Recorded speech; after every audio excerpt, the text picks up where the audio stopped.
Bo día a todos. Comezamos o pleno de 31 de xullo de 2018 cos seguintes puntos no orden do día. Primeiro punto. Primeiro, a aprobación se procede da acta da sesión ordinaria celebrada o pasado día 26 de xuño de 2018. Sí, señor presidente, Cavenia. Vamos a ver, esta acta en principio non ten problema ningún, está correcta, incluso recollido con puntos e comas exhaustivamente, como sempre viñeron facendo, pero acórdase que no debate desta sesión usted comprometeuse a que quedara recollida a proposta que eu facía, que non era outra que se adaptara á realidade a acta, que figurara na acta o que se dixo que nesa acta non figuraba, e que se revisaría a acta. Eu, a día doxe, non teño conocemento de que se haya revisado esa acta de maio. Polo cal, eu o que propoño é que se revise esa acta, que se cambie o texto que estaba mal posto, mal traducido ou con unha equivocación, e que, mentras non se mande esa acta corrixida, que é o que se fixo sempre en todas as institucións polas que eu pasei e se facía nesta institución hasta esta acta de maio, pois queden sobre a mesa esta acta, porque a outra aprobámola condicionada a que se modificara a acta. Eu, repito, desconozco que se haya modificado porque non a recibín. Cando hai unha xunta de goberno que hai errores ou hai problemas, mandas outra acta corrixida, non hai problema. Eu aquí non a recibín. Se é de outra maneira, por algo que me explique. Pero como teño a dúda, e obviamente eu, inda que o dice aquí, e se compromete usted de palabra e figura na acta a que se vai corrixir, pois eu non a recibín e eu comprenderá que gato escaldado colle da auga, que non me podo fiar da súa palabra. Nada máis e moitas gracias. E, en todo caso, se non é así, eu pediría que se votara ou deixala sobre a mesa hasta que estea outra corrixida. Eu creo que deixen claro que se miraría a acta, non sei. A verdade é que eu tampouco na mirei agora, pero a intención era que se mirara e se transcribira tal como era. Se non é así, pois que se corrixa na acta. Entonces, non votamos esta acta. Entón, deixámola sobre a mesa as dúas hasta que se corrixe? Pues deixámola sobre a mesa hasta que se corrixe. Vale, venga, gracias, señor presidente. Segundo punto. Proposta en relación coa solicitude da Alcaldía do Concello do Incio sobre prórroga para adxudicar a obra número 31 do POST de 2016.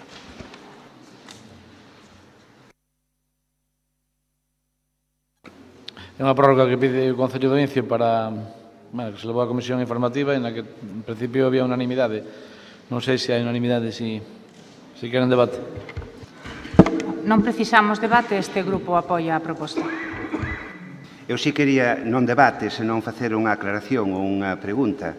Que quede claro que vamos a apoiar tamén o novo plazo, que non é un aprazamento, pero, dado que é unha obra que ven xa do pós-2015, que se renunciou a ela, logo meteuse no pós-2016 e se iniciou o proceso de expropiación en febreiro de 2018, 2 anos despois, cando menos saber se ese retraso, que creo que é totalmente injustificado, se debe a algo que fixo mal a Diputación ou é unha cuestión exclusiva do Concello, porque, aparte diso, é unha obra que afecta, por exemplo, a que unha ambulancia non poida chegar a algún dos domicilios que si o necesitaban.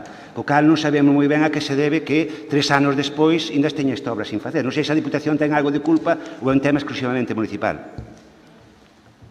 Creo que é por algo de paso, que ao final non se conseguiu o paso e tuvo que expropiarlo. Me parece que é por algo disso, non? Vamos.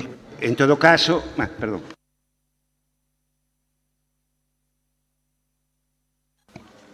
Buenos días a todos. Gracias, señor presidente. Aí houve unha negociación para chegar a conseguir os terrenos non se deron conseguido.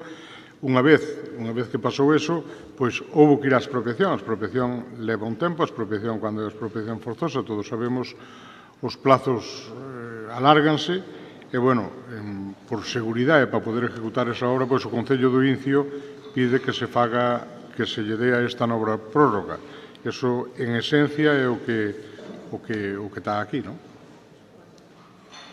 En todo caso, repetindo que votamos a favor, por suposto, como por de outra maneira, é que, claro, obras que se aproban ao principio dunha legislatura, que se van retrasando, que se inicia o proceso de preparación 3 anos despois, casi, para facela cando é o ano de eleccións, parece que é un pouquiño forte, Falamos en xeral, non? Co cal había que ter un poquinho de cuidado en que cando foran os aprazamentos foran con causa realmente injustificada e non ás veces por propia deixadez dos concellos, como témome que seña este caso, non? Pero, bueno, en todo caso, que se faga obra dunha vez, que xa vai sendo hora de que se realice. Entendo unanimidade. Terceiro punto.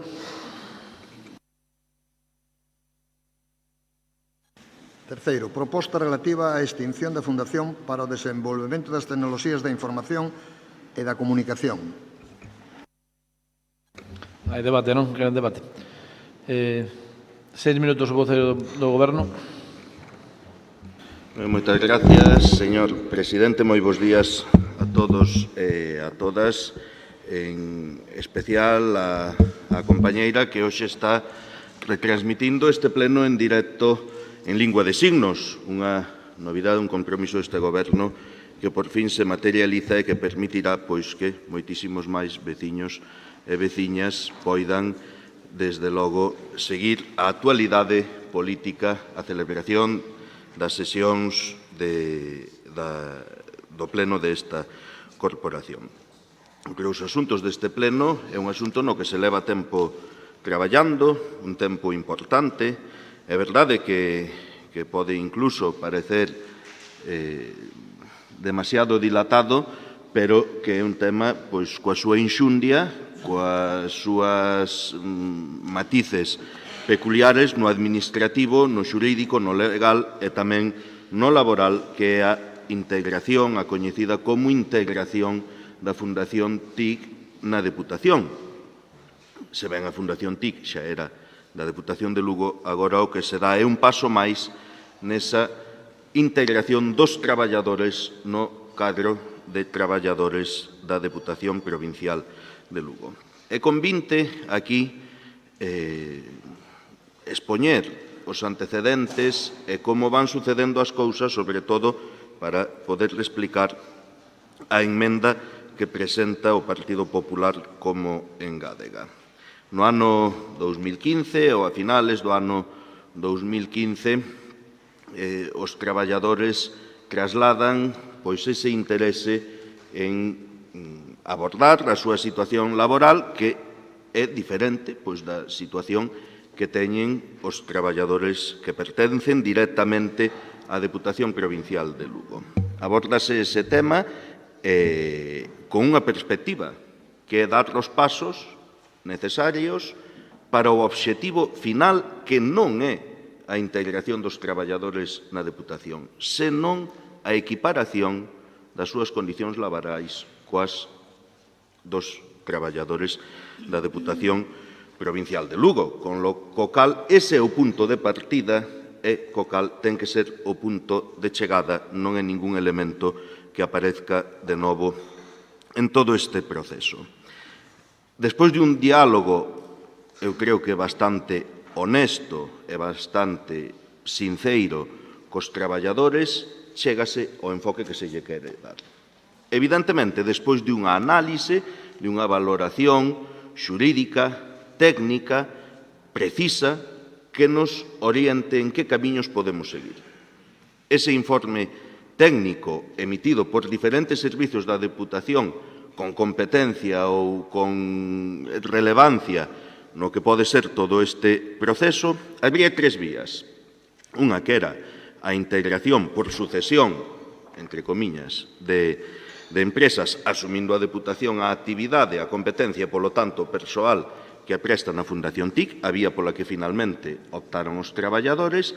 Había outra vía, que era crear un novo servizo e un acceso de concorrencia pública, o que non garantía que os traballadores que están agora mesmo na Fundación TIC fosen os que desempeñasen eses postos na Deputación Provincial de Lugo, ou unha vía intermedia que era de difícil xestión pois pola variedade de actividades que fai a propia Fundación TIC e tamén pola variedade de modalidades contractuais ou do persoal que se necesita para a prestación das diferentes actividades. Planteouselle aos traballadores, aos profesionais da Fundación TIC, que estando a disposición deles todos os técnicos, facendo todas as consultas que quixesen, decidisen que vía consideraban a máis óptima para enfocar este obxectivo de conseguir equiparar as súas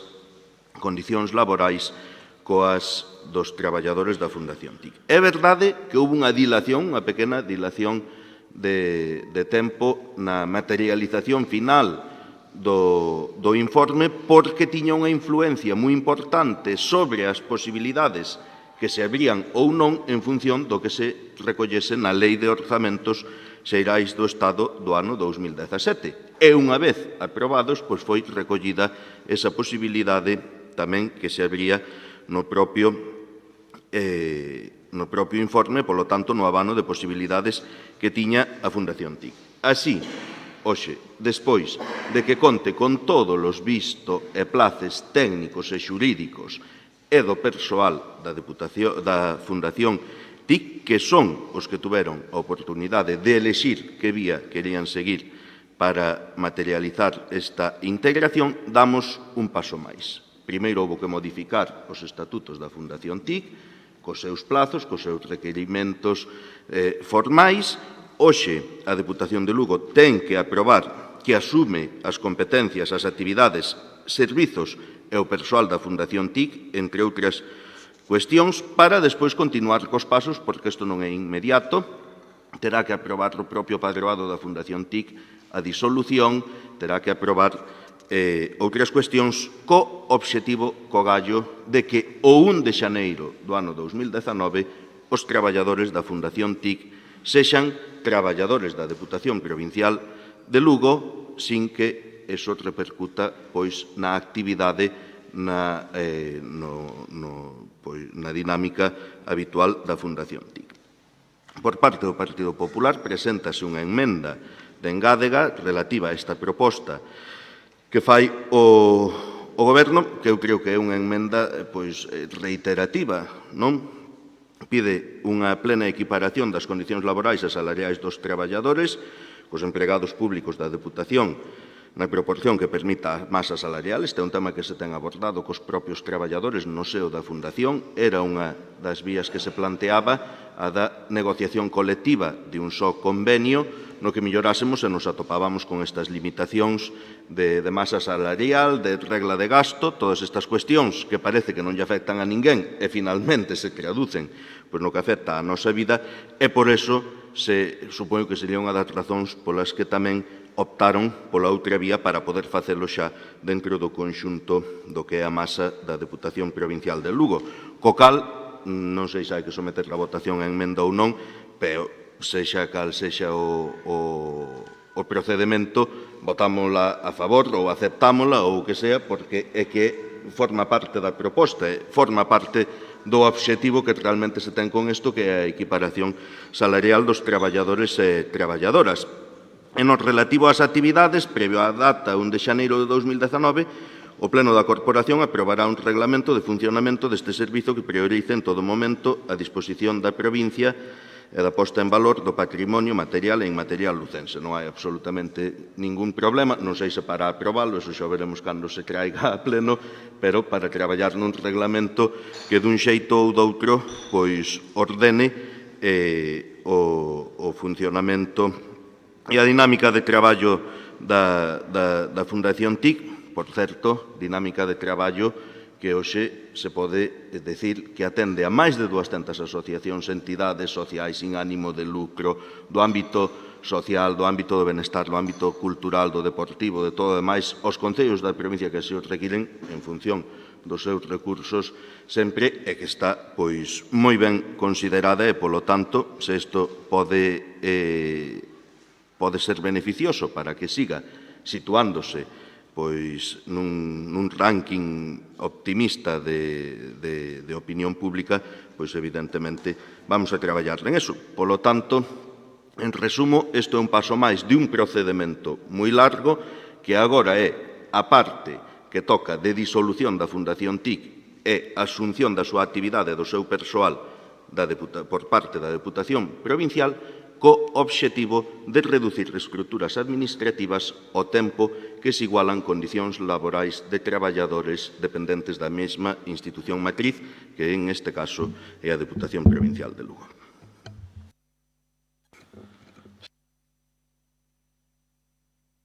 Nada, simplemente que vou apoiar a proposta. Como obviamente estamos no primeiro paso dun camiño de largo recorrido, pois xa durante o mismo iremos expoñendo a nosa posición. Sigue hai unha cousa que me preocupa a min, que dixo o portavoz do Partido Socialista, que esta decisión non iba a repercutir na dinámica habitual da Fundación. Como é verdade que hoxe non trouxemos os letreiros de espacio libre de manipulación, que se debatiu no anterior pleno, pois probablemente se normaliza a situación.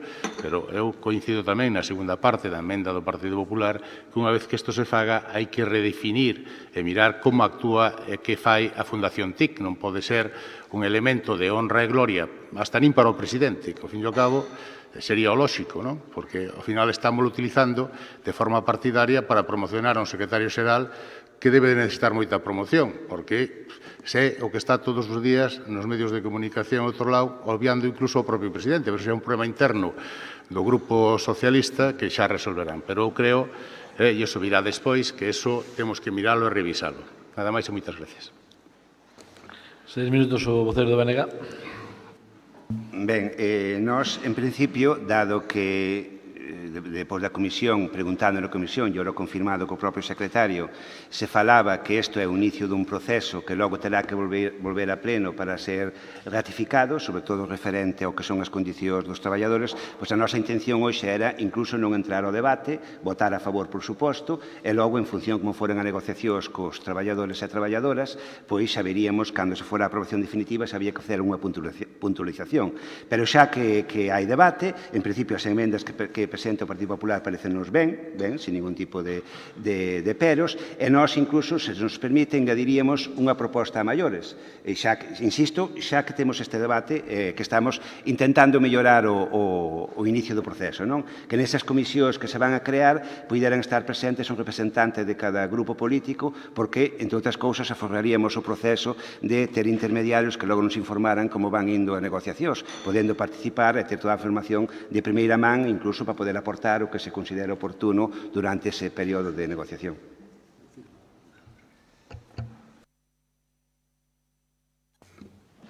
Seis minutos o voceiro do Partido Popular. Pois moi bo día a todos e especialmente tamén os traballadores da TIC que neste momento, neste órgano, se adopta unha decisión que me parece de gran calado para o seu futuro, non só a nivel profesional, senón tamén a nivel persoal. Empezou o voceiro do Grupo Socialista intentando xustificar o retraso e, de feito, aí viña a nosa primeira aportación, ou polo menos petición de aclaracións, porque cando temos un informe do Grupo de Traballo de data 5 de julio do 17, cando temos a comunicación ao presidente do resultado da votación dos traballadores de novembro do 17, pois, cando xa están en vigor os orzamentos do Estado do ano 18, pois, a que se debeu ese retraso. Podría e comprenderíamolo se a proposta viñese máis traballada. E aí enlazo xustificando a nosa emenda. Aínda que ao voceiro do Partido Socialista lle parecía innecesaria a inclusión no punto 1 desa última parte, para o grupo que represento non o é. Na súa exposición, para xustificar a extinción da Fundación TIC, aluden á normativa que busque xustificar a reducción de gasto público, a racionalización, reducións de estruturas, unha normativa que se aprobou, ademais, nun momento en donde o noso país tiña unha situación de crise económica moi importante e sempre que esa era a xustificación, ou polo menos en moitas ocasións, acabou na rescisión de postos de traballo, porque se o criterio era económico, indudablemente, e se se buscaba unha reducción, non se entende moito que se xustifique este proceso para unha equiparación salarial. É dicir, na proposta que ustedes xustifican neste expediente, por un lado, ampáranse na normativa que prevé a reducción de estruturas para duplicidade de funcións, para reducir estrutura, para reducir, en definitiva, gasto, e, por outro lado, comprométense cos traballadores en facer unha equiparación salarial. a pouco que se lea os documentos que se nos aporten, como mínimo, e sendo constructivos, parece unha importante incoherencia. Pero é que se, ademais, e aí é onde votamos en falta un traballo, dende logo, máis riguroso, vemos a proposta, que o texto anterior aos puntos de acordo que nos someten hoxe a votación, impórtanos especialmente darlle lectura a este apartado H. Explican que, aínda que non é norma, a disposición adicional 27 do proxecto de lei de Presupostos Xerais do Estado para o ano 17, aínda que non nos ixe, entendemos que a integración do persoal só podería producirse naqueles supostos nos que o acceso individualizado de cada un dos traballadores se tivera tramitado os oportunos procedementos selectivos nos que se tiveran respectado os principios constitucionais de igualdade, mérito e capacidade no acceso aos postos de traballo integrados. É dicir, nós non dudamos da vosa boa fe, aínda que mostras temos de que moitas veces non existe, pero nós o que temos que votar é a proposta que nos traen hoxe aquí. E, indudablemente, houbo moitas reunións a que este grupo non foi convidado, por conseguinte, non temos proba directa do que ali se acordou, pero sí temos que ler os documentos que nos aportan, non? Si todo iso non se explica ben, podemos tamén incurrir nunha importante irresponsabilidade, non? Que é o mensaxe que se lle pode trasladar a moitos cidadáns desta provincia, desta comunidade autónoma, deste país, que están preparando unha oposición neste momento, e non explicalo ben pode dar a entender que si efectivamente todo o persoal pode ser integrado, como eu poido deducir do que vostede dixo, e que ademais me gustaría que fose así, dáse a entender que todo ese persoal, evidentemente, pasou por este proceso. Creo que, tendo en conta o tempo que lles levou traer esta proposta, non costaba nada que este aspecto quedara aclarado, porque, desa maneira, o apartado da integración quedaría perfectamente asegurado e blindado, e o mensaxe, ademais, que se trasladaría ao resto da población sería de seguridade e, evidentemente, de responsabilidade na xestión do diñeiro público.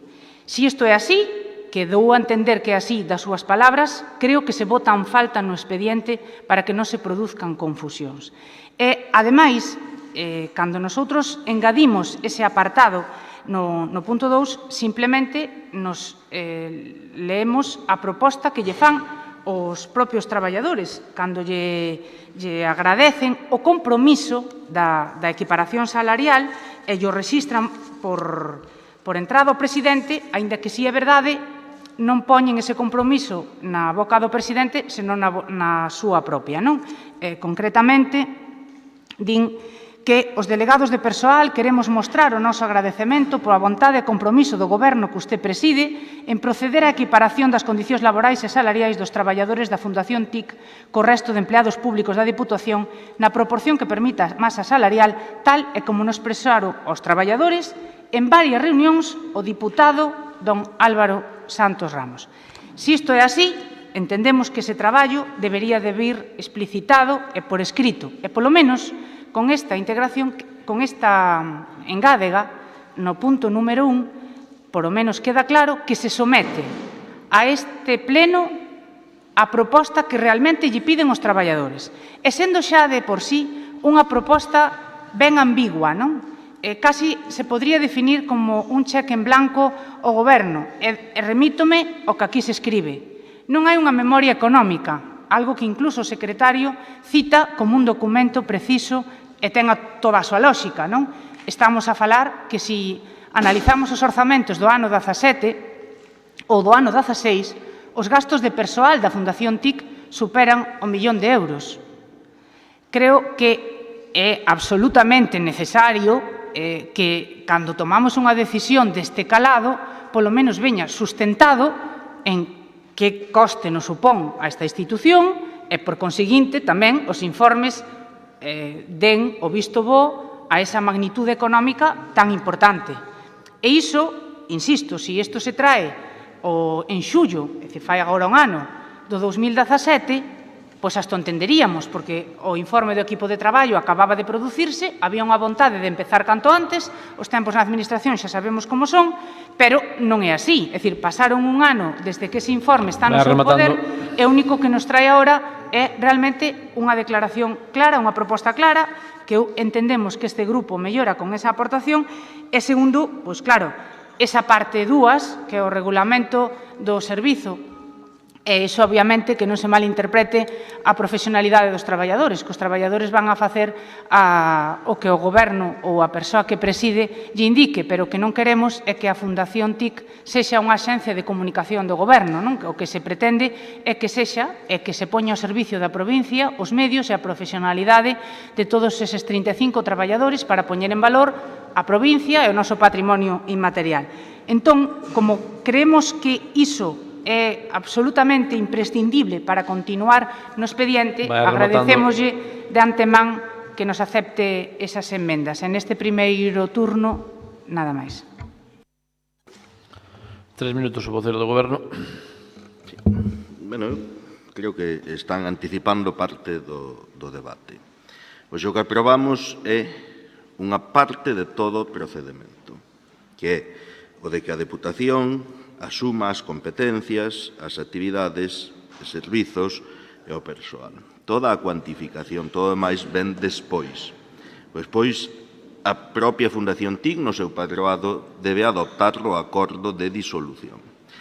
Mira, non podemos traelo en xullo do 2017, porque desde que se produce ese informe, o que houbo que esperar para a súa redacción final, como lle explicaba antes, a aprobación dos orzamentos xerais do Estado do ano 2017 que influían no contido e na resolución do mesmo, houbo que adoptar no padroado da Fundación TIC o acordo de modificar os estatutos da propia Fundación para que recollesen como causa de extinción a integración da actividade e do persoal en outra administración, en este caso na administración tutelante. Eso require un procedimento de inscripción, hai que esperar a que a Xunta de Galicia, o padroado de fundacións, ratifique esa modificación e o demais. É dicir, non se estivo perdendo o tempo nin estivo isto aparcado en ningún queixón.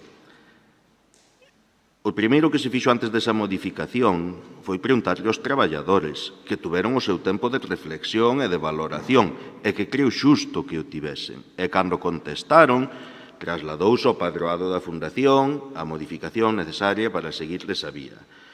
Non lle estou dicindo nada malo da súa proposta, estou dicindo que é reiterativa, porque o obxectivo final é que o obxectivo final non é disolver a Fundación TIC. O obxectivo final é a equiparación laboral, da situación laboral dos traballadores da Fundación TIC cos da Deputación, coas limitacións legais, xurídicas, administrativas ou económicas ou da índole que sea que vayan aparecendo, que eu non teño dotes de adivinación e, polo tanto, pois non as podo sinalar agora con exactitude. Pero o que está claro é que se fixo o camiño que os traballadores consideraron millor, con total transparencia, información, asesoramento, todo o que consideraron os traballadores. E así vai a seguir sendo, ata que poidamos completar todo o proceso, que eu non conozco agora en detalle como vai a ser o futuro deso. Ora, nin se estivo perdendo o tempo, nin se estivo pasando ou non tendo en conta os traballadores. Entón, centrémonos no que estamos votando hoxe, o que votamos hoxe, poder continuar con ese proceso ou non poder continuar con ese proceso. E para poder continuar con ese proceso, ten que o Pleno da Corporación aceptar, asumir as competencias, a actividade, os servizos e o persoal da Fundación. A Fundación, sabendo que a Deputación acepta eso, ten que facer o trámite de disolución, de liquidación, de inventario e de todo o demais. É simplemente seguir o procedimento que está recollido. É certo que este é o procedimento polo que os traballadores poden cambiar a súa adscripción da Fundación TIC á Deputación Provincial. Eles o coñecen porque así se explicou por parte dos técnicos que son competentes e que saben pois sobre esa materia que outros procedementos conlevarían consigo a extinción da súa relación laboral e, se a Deputación pon en marcha esta actividade, un novo proceso de selección para a constitución ou para a dotación do servicio que fose.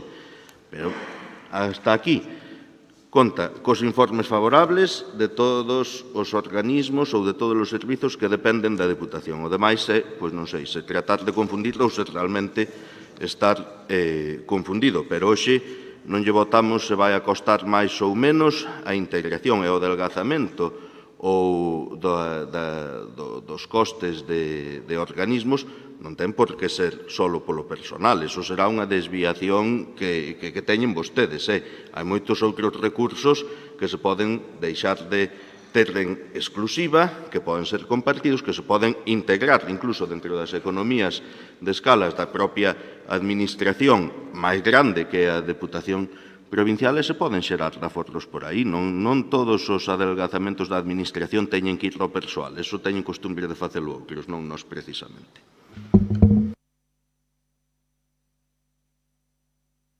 Tres minutos o voceiro, o diputado non escrito. 3 minutos o voceiro do BNG. Nada, simplemente que se nos conteste, por decirlo de unha maneira, se vai a aceptar a presencia de un representante de cada grupo nas dúas comisións que establece o acordo. O resto eu creo que está bastante claro e que non ten moito máis recorrido a historia. Iniciase un proceso que xa veremos como vai, que creo que sí é positivo poder ir aportando cousas durante ese proceso e non esperar a que volva ao pleno para ter que ao mellor aí modificalo, e nada máis, non? Xa o tempo dirá, eu supoño que a boa vontade de todos e de todas, pois que irá a cousa a bon porto, por así dicirlo. 3 minutos a vocera do Partido Popular.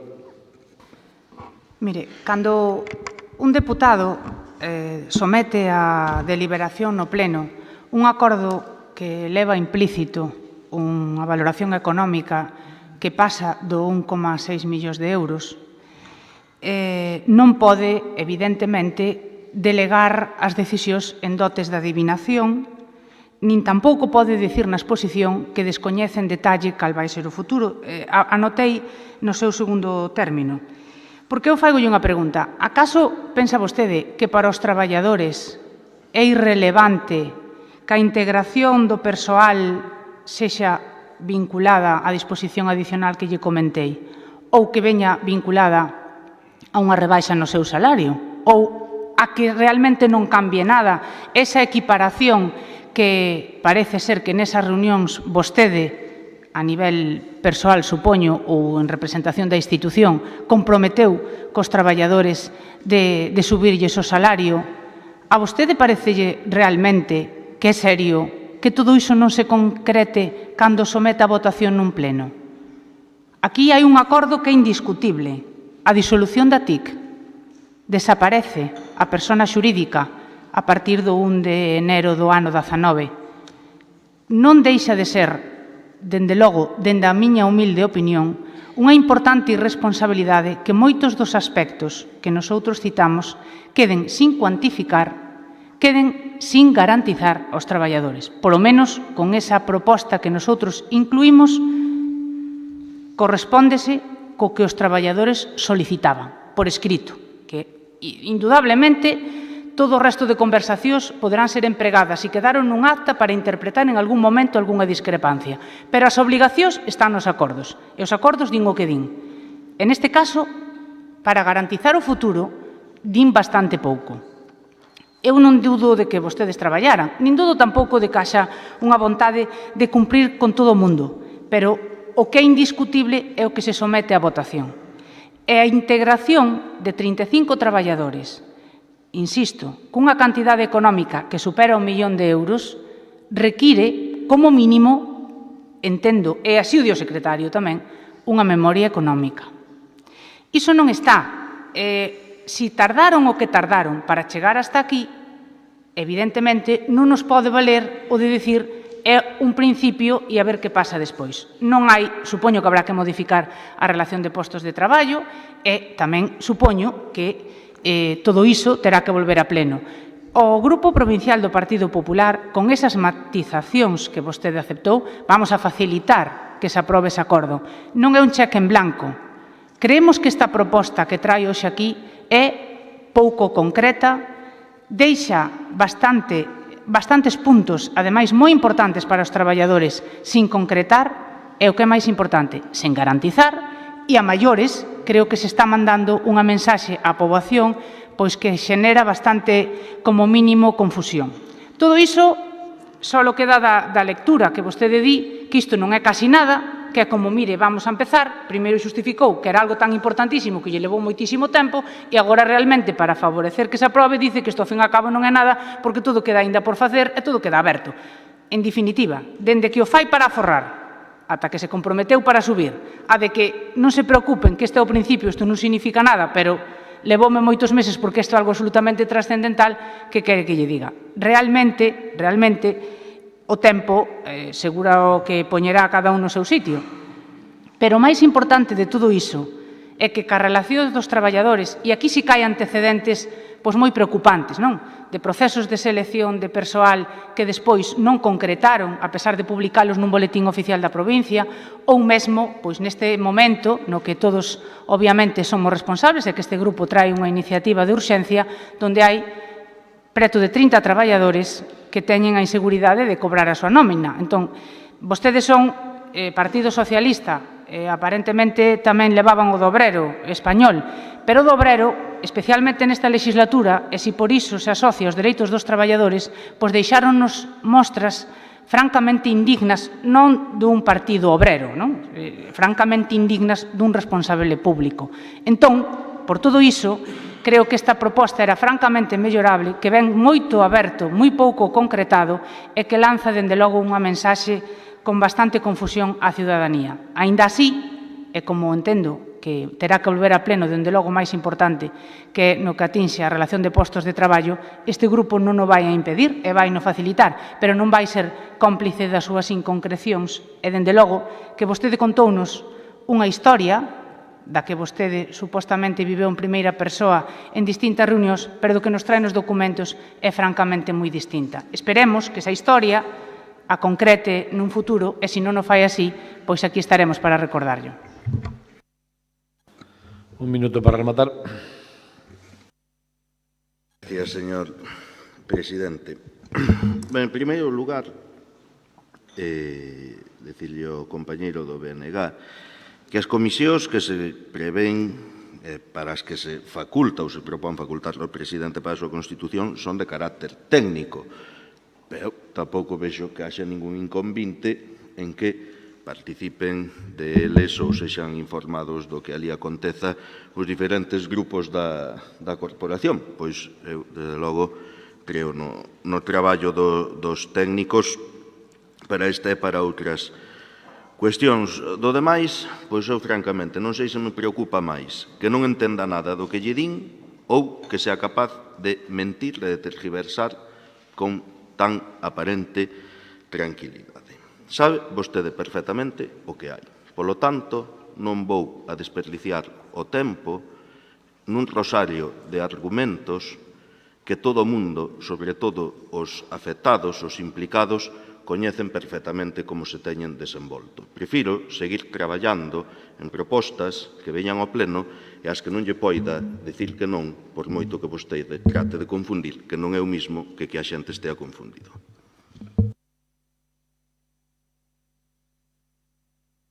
Bueno, pasamos logo á votación. Votos a favor da proposta. Unanimidade. Abstencións, perdón. Queda aprobada a proposta. Cuarto punto.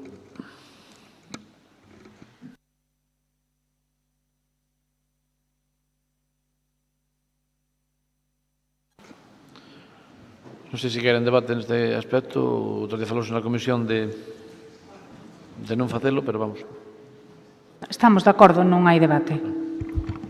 No, eu quería ampliar a proposta, visto a deriva que está tomando esta institución, donde cando un diputado presenta unha moción, non se lle incluye no orden do día, alegando, pues bueno, a certas vamos a decir, a certa legislación que obviamente acepto, pero non comparto, pois eu creo que debíamos de suprimir os plenos todos, os que quedan de legislatura, porque, claro, cando aprobamos unha moción non se cumple. Cando non gusta, non se vota a urxencia e non se acepta. Cando non gusta, pois eso, cóllese, e o que se fai é, bueno, invitar, ou non sei como foi, ni se partido do presidente ou do secretario, dicir que unha moción é, bueno, grosera.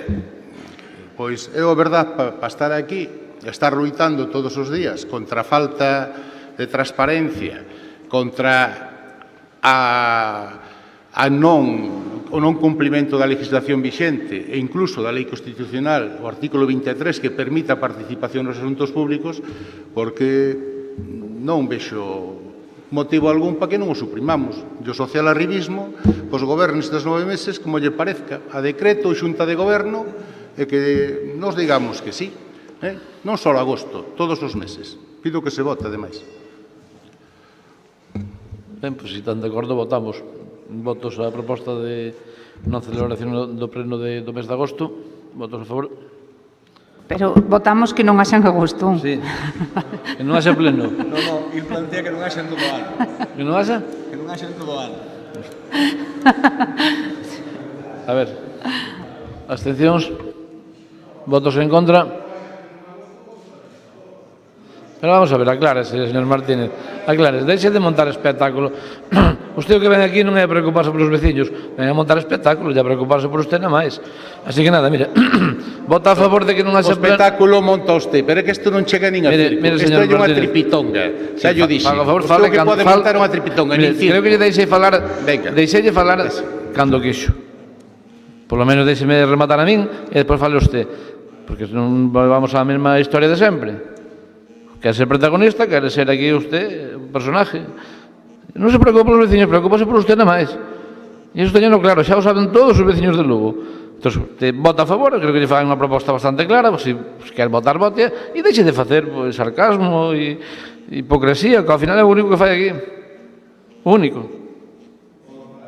Podo falar, contestarlle? Pode falar. Vamos a ver, viño aquí a defender os meus dereitos, señor presidente, que usted está pisoteando pleno tras pleno.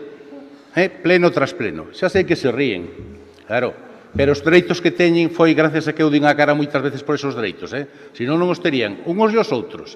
Outra cousa é que ustedes sigan facendo da súa capa un sallo. Eu non veño aquí a espectáculo, usted cumpla a legislación vigente e non vai ter problema ningún. Ahora, facer o que lles dá a gana e estando en minoría, obviamente non. Moitas gracias. Bueno, está claro que non é pleno no mes de agosto, non? Cuarto. Bueno, non manifesto o voto do señor Manuel Martínez, pero bueno, non dixo nin que sí nin que non. Entende esa abstención? Que o de agosto estaba de acordo que non se suprimira, pero a miña... Que non se suprimira? Que se suprimira, pero a miña petición era que se suprimiran xa os que quedan. Entón, eso sí que non se votou. É usted simpático, cando menos. Cuarto punto. É o quinto. Moción do Grupo Provincial Socialista para a loita contra a vespa velutina. 5 minutos o vocero do Goberno. Moitas gracias de novo, señor presidente.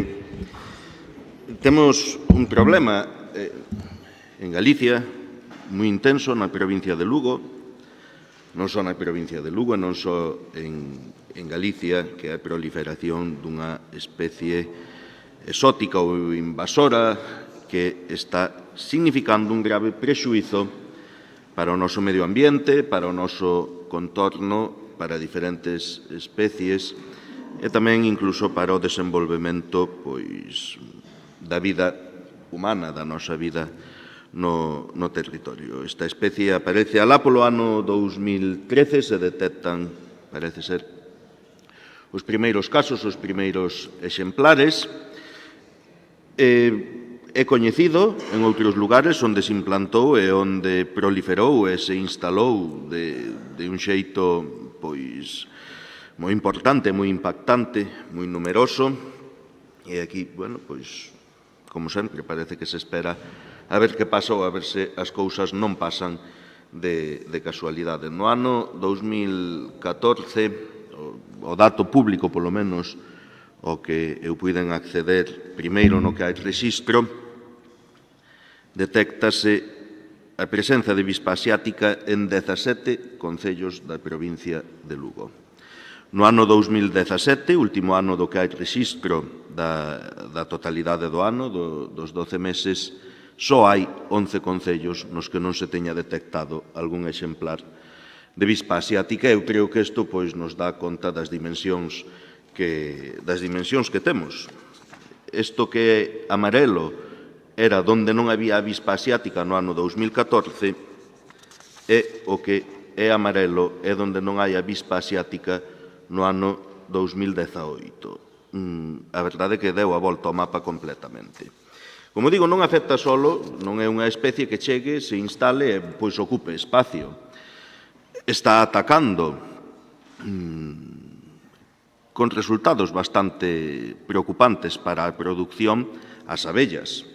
Unha actividade productiva do medio rural e, polo tanto, unha actividade económica como segunda economía ou como economía complementaria ou, en algún caso, como principal, que se ve amenazada, que se ve en risco.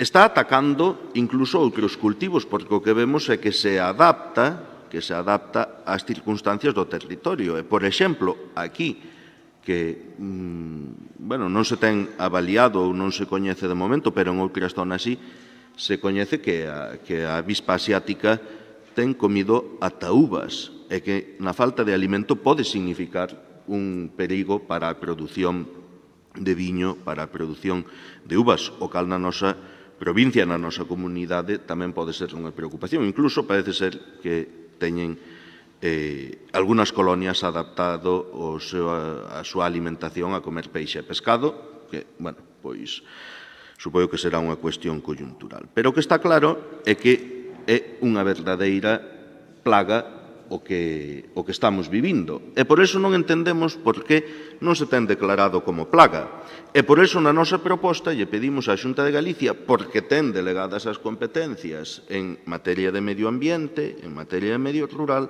que faga esa declaración de plaga, porque é a quen lle corresponde facela. A declaración de plaga conlevará consigo unha articulación de instrumentos, de medidas, de procedementos que homoxenicen e que permitan facer unha loita específica contra a proliferación, contra a extensión desta plaga. Non é unha proposta con tintes negativos, é unha proposta con tintes positivos e que busca dar resolucións e que se restrinxan as actuacións a un marco claro que non confunda nin o cidadán e que permita unha loita eficaz contra isto. No ano 2015 aprobábase por parte do Ministerio de Agricultura un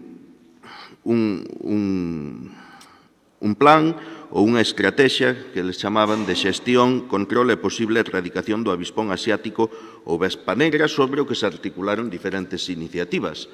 3 anos despois, tense amosado que non foi suficiente ou que non é acertado, pero polo menos que non foi suficiente. Por iso pedimos que se revise tamén.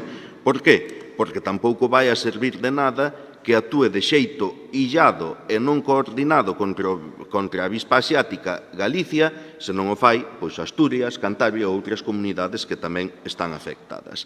E aunque con menor implantación ou maior, porque hai incluso estados ou territorios nos que a implantación é moi forte e se deron por perdidos, como algún territorio francés, por eso pedimos que se deseñe, que haxa unha implicación das institucións europeas, porque isto é un tema urxente. Non só polo que afecta ás vidas, que é verdade que estes días está de actualidade, polos casos de veciños e veciñas que teñen falecido despois dunha picadura de avispa asiática, para quen as súas familias para as que vai a nosa condolencia. Pero non o enfoquemos só por aí, porque nos estaríamos equivocando. Estamos ante un problema medioambiental moi importante, estamos ante un problema evidente de seguridade ou de salubridade pública, pero estamos tamén ante un problema que afecta e que pode afectar a moitos sectores, a moitos tecidos, a moitos ámbitos productivos sinaladamente da nosa comunidade e tamén da nosa provincia, que é o máis importante. Por que é agora a oportunidade? Porque este ano, en concreto, aunque xa se viña apreciando, pero non con claridade, este ano en concreto advírtese un cambio nos costumes, un cambio nos usos ou na forma de estenderse, de adaptarse ao territorio da avispa asiática. Por eso este ano os ataques de avispa parece ser asiática que só se producen cando o seu niño é atacado, voluntaria ou involuntariamente. Claro, este ano están instalándose no chan. Como? Buscando as condicións de temperatura, as condicións climatolóxicas nas que elas se desenvolven. Un escenario no que antes era residual ou non existía directamente os niños. Por eso, non sabendo, pois é normal que pasen as situacións que lamentablemente teñen pasado, ou debaixo de cubertas, de cobertizos e demais que nos pon ante o escenario dunha especie non só moi prolífera, senón que moi adaptable ao territorio e nos fai, ou a nós polo menos nos fai un chamamento de atención a estemos atentos e actuemos porque isto é unha cuestión que ten unha difícil solución, pero desde logo sobre a que hai que actuar. Por parte do BNG preséntase unha emenda de engádega que insta a Xunta de Galicia a impulsar, financiar e coordinar unha campaña primaveral de trampeo masivo de raíñas de vespas velutinas coa distribución de 50.000 trampas na vindeira primavera. Non sabemos de onde sale a cifra, pero, é unha emenda, eu sacaría a cifra e poñería que se coordine unha campaña primaveral de trampeo masivo coa distribución de trampas e cebos suficientes, pois agora distribúense as trampas, cebos para unha sola vez, e despois, o que fai o trampeo, o produtor que fai o trampeo, se ten con que poñerlo atraente pono, e se non ten con que poñelo, pois quedará ali. E, habería que facer outras cuestións. É asumible, e o Partido Popular presenta unha emenda de sustitución que, como sempre, ven a decir que máis ou menos quede a cousa como está. De verdade, non pode ser así. É dicir, por que ese rexeitamento a que se declare como plaga? Se é bon para todos. Pero eu creo que hasta bon para a propia Xunta de Galicia, que asume absolutamente e dispón o que facer contra a vespa velutina. Porque o que estamos asistindo agora é un escenario no que, pois, é verdade que o cidadán que está preocupado non sabe quen botarlle a culpa, pero o seu problema non se resolve. Eso eu entendo que non se pode consentir de ninguna maneira. Este é o mapa do Plan de Vigilancia e Control da Vespa Velutina da Xunta de Galicia. Cada color significa quen se fai cargo da retirada dun niño en primeira instancia en cada territorio. Nuns sitios é o Concello, porque voluntariamente se escribiu, noutros sitios é medio rural, noutros sitios é medio ambiente, nuns sitios é o GES, noutros son os bomberos. En definitiva, os veciños, hoxe contaba un compañeiro de un que chamou o 012, o 112, e xa non, aquí non é, chame o 012. E ainda non lle contestaron. Ou pasan ali días os niños sin retirar. Isto, pois, eu creo que merece atendelo con rigurosidade, con seriedade, e por eso esta proposta que, de verdade, é construtiva e que o único que pretende é que a Xunta de Galicia, agora mesmo, señor presidente, que tenga competencia, que tenga capacidade, declare a vespa velutina como plaga, que recoñeza o que está pasando, porque é unha plaga, non o decimos nós, dino os axentes sociais que coñecen a materia, e actúe para erradicar ou polo menos minimizar no máximo posible a proliferación desta especie. O que non vale é unha actitude de non temos nada que facer, non vamos a acabar con ela, que pase o que teña que pasar, porque dá a sensación que é o que está pasando. É moi importante o trampeo, a clave está na eliminación das raíñas, é moi importante, pero é moi importante unha actuación homoxenizada. Temos exemplos de concellos, exemplos de produtores, de apicultores, que, aplicando diferentes metodoloxías, consiguen controlalas, alo menos no seu contorno. Pero é moi difícil que eso pois teña un efecto amplo no territorio se non se fai dun xeito homoxéneo ou se non se fai dun xeito coordinado e con un investimento importante, como digo, e que vai a ser permanente hasta que consigamos, se algún día conseguimos, erradicala, pero polo menos minimizar os seus efectos no máximo posible sobre as colleitas, sobre outras especies e sobre tamén as persoas. 6 minutos o diputado no escrito. Gracias, señor presidente. Simplemente para decir que vou apoiar a moción, o sea, voume conchavar con ustedes esta vez, con permiso do Partido Popular, e vou apoiar. Nada máis e moitas gracias. 6 minutos o BNG. Sí, tamén para, bos días, para anunciar o noso voto favorable. Desde logo que, como ben explicou o portavoz do Partido Socialista, a vespa velutina é unha praga que chegou xa hai varios anos ao noso país e que se estendeu, entre outras cousas, porque tampouco ten depredadores naturais, non? Hai que abordar o problema, desde logo que, visto o que está acontecendo, non se está abordando na medida en que debera de facerse. Desde o Bloque Nacionalista Galego xa hai 7 meses no Parlamento, os parlamentarios do BNG presentaron unha proposición non de lei para instar a Xunta de Galicia a impulsar, financiar e coordinar unha campaña primaveral de trampeo masivo coa distribución de 50.000 trampas. Isto era coa idea de erradicar as raíñas que saen nos meses de marzo e abril, posto que cada raíña capturada é, desde logo, un futuro avispeiro menos, polo que reduciríase de forma drástica as novas crías de velutinas, frenando así a súa expansión e reducindo os grandes custes e dificultades na retirada dos avispeiros.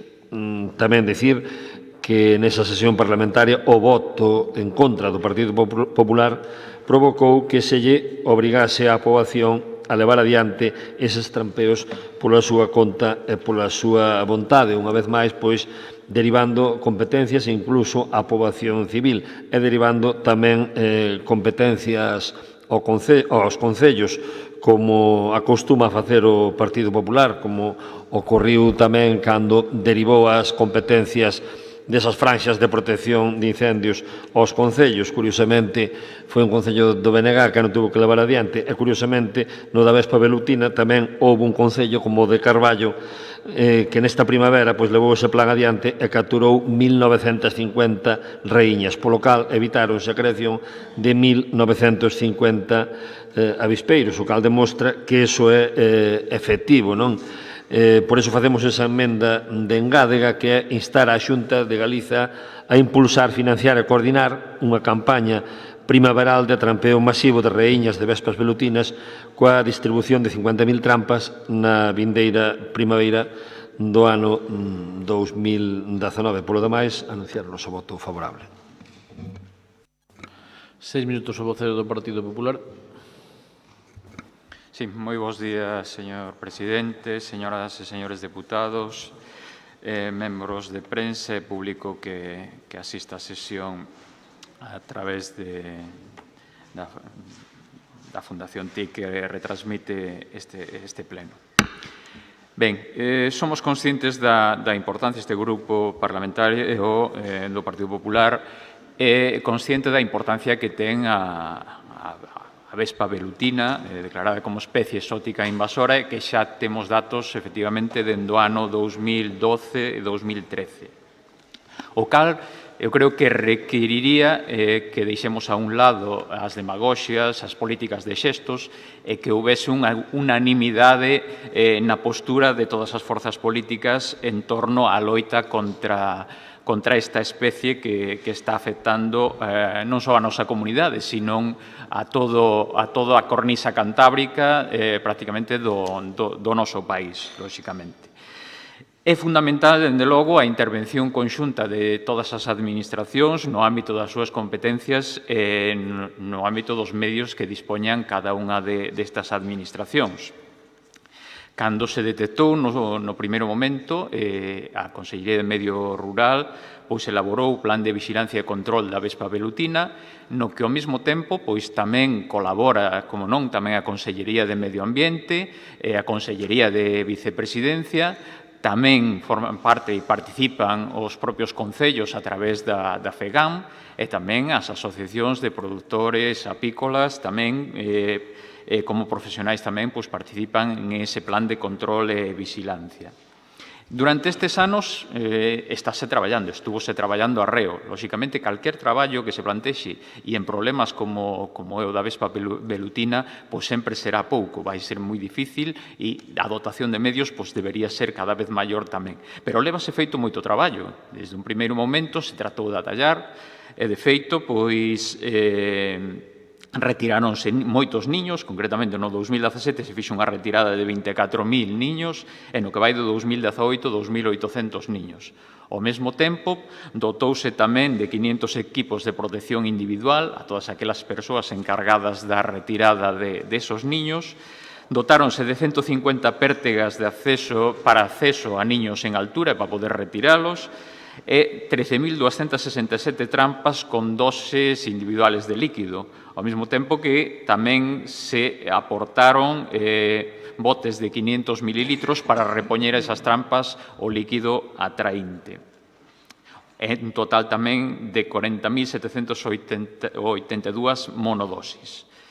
Donde se actúa tamén? Na formación do persoal. En ese caso, fixéronse 33 cursos no que se formaron 1.229 técnicos. É fundamental a labor dos técnicos no control deste tipo de plagas, como vostede di, ou especies exóticas invasoras, como está recollido no catálogo de especies exóticas invasoras a Vespa velutina.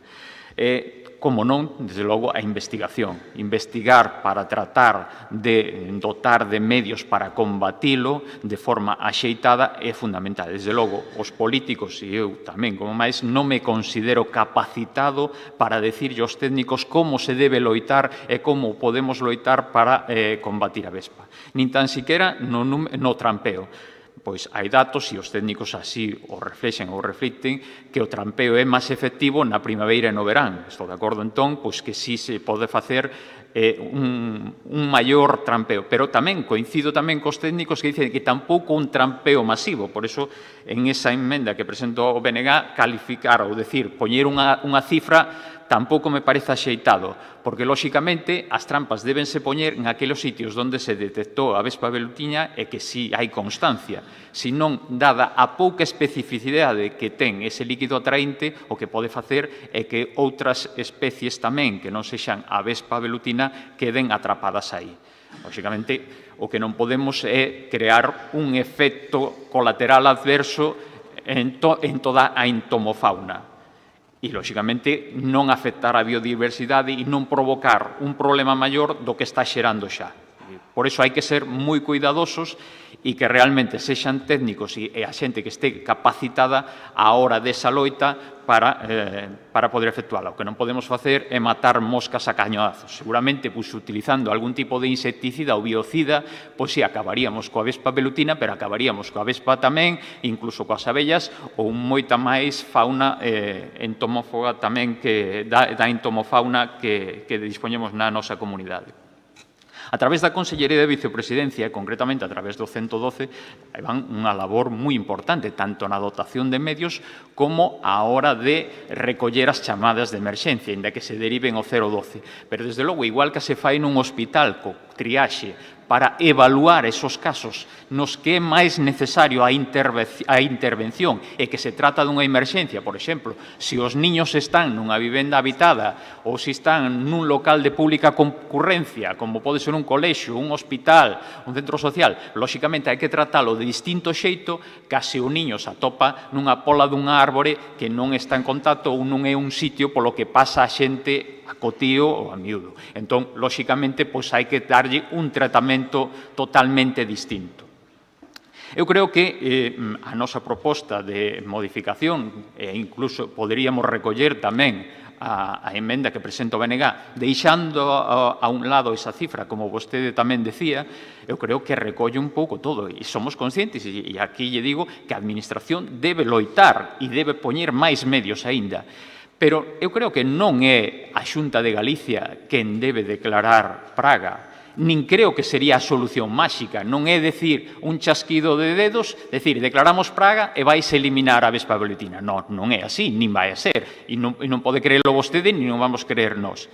En todo caso, si alguén tería que liderar isto e declararlo como praga, sería un ministerio, este ministerio que acaban de crear vostedes e con un nome tan mediático para a transición ecolóxica, pois desde logo sería quen debería lideralo, porque non afecta só a nosa comunidade, sino a todo o país. Pero, desde logo, si se quere incorporar e está vostede empeñado en que figure a palabra praga, pois instar ao Ministerio para a Transición Ecolóxica a que declare praga.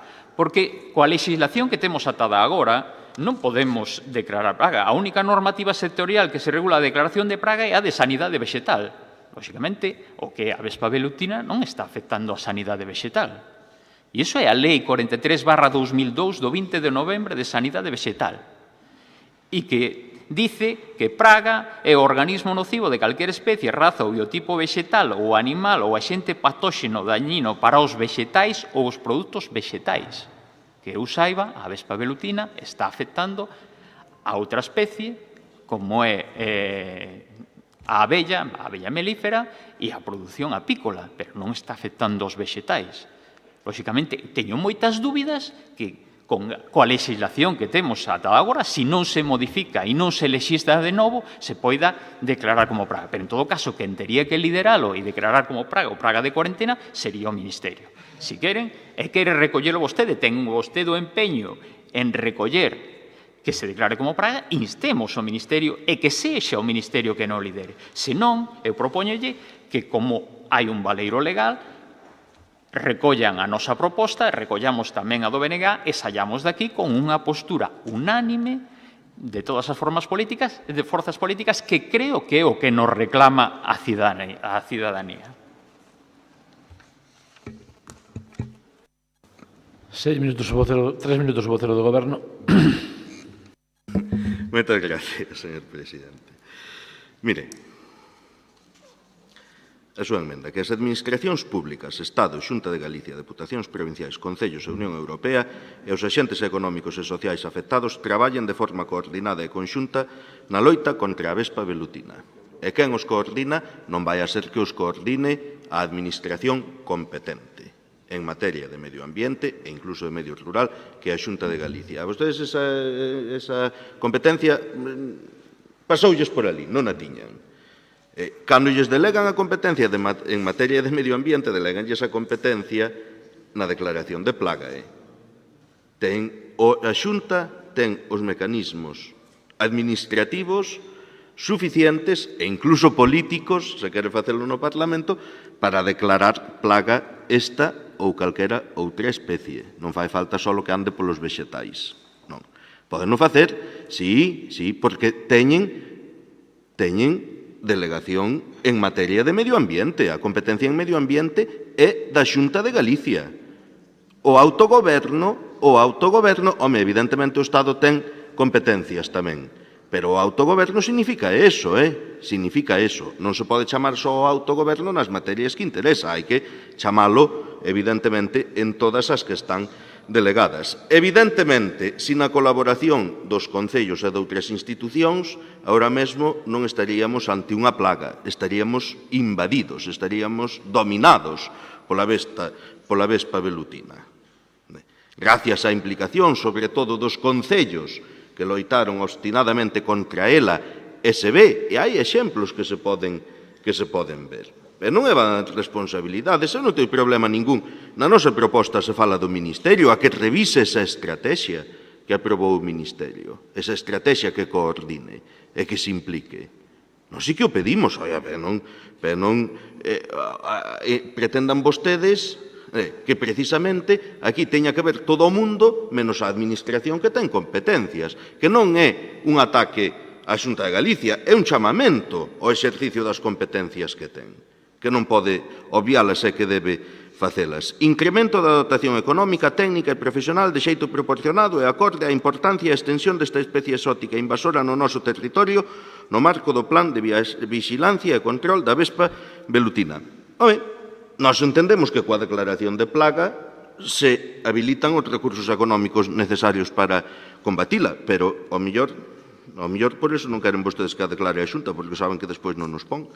Que se siga a traballar no seu da denominada estrategia de xestión, que é o que nos pedimos. Non pedimos que se siga a traballar, pedimos que se revise para que sea máis efectiva e para que coordine de mellor xeito. Entón, se quere que incluamos como engádega algunha parte da súa proposta, pois sin problema ningún, non? É dicir, se vostede acepta que se declare plaga e que as administracións presentes no territorio contribúan na medida das súas posibilidades a erradicación, pois totalmente de acordo. Por que? Porque o están facendo. Porque un alcalde, cando lle chega un veciño e lle di, mire, é que chamei ao 112, no 112 dixéronme que iso era cousa do 012, e no 012 non me collen o teléfono, e o niño está debaixo do porche de entrada da casa, o veciño dalle igual o tríptico, o díptico, o 012, o protocolo, a priorización e o método de exterminación, que ten pánico. Eso é o que non podemos consentir. Eso, claro, como van chamar a porta do alcalde, porque a porta do presidente da Xunta non é tan fácil chamar, cousa normal. Xa se implican os concellos en eliminalo. Oiga, con pértigas de 8 metros, que están ben, pero con pértigas de 8 metros chegamos a todos os niños? Non, na maior parte do territorio non chegamos aos niños. Por que? Porque están en árbores de moitísimas maiores dimensións e que superan os 8 metros, que son as pértigas que vostedes repartiron, e hai que recurrir a outros mecanismos, ou que ben os contratan os concellos, ou ben que compran o material e mandan o persoal a retiralo. Co cal está todo o mundo perfectamente coordinado. Se queren votala a favor, admitimosles, pois, esa engádega que lle acabo de decir, e admitiríamoslle outra engádega na nosa proposta de instar o Ministerio a que revise a versión aprobada, facendo especial fincafé na investigación sobre este problema e na formación dos profesionais que loiten contra o mesmo, obviando decirlle a Xunta de Galicia, a administración competente, que xa pode seguir os consellos da investigación, que xa hai moita, e que lle din que ten que intensificar o trampeo, e que lle din que ten que tomarse isto en serio, e que lle están advertindo dos cambios de uso de costumbres, incluso alimentarias, que ao final van a acabar declarando o plaga cando arrase un viñedo. Daquela xa non terán excusa, pero cando arrase un viñedo, a avispa terase levado moitísimo por diante. Co cal, isto de verdade é unha proposta construtiva. Agora, señalar que declare plaga a administración que ten a competencia para facer a declaración de plaga, se lles molesta, isto, pois, que o explique a alguén, porque eu non o entendo. E todo o demais son espacios comunes. A profesionalización, a investigación, a dotación de recursos, eso podemos utilizar ese discurso para a vespa velutina, para as extraccións petrolíferas, para a preservación do patrimonio e hasta para a investigación aeronáutica. Son espacios comunes, pero a cuestión é que agora está ocupando o noso espacio a vespa velutina e hai unha administración que ten a capacidade administrativa, política, de dicir isto é unha plaga, aí van todos os recursos a disposición da nosa cidadanía, do noso tecido productivo, e vamos a poñelo, e evidentemente vamos a seguir contando coa colaboración das outras entidades territoriais que hasta agora sempre o fixeron. E máis, houve concellos que non colaboraron, tuveron que asumir o papel que tiña que haber asumido a Xunta, co cal sería fantástico que os dous poidesen implicarse. 3 minutos o diputado no escrito. Gracias, señor presidente. Nada, para facer unhas puntualizacións. Obviamente, este juego de esgrima entre administracións é entretenido. Fainos un pouco disfrutar do pleno. Pero a xente quere resultados e quere cousas. O único que estamos conseguindo, pois, saber quen leva a culpa máis grande. Eu había feito fai tempo unha proposta, que obviamente sería unha emenda in voce, de que o Consorcio de Bombeiros, neste caso, que presida a Xunta e a Diputación, co cual podían colaborar os dous o 50% sin problema ningún, sobre todo naqueles nidos, que obviamente hai unha serie de nidos que están fora do alcance están no medio do monte, están fora do alcance dos medios habituales que se teñen para loitar contra a boletina, pero hai un número importante de nidos que están situados en carreteras ou locales ou autonómicas ou incluso Nacional Sexta, neste caso, que fago eu, donde durante certas épocas coinciden un número importante de nidos nesa ruta. Eu había pedido que, por parte do 112, que quen recibe os avisos, e aí non comparto o que hizo o voceiro do Partido Socialista de que aquí non avisa ni Dios, porque nos no GES de Becerrea automáticamente, cando chama un vecín, o 112 chámanos. Pero, bueno, cada un ten unha experiencia distinta, como despois tamén hai a moción do bloque para falar do GES, pois falaremos, pero creo que nese aspecto non hai nada que criticar ni decir a nadie. Eu que propoñería que polo Consorcio de Bombeiros, obviamente, cando están nun turno tranquilos, organizasen, como eles teñen, a localización de todos os nidos que hai en varios concellos, pode ser Láncara, eu falo neste caso de Láncara, Baralla, Becerrea, que coincidían un número importante de nidos ao acceso, o sea, en árboles altos, pero co acceso do coche de bombeiros, que os coches de bombeiros, sin prisa, e cando non tiveran outro tipo de operativo, poderan desplazarse e en colaboración co GES da zona correspondiente, procederan a eliminar esos nidos. De eso nada se supo, obviamente, ni nadie se preocupou, pero eu creo que é unha contribución moi modesta, pero que tamén pode axudar a esos nidos que non se alcanzan cos medios tradicionales que temos os GES e os concellos, que os bombeiros colaboren e eliminen un número importante, porque despois falaremos da cantidad de nidos que salen secundarios que salen dun nido primario. E nada máis e moitas gracias.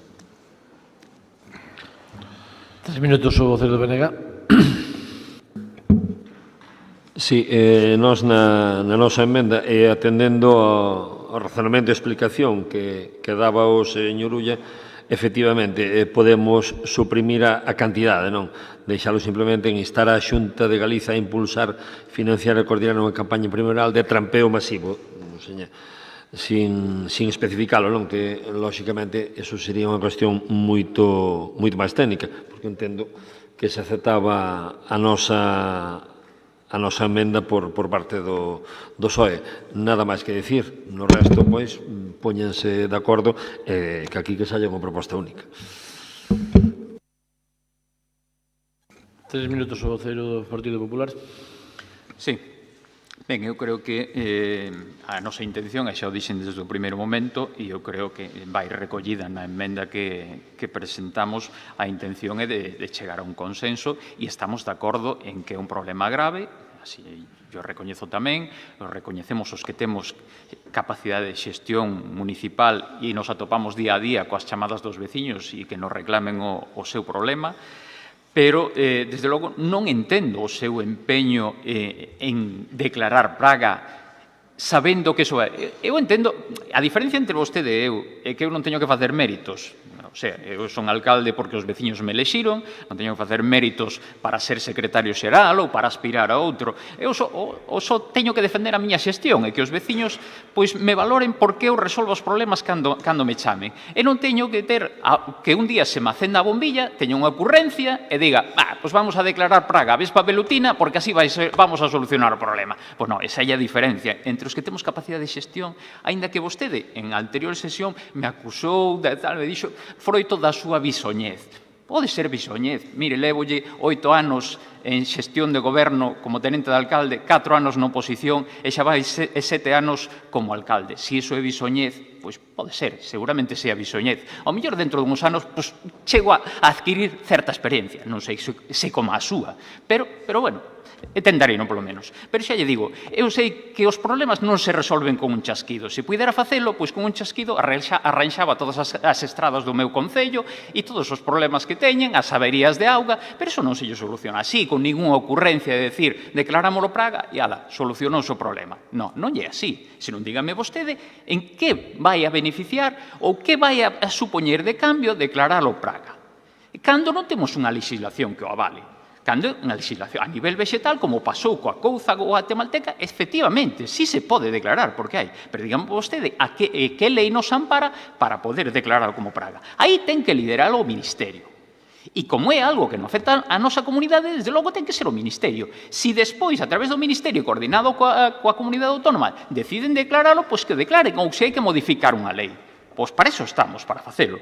E vostedes, unha proposta, o PSOE reclama ao Goberno medidas inmediatas para frenar o avance da vespa velutina. Isto é data de 16 de maio de 2018 e presentado no Congreso dos Diputados polo Partido Socialista, no Senado, perdón.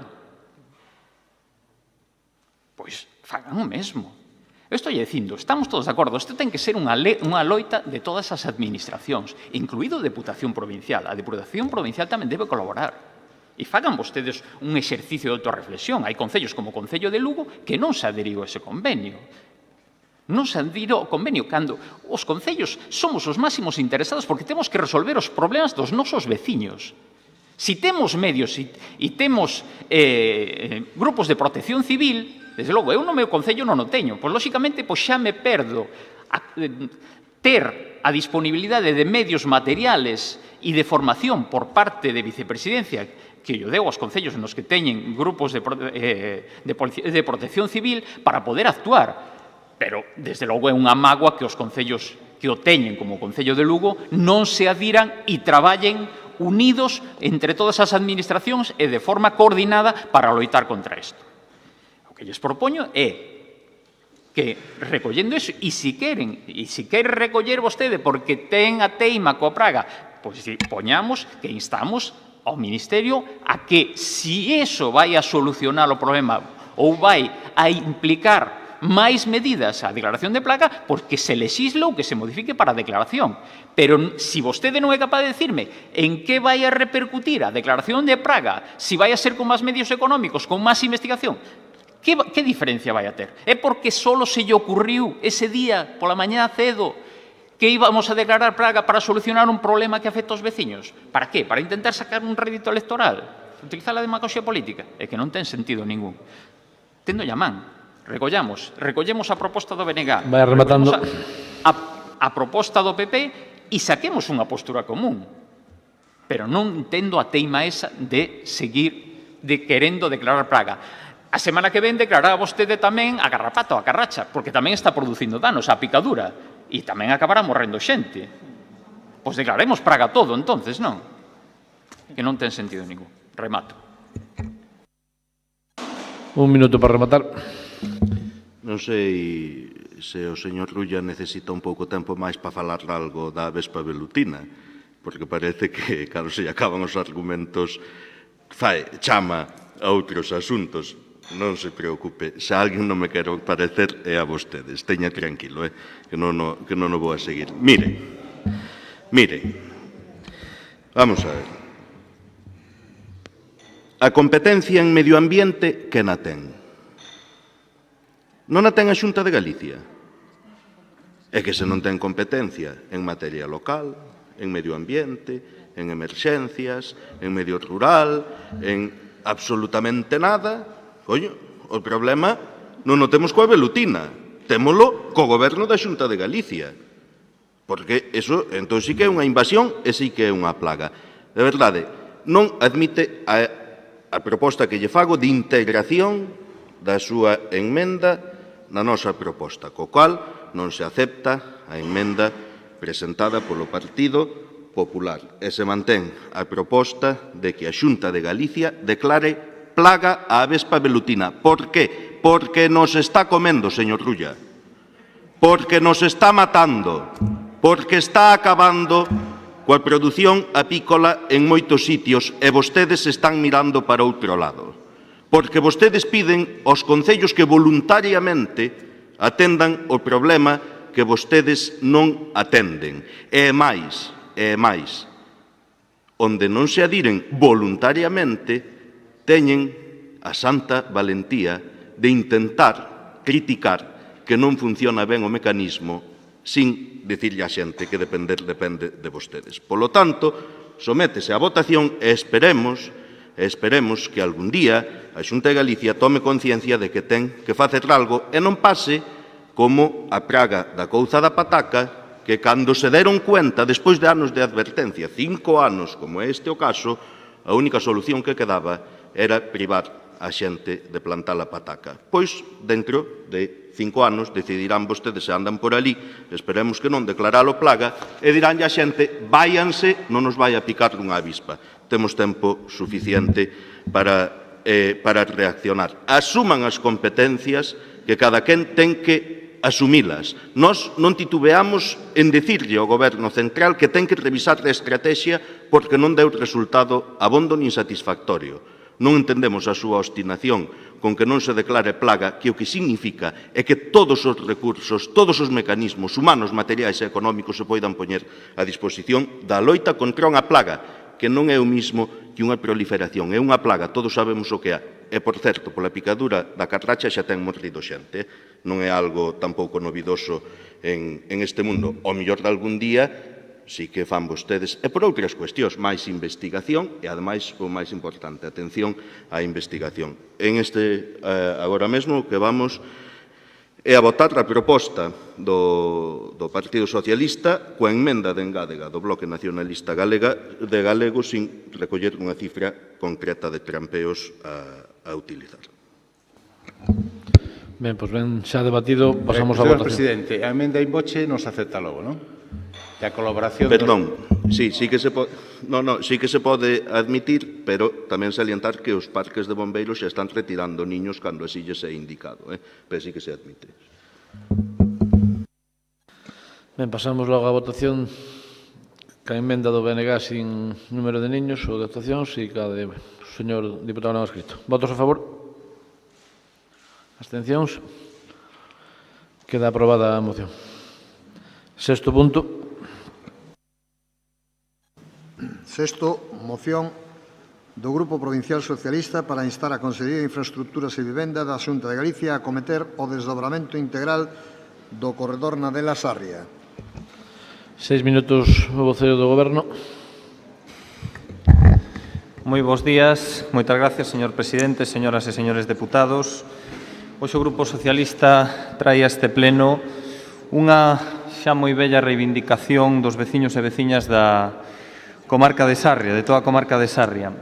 Cando os socialistas gobernábamos a Xunta de Galicia con Emilio Pérez Touriño, por aquel entón, cando era presidente da Xunta de Galicia, xa deixou preparada esta infraestructura para converterse nunha gran autovía que conectaría cara ao norte, ca autovía 6, ca do Cantábrico e cara ao sur, ca 76. Por iso queremos deixar claro a nosa postura, que dende o ano da súa apertura, no ano 2008, os socialistas sempre defendimos e defenderemos o desdobramento integral do corredor Nadela-Sarria Centro. No ano 2010, o señor Feijóo anunciou a bombo e platillo a intención de que a Xunta destinaría no orzamento 2011 un total de 34,8 millóns de euros para asumir o coste do desdobramento do corredor Nadela-Sarria, que entraría en funcionamento no ano 2013. É bastante obvio que nos mentiu, pero eso xa estamos bastante acostumados. Curiosamente, en xaneiro do ano 2011 se adxudicou o contrato de servicios para a redacción do proxecto de trazado de impacto ambiental do corredor Nadela-Sarria por un importe de 285.000 euros.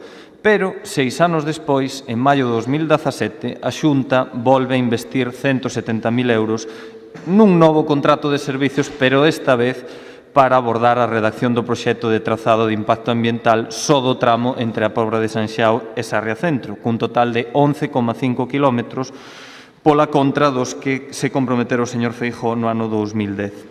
Parece de sentido común que alguén se pregunte, incluído o Grupo Socialista, que foi daquel proxecto inicial no que vostedes investiron 285.000 euros en IVA. E que tamén nos preguntemos porque a señora conselleira Cel Vázquez anuncia agochadas agora un tramo intermedio entre a Proba de Sanxiao e Sarria, cuxo inicio das obras se prevé para o ano 2020. Que curiosidade que vai coincidir cas eleccións autonómicas. Sobre todo, ademais, cando fai non moito tempo, tanto ela como o propio Feijóo afirmaban que a densidade de tráfico non xustificaba converter a vía de altas prestacións nun tramo, desdobrala nunha autovía. E, ademais, afirmaban que había outras prioridades, como era a autovía do Morrazo. Tal vez no aumento repentino de circulación que ahora vostedes argumentan no corredor teña algo que ver tamén o abandono indiscriminado que o Goberno Central do Partido Popular fixo das estradas nacionais durante os últimos anos de goberno do Partido Popular. E máis, se recorremos tamén a memoria de tráfico da Rede Autonómica de Estradas de Galicia do ano 2017, a propia hemeroteca, na que se recollen as promesas do señor Feijóo sobre o tramo de Nadela Pobra de Sanxiao, non é precisamente o que ten máis intensidade de tráfico. Vostedes deberían saber que o tramo de maior intensidade de tráfico é o tramo Nadela Pobra de Sanxiao, 3.500 vehículos fronte aos 2.400 do tramo Pobra-Sarria. Neste punto, eu creo que é importante destacar que a herdanza socialista non lle serve a vostedes para xustificarse, porque non pode ser mellor neste caso. Deixamos comezadas as obras no ano 2005 con fondos suficientes para levar adiante todas as expropiacións necesarias. Polo tanto, é obvio e de maneira concisa, queremos aclarar, porque xa nos coñecemos, xa sei o que me van a decir despois, e por iso me anticipo que, dende logo, o Grupo Socialista non se vai a opoñer en ningún momento ás obras que se van a cometer, pero que si reivindicamos é que ese proxecto de 11 kilómetros se amplíe o total dos 25 kilómetros existentes entre Nadela e Sarria Centro e que, en base ao cumprimento das promesas do señor Feijóo e que mismamente onte na prensa a propia Cel Vázquez se comprometía que hai unha vontade política, pois que se execute con carácter inmediato ese desdobramento dos 25 kilómetros para cometer algo que os socialistas sempre defenderemos e que consideramos que é de vital importancia desdobrar ese corredor en autovía para os veciños da comarca de Sarria. En definitiva, esta é a petición, é unha moción, creo que se plantexa dende o punto de vista constructivo. Creo que nesta liña temos que traballar todos os grupos porque consideramos que é unha conexión a nivel de infraestructuras fundamental para o desenvolvemento da comarca. Moitas gracias. 6 minutos o Partido Popular. Sí. Bueno, bos días a todos. Bueno, con respecto a esta moción que presenta o Partido Socialista no pleno desta Deputación, igual que xa o fixo no Concello de Sarria, o Partido Popular vamos a absternos con respecto a esta iniciativa como fixemos no mesmo Concello, simple e llanamente porque non queremos votar en contra de calquer cousa que sea impulsar unha infraestructura tan importante para esta provincia, nominativamente para as comarcas de Sarria e de Monforte de Lemos, pero, bueno, tamén é certo que esta infraestructura ten a súa historia. E como ten a súa historia, todos a coñecemos e tamén coñecemos a trayectoria que o Partido Socialista tivo e ten nesta infraestructura. Xa lles conocemos os trucos, xa sabemos como funcionan, porque así o fixeron cando se iniciou a obra.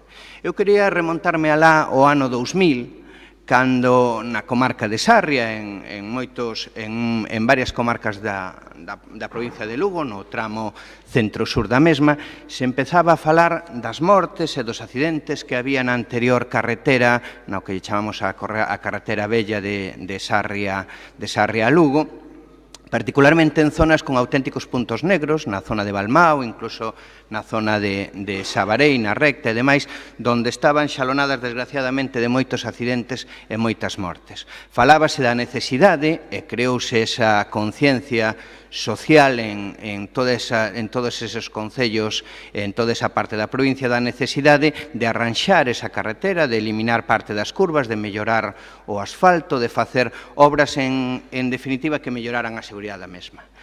Pero foi precisamente o actual presidente da Xunta, daquela conselleiro de Política Territorial da Xunta de Galicia, a que decidiu que esta provincia merecía algo máis que eso, do que se estaba falando. Foi o que decidiu que a conexión entre Lugo e Sarria, entre Sarria e Monforte, precisaba dunha infraestructura nova, non dun rebacheo, non dun arreglo e non dunha eliminación de curvas como se estaba a falar. E foi cando se iniciou o proxecto constructivo, que desde un momento quedou claro que iba a acabar sendo unha autovía, e que se iniciaba coa construcción dunha primeira fase, que lóxicamente é o que chamamos a vía de altas prestacións, ou o corredor Nadela-Sarria, Sarria-Monforte. Precisamente, naquel momento, cando se iniciou esa obra, que dende logo se ten unha paternidade indubitada que é a da Xunta do Partido Popular e a do seu presidente, daquela conselleiro de Política Territorial, os socialistas xa empezaron ca mesma estrategia que queren montar agora. Acordámonos todos cando, con certo éxito, ademais, dentro da sociedade sarriana, en moitos concellos, se creou unha plataforma en contra das obras e a favor rezaba a plataforma Autovía xa, corredor non. E os socialistas, que, lóxicamente, non quero entrar en máis dinámicas persoais de quen a formaba en Sarria, pero sí que é verdad que os socialistas tentaron poñerse en contra dunha obra tan importante como a que está feita na súa parte, que se rematará nos próximos anos, dicindo que non se podía facer por fases esa autovía, senón que había que facer toda xunta. Xusto o mismo discurso e a mesma mentira que a que nos veñen agora. É certo que no ano 5, cando vostedes chegaron ao poder, despois daquel bipartito de nefasto recordo para a maioría dos galegos, a conselleira de Política Territorial do señor Touriño era a señora María José Caride, conselleira de Política Territorial, que, por certo, durante o seu mandato visitou Sarria varias veces. Que pasa? Pois que cando chegaron ao poder fixeron todo o contrario do que habían prometido. As pancartas aquelas escondéronas, e despois o que se pasaron é a decir, bueno, que iban a preparar para unha futura autovía. Xa nada do desdobramento xa é agora, senón que cando se puidera, cando o tráfico permitira. De feito, está aí a hemeroteca, está para demostrar, en varias intervencións, a preguntas no propio Parlamento de Galicia e na súa visita a Sarria, foi o propio goberno socialista o que xa non quiso saber nada de ningún compromiso de plazo para executar ese desdobramento nin facer autovía. Por tanto, señor Rivera, que lles pasa? Pois que a historia se repite. Gracias a Dios saliron rápido da Xunta, os galegos non nos quixeron mantendo aquel bipartito, e agora que saben que vai empezar as obras do desdobramento, volven ca mesma estrategia. Ai, si, está moi ben, pero querémola xa e agora. Só que agora xa non son vírgenes. No ano 4 ainda os creían algúns, agora xa non. Ahora xa non. Ahora quedalles este tipo de iniciativas con moi pouco éxito e nula repercusión social en Sarria, por exemplo, na que volven ca mesma estrategia. Non, querémola xa e agora. Mire, o que está en tramitación é a primeira fase dese desdobramento e, lóxicamente, as obras vanse a iniciar antes das eleccións autonómicas, que é o que os molesta realmente, que o Partido Popular sea o único que aposte por esta infraestructura como sempre fixo. Porque nos 4 anos de bipartito non é que contrataran ni un solo metro cuadrado de desdobramento, é que non fixeron un estudio de impacto ambiental, non fixeron absolutamente nada. De feito, eses 4 anos adicáronos a acabar o tramo da primeira fase entre Nadela e Sarria, sin tocar de siquiera a continuación a Monforte. Por o tanto, están moi vistos, señor Rivera, e esta estrategia do Partido Socialista xa está moi vista e nadie a cree. Nós, por suposto, que queremos esa infraestructura porque se alguén pelexou por ela foi o Partido Popular desde sempre. Por o tanto, non vamos a votar en contra de calquer iniciativa que sea o impulso, pero nós defendemos que esa infraestructura xa se está facendo. Iso é o que os molesta a vostedes, como os molestou no ano 4. Pero agora xa os coñecemos, por o tanto, xa digo, o estudio de impacto ambiental e o estudio do trazado está rematado. De feito, só hai unha alegación do Concello de Sarria, que non é unha alegación técnicamente en contra do trazado, é, lóxicamente, pois unha manifestación política dese autovía xa agora que xa nos coñecemos desde fai tantos anos. Pero, fora deso, o que está claro é que o proxecto constructivo está tamén en contratación e se van a iniciar as obras de forma, dentro deses prazos regulamentarios, administrativos e técnicos, de forma inmediata. Iso é o que os volve a molestar. E como iso é o que os volve a molestar, nós vamos a seguir, lóxicamente, apostando por esta infraestructura como fixemos sempre. E, lóxicamente, creemos que esta infraestructura será un desdobramento completo, nadie dubida deso. A nadie se lle ocurre pensar que se vai desdobrar hasta a Pobra de Sanxiao, con todos os respetos á Pobra de Sanxiao. Absolutamente a nadie que teña un pouco de vertente.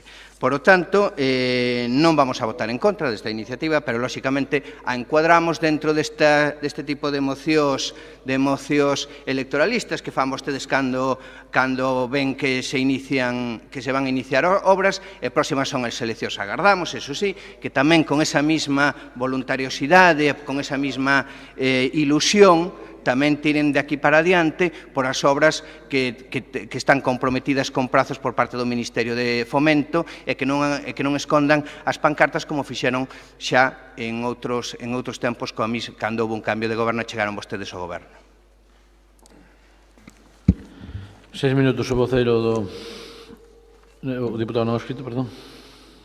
Gracias, señor presidente. Para anunciarlle que me vou a conchavar outra vez con ustedes e voulles a apoiar esta moción porque, bueno, todo o que de interés para a provincia, obviamente, como dixen xa noutras intervencións, vai ser apoiado, e máis para unha comarca de Sarria por algo que os que son socialistas agora e os que éramos antes e agora non somos, seguimos apoiando. Nada máis e moitas gracias. 6 minutos o voceiro de BNG. Sí, para anunciar tamén o noso voto favorable.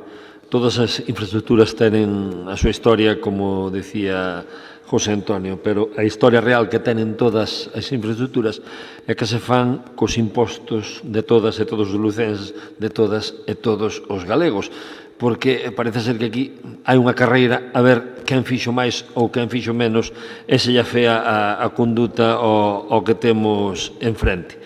E dicir tamén que, unha vez máis, neste caso, evidenciase o nulo o escaso interese do goberno autonómico por esta provincia. Despois vamos ver nunha moción que trae o Partido Popular tamén a situación da Nacional 642 na Mariña. Aquí o único que chegan son as migallas orzamentarias. A provincia de Lugo chegan migallas orzamentarias en tema de infraestructuras. Vamos a remolque de todo, vamos a remolque dese eixo Coruña, Santiago, Vigo, Pontevedra, que parece ser que é pois onde está toda a poboación. Entonces, dámosles máis servicios, dámosles máis infraestructuras para que siga habendo máis poboación aínda ali, para que se siga despoblando máis Lugo, para que se siga despoblando máis Ourense, pero neste caso é Lugo que é o que nos preocupa. Xa digo, aquí unhas migallas, e facemos 10 kilómetros, despois non, é que hai unha demanda social que faigan outros 10 kilómetros e así estamos, e levamos 20, 30 anos así, polo menos. E, efectivamente, se dice aquí nesta moción que o señor Feijóo xa anunciara esta obra hai tempo, pero, bueno, os anuncios mentira estamos acostumados. Estamos acostumados, xa digo, vámoslo falar tamén despois na moción da Nacional 642, tamén o señor Feijóo anunciara que o corredor San Cibrao-Ferrol iba a estar rematado no 2014, despois veo Agustín Hernández e dixo que non, que era no 17, acórdeme que xunto con outros compañeiros asistín a ese pleno no Parlamento, que iba a estar no 17, son 85 kilómetros, tenen 7 en Xove, que o sabe aí moi ben o señor Demetrio, e 8 en Ortigueira, dos 85. Iba a estar todo rematado no 17. Bueno, é que isto é para indignarse, para cabrearse. Non sei se indignación é sinónimo de revolución, pero isto era para facer unha revolución na provincia de Lugo, tal como están as infraestructuras. E agora estamos falando só de Xunta, pero na outra moción vamos falar tamén do Estado, que aí sí que hai responsabilidades destes e destes, dun lado e do outro. É vergoñento, é vergonzoso. E mentras haxa xente que non ten vergonza ao frente destas institucións, ben sexa a Xunta de Galicia, ben sexa a Consellería de Infraestructuras, pois seguiremos pasando vergonza nosotros e nosoutras, os usuarios destas estradas que se corresponden ao século XX e non ao XXI. E xa digo, non é que as faiga o PP, nin que as faiga o PSOE, fanse cos cartos de todas e todos os lucenses. 3 minutos o vocero do Goberno. Bueno, pues lamento que o Partido Popular sempre utilice a estrategia da abstención para agocharse, será para demostrar que o tramo se quedará niso e xa veremos se finalmente cumplen. Mire, isto non lle responde a ningunha estrategia, señor García, do Partido Socialista. Respóndelle unha reivindicación histórica dos veciños da comarca. Vostede falaba de pancartas, non é o máis indicado para falar de pancartas porque vostede estivo detrás desa pancarta hasta que o señor Barreiro, cando mandaba, creo que manda menos, o convenceu de que fixera o contrario e pasou de estar detrás a pasar de diante. O sea que indicacións acerca de quen está detrás das pancartas uno non lle las vou a admitir. Do mesmo xeito que se trae esta moción, bueno, podo entender que vostede se absteña porque vostede no ano 2011 dixo xunto co señor Dámaso López señalaban que as obras do desdoblamento do corredor comenzarían o próximo ano, é dicir, no 2011. Entón, non me extraña que non nos fiemos do Partido Popular, porque vostede mesmo mentiu, e mentiu porque a hemeroteca está aí. E por eso lle digo, vostede fala que non había estudio de impacto ambiental. O problema é que vostedes teñen dous. O que lle pregunto eu, e lle adianto que pediremos responsabilidades por ese feito, é que fixeron vostedes co investimento de 285.000 euros que se gastaron no primeiro estudio integral do corredor Nadela Sarria, dese estudio de impacto ambiental e de proxecto, e a relación do proxecto. Donde vai? Habrá que empezar a desempolvalo ou por que motivo vostedes redactan outro proxecto intermedio e sacan licitación cando xa teñen o proxecto redactado?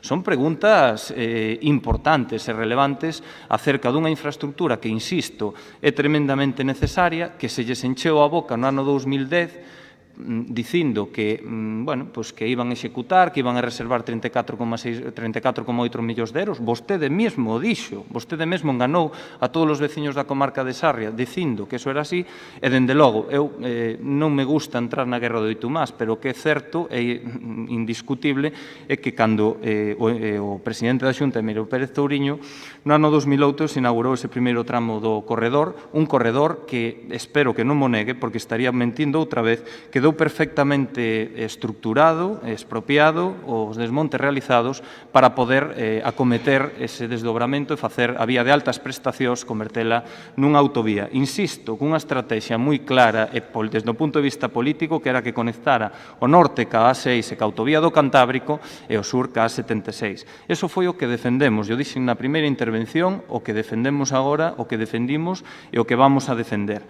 Por o que me dá a entender vostede, non hai moitos indicios de que o Partido Popular teña intención de abordar moito máis do que xa abordeu. Eu si me creo que o Partido Popular poda deixar o tramo tal e como ten proxectado actualmente.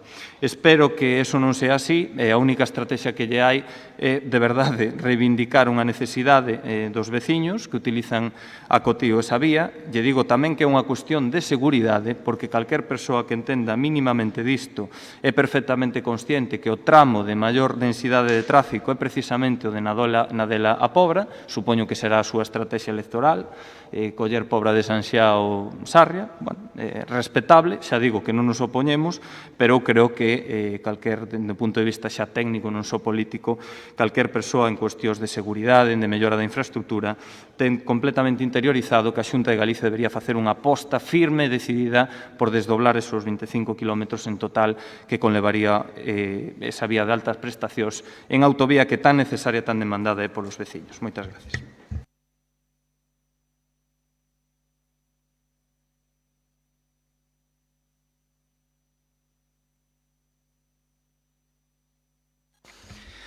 Sí, bueno, eu quero insistir nos argumentos de que non están en condicións vostedes de dar ningún tipo de lección con esta infraestructura. Vostedes gobernaron e incumpliron todo o que prometeron en Sarria. Vostedes non foron capaces de facer un metro cuadrado de desdobramento. Vostedes, ahora acabame de decir que non estamos en condicións de debatir que se o proxecto quedara arranxado. Pois mire, señor Rivera, eso é o que creíamos, pois tampouco quedou ben arranxado, porque fixeron falta, están facendo falta novas expropiacións, que sempre venderon vostedes que quedaba si todo o terreno necesario para acometer a infraestructura. Pois tampouco, nin eso, señor Rivera. Entonces, que volvan a sacar este tema cando se anuncia o remate xa do período de exposición do proxecto de trazado, se anuncia a contratación das obras desta primeira fase e se anuncia realmente o compromiso do Partido Popular e da Xunta de Galicia con esta infraestructura, pois claro que é sospeitoso, porque xa os conocemos. Si fora a primeira vez, pero insisto, xa os conocemos o que fixeron no goberno con esta obra, como fixeron en moitas máis. E que vostede, primeiro, xa faría falta, incluso para apoiar esta moción, faría falta un soporte técnico-administrativo máis alto, porque o que vostedes propoñen é que unha obra que está agora mesmo rematado o seu prazo de exposición con respecto ao proxecto de trazado, se retrase para modificar ese proxecto e ampliar o demais, por o cual, técnicamente, mesmo ao mellor a súa proposta, mesmo incluso retrasa a obra. Non sei se é o que vostedes queren, tampouco me extrañaría, porque xa os coñecemos. Entonces, ni siquiera, ca súa proposta, vostedes son capaces de xustificar técnico e administrativamente que a obra iría máis rápida. Eso para empezar. Segundo, home, nos parecenos moi ben, por suposto, que todas as obras non se fagan por fase e se fagan moi rápidas, parecenos estupendo, pero é que vostedes, ca rede viaria provincial, xa me dirán o que están facendo. Pois eu recordo, e en Sarria creo que veñen de licitar un tramo de 3,5 kilómetros nunha carretera provincial que está desfeita. Pois mire, non están en condicións de dar explicacións de como se fan as infraestructuras cando licitan 3,5 kilómetros dunha carretera anualmente. Supoño que será por limitacións orzamentarias, supoño que será outro tipo de cuestións, pero voluntad de dar explicacións de como se fan as obras ninguna, e menos de vostedes. Por o tanto, insisto no mismo que dixemos en Sarria e o que estamos a decir. Este Partido Popular de Lugo aposta por esta infraestructura, porque foi o Partido Popular o primeiro que a defendeu e que a puxo en marcha. Foi o que considerou que esta obra podía verticular e vehicular a provincia de Lugo dende Lugo a Sarria e de Sarria a Monforte, cando nadie estaba falando deso. Os socialistas daquela opoñíanse cando empezaron as obras e despois cando gobernaron non fixeron nada. Por cuarta vez o teño que decir, porque é moi bonito falar de intencións, pero aí están os feitos. A señora Caride e o señor Touriño non desdobraron a autovía, pero é que nin fixeron un proxecto de estudio de desdobramento, non fixeron absolutamente nada. De feito, naquel íter, acabado ese período negro da historia galega do 5 ao 9, no 9, houbo que continuar e retomar a obra para levala a Monforte de Lemos. Por o tanto, mire, moi visto a estrategia é moi pouco eficiente, e xa lles digo unha cousa, moi pouco crible. Porque foron moitos a xente de boa fe que no ano 4 se adaptaron ou apoiaban esa intencionalidade, pero son moitos os decepcionados xa polas promesas socialistas. Por o tanto, xa lle digo, esa obra vai a comenzar, é un éxito para esta provincia e debemos estar todos para apoiala e non para intentar buscarlle problemas ou tres pesos gato. Por outra parte, xa digo, tamén agardamos esa mesma efusividade que as outras obras de infraestructuras de transporte que hai nesta provincia que dependen do Ministerio de Fomento. Non se olviden delas, porque non nos vamos a olvidar. Se non nos olvidamos cando estábamos no goberno, tampouco nos vamos a olvidar ahora que non estamos. 3 minutos o diputado non escrito. 3 minutos o vocero do BNG. Moi breve. Xa pasou unha década despois do remate do goberno bipartito.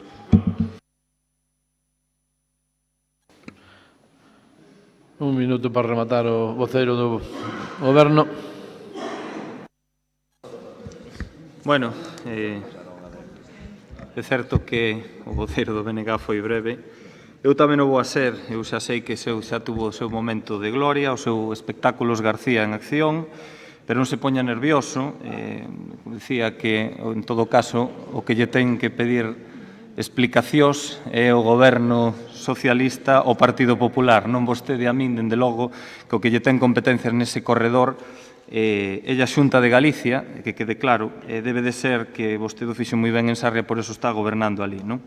Pero, bueno, insisto, que de verdade que isto non responde a ningunha estrategia, nin al e tú máis, e tú menos, senón simplemente o feito de que vamos a reivindicar unha infraestructura que é necesaria. E xa lle digo, bueno, toda agora, vostedes ainda tampouco fixeron ningún só centímetro de corredor, desdobramento de corredor, co cal vamos esperar, porque cando o Partido Popular di que no 2020 se prevé que este en execución, póñanse a temblar.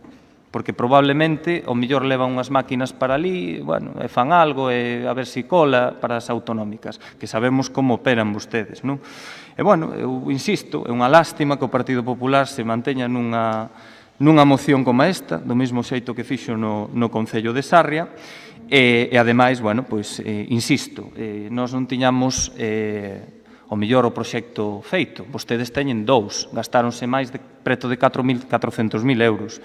E que fixeron co primeiro desdobramento? Que é o que realmente se debería executar? Que xa lle quedaba preparado, que simplemente tiñan que executalo. Bueno, pois nós pediremos e preguntaremos responsabilidades, insisto, que foi dese proxecto de 25 kilómetros que vostedes meteron nun caixón e que de repente invirten outros 170.000 euros a maiores para desdobrar 11 kilómetros. Que benvidos señan, pero considero que, dado a cuestión que nos ocupa, pois é completamente insuficiente. É moi injusto que o Partido Popular castiga así os veciños da comarca de Sarria. Para finalizar, pois, bueno, simplemente decir que a nosa proposta é clara, que é concisa e que vamos a apostar por defender algo que sempre defendimos e que nos demandan todos os veciños da nosa comarca. Moitas gracias. Pasamos entonces á votación. Votos a favor da proposta. Abstencións. Queda aprobada a proposta. Sétimo punto. Sétimo, moción do Grupo Provincial do BNG para a homoxeneización e mellora das condicións de traballo e eficacia dos grupos de emerxencias supramunicipais da provincia de Lugo. 6 minutos o voceiro do BNG. Bueno, moi bons días a todos e a todas outra vez. Para empezar a defensa da proposta, quero lembrar, en todo caso, que me parece moi relevante o significado do que significan as siglas de GES, non? Por un lado, son grupos de persoas que teñen que ter un número mínimo, eses grupos, se quere que leven a cabo a súa función, se quere que sean operativos, son para atender a emerxencias, prioritariamente, non para facer outro tipo de traballos que, incluso, como veremos despois, en algúns casos, puidera impedir a propia atención das emerxencias. E algo moi importante tamén, que se esquece moitas veces, son supramunicipales. É dicir, a súa función, a súa creación foi para atender a emerxencias en distintos concellos na comarca onde están enclavados. Non só para traballar no concello que teñen como base.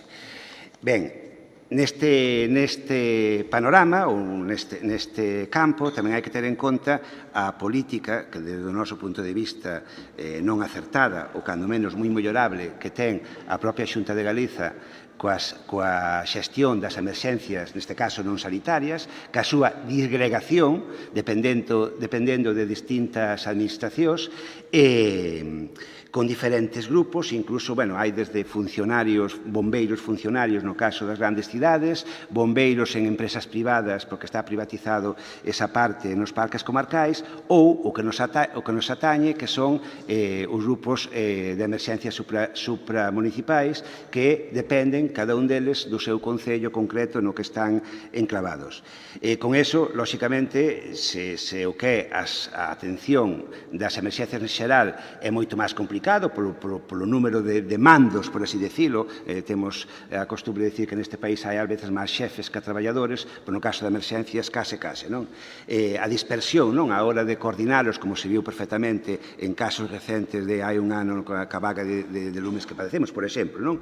Pois dá problemas de operatividade, pero que no caso dos GES estamos vendo que dos existentes, por exemplo, na provincia de Lugo, cada un deles depende do seu alcalde correspondente. Non importa que as emerxencias as marquen desde unha coordinación superior, senón que a organización de traballo que teñen en cada concello si afecta a atención desas emerxencias, que é o que aquí tratamos de corrixir e de homoxeneizar. Tamén hai que dicir, evidentemente, que dada esa disgregación que hai nos GES en distintos concellos, non ten nada que ver o panorama duns concellos con respecto a outros, por suposto. A casuística é moi variada e iso é tamén o que nos levou precisamente a traer esta proposta aquí para que iso non aconteza e se mellore en todos os sentidos. Aquí atopámonos, e xa non falamos de outras provincias, pero na provincia de Lugo, traballadores que cobran pouco máis de 700 euros, que non chegan aos 800 euros ao mes, e traballadores que superan moi ampliamente os 1.000 euros ao mes. Cantidade tamén creo que non acorde ao servicio de responsabilidade que terían que levar a cabo, pero, bueno, insisto que aquí estamos a falar sobre todo das diferencias que hai entre uns e outras cousas que nos parece completamente mellorable. Dicía xa antes, non? Tamén se dá o caso, hai exemplos moi concretos e moi sangrantes, onde a propia organización do traballo que se fai en algún concello determinado impide, na práctica, que poden atender emerxencias, e xa non só nese concello, senón moito máis en concellos que non son o seu concello base. Non? Cuestión que, dado que están subvencionados con cartos de todos e de todos, con cartos públicos, non do concello concreto onde están enclavados, podía considerar hasta un propio fraude o que é o espírito, cando menos, da que é a concepción dos GES. Non? Eu creo que recibo unha das propostas que se fai que, independentemente que poidan facer outros traballos cando non teñen que atender esas emerxencias, donde que, bueno, esta é outra negociación e outro debate á parte, a prioridade ten que ser sempre a atención ás emerxencias. E nunca o traballo que lles encomenden no Concello pode impedir que se atenda unha emerxencia. Ou nunca, por exemplo, o número de efectivos que hai nun determinado GES, nun determinado concello, impida que se poida atender as emerxencias que xurdan, como está a pasar neste momento. Non? Se o número mínimo, que eu lembrar que era de 12 en cada concello, pois hai que manter en cada momento esas 12 persoas, pois en canto en unha xaxa, non se podrá atender as emerxencias que é porque están concebidos. Ao mesmo tempo, falábamos antes que o salario, nós seguimos pensando que non é acorde ao traballo de responsabilidade que teñen, pero a súa formación, a formación que se lles dá tampouco é axeitada para o traballo que teñen que facer. Había que facer un plan de formación para todos e cada un dos traballadores, para todos por igual, para que realmente puderan levar a cabo a función que se lles encomenda e porque foron creados. Non? En todo caso, tamén xa vou rematando a primeira intervención, facer fincapé en que os grupos ou están completos ou non poden ter esa función. Eu lembro agora, por exemplo, o GES de Guiteriz, por poñer un exemplo, que ten neste momento 7 persoas, unha de baixa, e non sei agora mesmo, non me acordo, se 2 ou 4 de vacacións, co cal xa me dirán como se poden atender as emerxencias na comarca da Terra Chá, pois prácticamente con 4 persoas ou 5 que pode haber, un servicio que deberá durar ou deberá estar activo as 24 horas. Non? O sea, eso non é operativo, nin, insisto, non sirve para nada para o que foron creados. Falábase antes aquí, nunha moción anterior, da loita contra a velutina. Eu, evidentemente, ca formación axeitada, moi importante, non? E cos medios axeitados, poden colaborar perfectamente, entraría, penso que dentro das súas funcións, a loita contra a velutina. E máis, tendo estes profesionais ben formados e ben equipados para loitar, hasta poderíamos evitar que algún que outro alcalde anduvera propoñendo desfacer os niños a cañonazos, non? Como vimos hai uns meses nos medios de comunicación, que como proposta, como idea brillante, se lle ocurría coller a escopeta e liquidar os niños das velutinas a tiro limpio, non? Vamos, se hai persoal suficiente, hai unha boa organización, pois podías evitar, por exemplo, ese tipo de esas sí que son ocurrencias e además son contos. Bueno, xa remato, unha cousa tan básica como é, por exemplo, recoñecer a categoría profesional. Aquí hai concellos que están pagando o salario como peóns, hai concellos como, por exemplo, de Monterroso, que se recoñece, dado que se asixe ter carné de conducir, recoñécese esa categoría de oficial de primeira, e hai outros concellos que, sin asignarlle unha categoría, pois repártese o diñeiro que teñen pois en 12 meses e cada un cobra a parte que corresponde. Eu creo que non é de recibo. A Diputación fixe un esforzo moi importante na última legislatura nas cláusulas sociales das contratacións, para as contratacións de empresas que traballan para a Diputación, pois moito máis eu creo que se ten que esforzar en poñer certos condicionantes ou axudar a poñelos para aqueles traballadores que, cando menos nun 40%, están sufragados ou pagados con cartos desta institución. Non? A proposta é tamén aberta, non dicimos, non nos metemos no cal ten que ser o traballo ou a fórmula que usa a Diputación para intentar coordinar e homoxeneizar estas cuestións, pero eu creo que é urxente facelo. Hai unha enmenda do Partido Popular donde pareceme perfecto de implicar a Xunta nun marco de negociación nisto. Como non nos metemos na fórmula que ten que ter o Goberno para levar a cabo chegar a este obxectivo, pois esta é unha fórmula como outra que aquela, co cal parece nos ben sin ningún tipo de problema. Minutos o diputado non escrito. Gracias, señor presidente. A verdade é que me sorprende as afirmacións que se fan por parte do portavoz do BNG nesta moción. Eu creo que implican, desde logo falando desde a experiencia personal do GES que ten a súa sede en Becerría, que é un descoñecemento total e absoluto de como funcionan os GES con un interese, digo yo con todo cariño, pois bueno, para vender unha vez máis fume aos traballadores, etcétera, pero que repito, non ten nada que ver co que, polo menos no GES de Becerrea, se está a facer. Tamén é verdad que como a moción é inocua, non fai daño ningún, nin a uns nin a outros, este portavoz vai a votar. Pero, desde logo, sí que creo que hai que rexeitar algunhas das afirmacións que se fan aquí. Fálase de bombeiros que son funcionarios municipales. Nada máis falso. Os GES non son bombeiros, señor Ferreiro. Os GES non son bombeiros, nin teñen que ir aos incendios forestales. Os GES teñen que actuar cando hai peligro para un núcleo urbano, ou para unha población ou para unhas persoas. Entón, sí que teñen que ir ali. Senón, os incendios forestales non teñen que ir para nada. Despois fala de que a formación sempre a paga o Concello. Bueno, o Concello paga parte da formación, pero mire, a Dios o que des Dios e a home o que de home. Aquí a formación faise por parte da Xunta de Galicia, teñen cursos bastante habituales e aquel que quere traballar e irse formar non ten problema ningún. Eu falo polos traballadores do meu Concello. Despois fala que as funcións que teñen que realizar, que cada un fai. Mire, hai un convenio claro, rotundo, do que ten que facer. Claro que o GES ten un pecado original que se paga ou se financia desde varias consellerías. E isto crea un problema de financiación. Canto máis, eu creo que, e tratar de ser prudente, pero, bueno, da Consellería de Agricultura non ten nombre. A verdade é que automáticamente, sistemáticamente, dá igual o que desbroces, porque sí que teñen que facer ese traballo os GES. É unha das condicións do convenio, desbrozar. Sí que hai que facer outros traballos. Pero, sistemáticamente, polo menos no caso de Becerrea, a Consellería de Medio Rural, iba a facer unha afirmación de tipo personal e non quero, pois automáticamente, sin revisar, sin controlar, pois sempre desconta unha cantidad determinada. E o que tiña que ser un coste cero desde que a Diputación asumiu o 50% correspondente, pois convértese no Concello de Becerrea en 15-20.000 euros todos os anos que non tería por que pagar ao Concello. Despois tamén se dice que non traballan no conxunto dos concellos. Iso é falso. As condicións que poñen os convenios, eu teño aquí, estáse negociando estes días na Cafegán e a Xunta o novo convenio, os GES van sistemáticamente a todas as chamadas que se fan ao 112. Por iso antes dicía o portavoz do Partido Socialista que, polo menos en Becerrea, chaman automáticamente. Dá igual o concello que sea. E automáticamente, no mellor tempo previsto, estás ali. O número de actuacións que eu podía tratar e podo facilitar é un número moi elevado de actuacións en todos os concellos. O 90% delas fora do concello de base do GES. Eu podría seguir dicíndolle que todo o que vostede propón aquí xa se fai.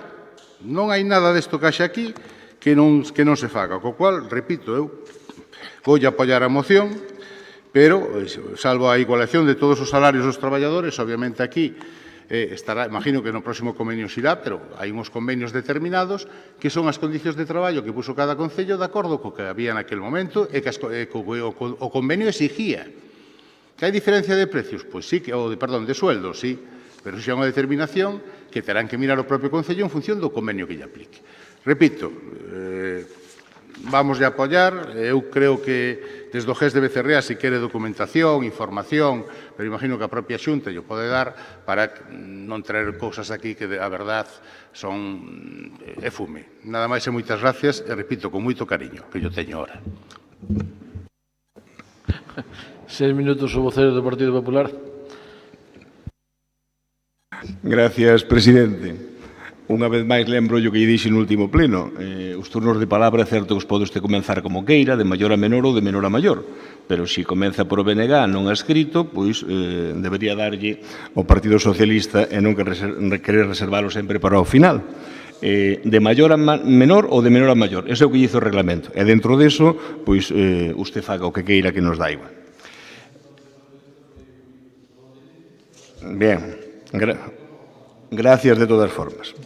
Me imagino que non será a última vez, por lo tanto, seguimos.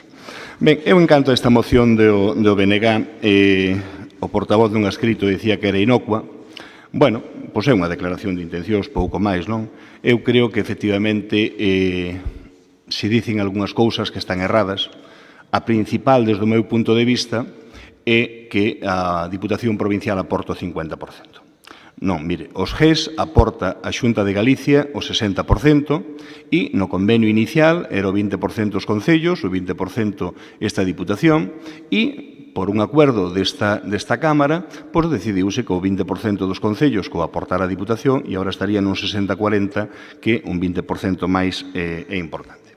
Pero además hai que decir que a Xunta de Galicia, aparte de aportar o 60%, aporta toda a formación. Os datos publicados da Xunta de Galicia, eu non os vou a correxir, porque son que nos 3 últimos anos investiu tanto en material como en formación máis de 2.700.000 euros solo nos grupos de intervención extramunicipal. E eu creo que é unha cantidade importante. A través da Escola Galega de Seguridade está se dando formación continua e constante.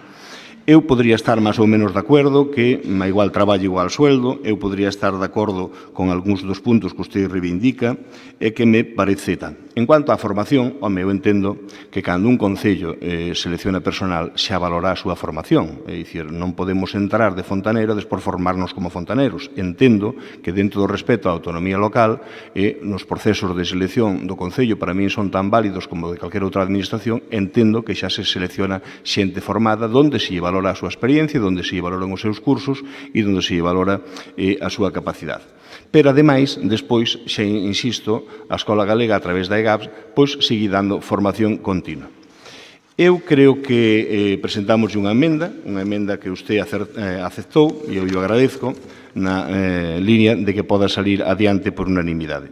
Eu creo que, se usted pon de manifesto, e eu non o sei, e que hai sentados entre os 25 dous alcaldes, o de Becerra e o propio presidente da institución, que soportan grupos, e, por tanto, eles nos poderían decir máis que outros compañeiros que non nos temos, pero o que é certo é que eu entendo que sí saen cando os chaman outros concellos, e é certo que hai un convenio que, cando eses alcaldes solicitan os GES e os firman, xa regula cuáles son as súas condicións de traballo. E se aqueles traballadores, efectivamente, se encomendan outra xestión fora deso, pois o que deben facer é denuncialas.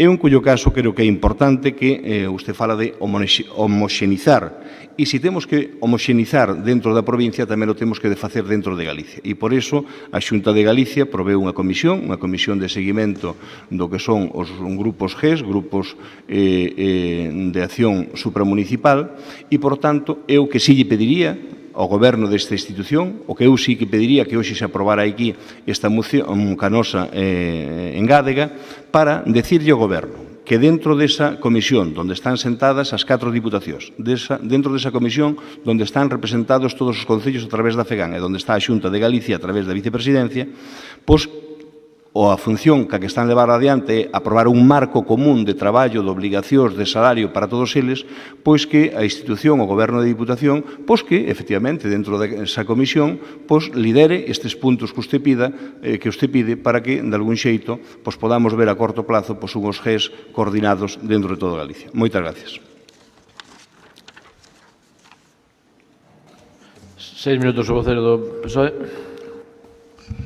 Gracias, presidente. Bos días, señoras, señores diputados e tamén a todas as persoas que nos están a seguir dende os distintos medios da internet. Ben, esta moción, pois, a caída ao momento de tratar de homoxeneizar distintas posturas, porque dende agosto do ano 2013 ata que as sucesivas adendas que se foron firmando a este convenio para a creación dos GES e o mantemento dos GES remata ahora o 31 de decembro de 2018, evidentemente, téñense soportado e estánse a soportar distintas accións de maneiras de leválo adiante, dependendo tamén, de alguma maneira, en función do concello onde teñan a súa base. En este momento, e así se acaba de referir o voceiro do Grupo Popular, se acaban de referir de alguma maneira tamén os voceiros dos grupos anteriores, existe xa, dende vai un tempo, unha comisión de traballo entre as 4 deputacións, entre a Xunta de Galicia e, como non, entre a FEGAN, donde se tratan de homoxeneizar e de chegar a acordos en base a 4 ou 5 criterios importantes, que son a financiación, evidentemente, de onde veñen esa financiación, de onde ven ese diñeiro, como ven ese diñeiro, é finalista, non é finalista, debe de ser de fondos FEDER, non debe de ser para a hora da xustificación de algúns traballos que fan estes grupos de emerxencia supramunicipais. Evidentemente, aquí a Diputación teno demostrado xa co tema dos bombeiros. A igualdade salarial é un plato que igual traballo, igual salario, nunca vamos a decir que non, e vamos a facer todo o posible dentro do Goberno de Diputación para que eso aconteza ao longo da provincia, e despois entrase tamén nun tema que se está a tratar dentro desa comisión que se está funcionando ahora mesmo, que son as funcións dos grupos de emerxencia supramunicipal, priorizando, evidentemente, sempre aquela chamada de emerxencia que veña, aínda que non seña no Concello onde está, evidentemente, a base deste grupo e, como non, ante desoindo aqueles traballos que esteña facendo nese momento. Iso é unha opinión, non é unha opinión, é unha preceptiva que se está facendo nesta mesa de traballo e tamén, pois, evidentemente, outro tema que se falaba que era a formación. A formación, e así tamén se manifestou con anterioridade, as persoas que entran a formar parte dos GES, evidentemente, teñen que ter unha formación xa acreditada, pero, ainda así, a formación continua é non fundamental, cando menos prioritaria a hora de seguir facendo os traballos. E para iso, evidentemente, a Xunta de Galicia, a través da Academia Galega de Seguridade da Estrada, ten a potestade, digamos, e a posibilidade de seguir facendo cada un dos cursos que, ao longo da formación continua destas persoas que forman estes grupos de emerxencia, teñan que realizar ou poden realizar para seguir formándose, para seguir actualizando non só os seus currículums, sino a súa maneira de actuar.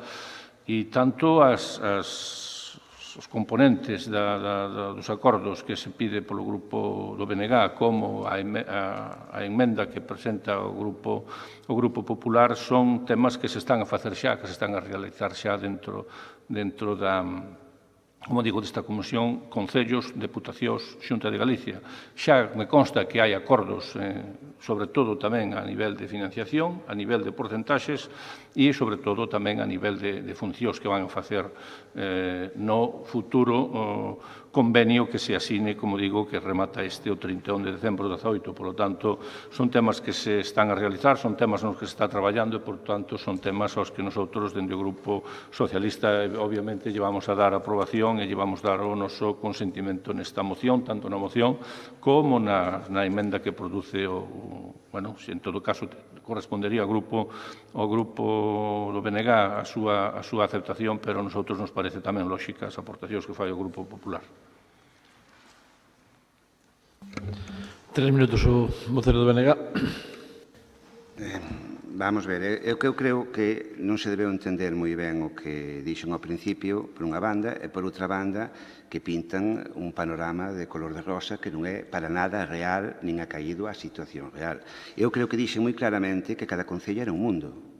E igual que hai concellos que lle teñen un salario máis ou menos decente, hai concellos que teñen as condicións de organización tamén bastante boas, e hai concellos onde se atende, senón todas que é posible, todas as chamadas que hai, señan no propio concello ou fora do concello. Eso teño claro. Ora, igual que digo eso, tamén digo que hai outros concellos que eso non ocorre. E puxo un exemplo, é que con 7 persoas, unha de baixa, e 2 ou 4, non me lembro se 2 ou 4 de vacacións, é imposible atender as emerxencias. É que non hai forma de cubrir as 24 horas. É imposible, materialmente imposible. E aquí hai alcaldes de Begonte, por exemplo, a ver se poden atender 5 persoas, a Xermade, Begonte, Viteriz e Friol. É imposible, completamente imposible. Non estou dicindo que eso pase en todos os concellos, para nada. Non estou dicindo que os salarios seña de 700 e pico euros en todos os concellos, para nada. Digo, cada concello é un mundo, é o que se trata de evitar. E, sobre todo, que é o obxectivo deste tipo de mocións, xa sabémoslo perfectamente, é sacar un problema que existe na provincia, en Galiza neste caso, é que sacar a sociedade e que a xente saiba o que hai.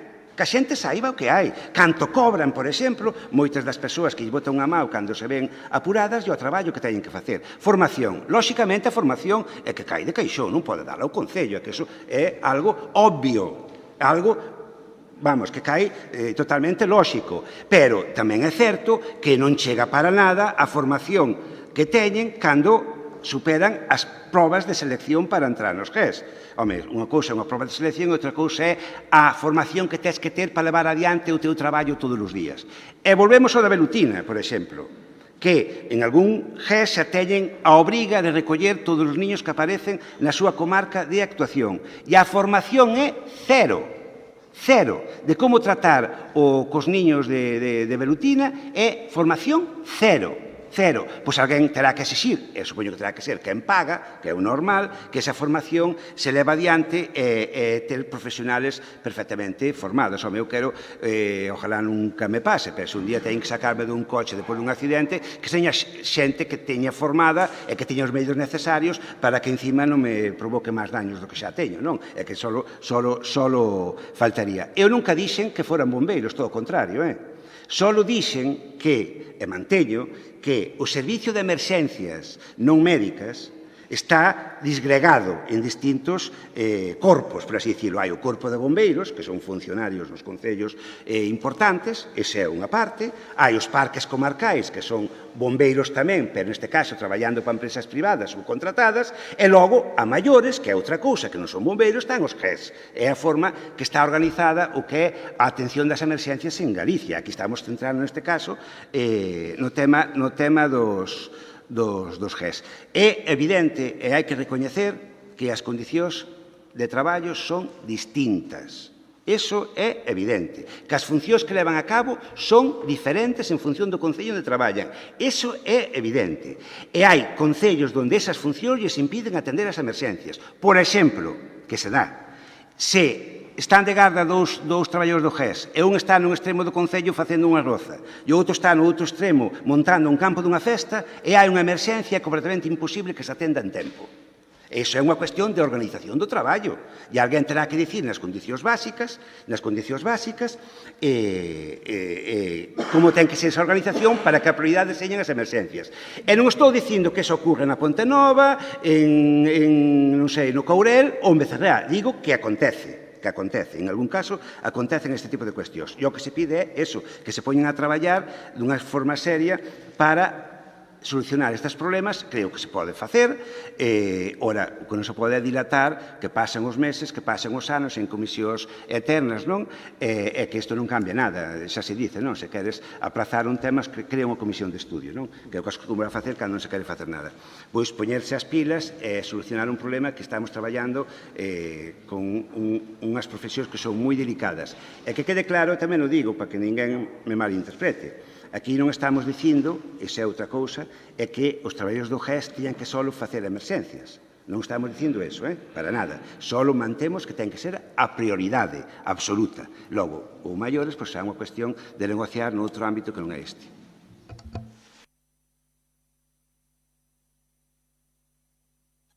Simplemente, señor presidente, gracias.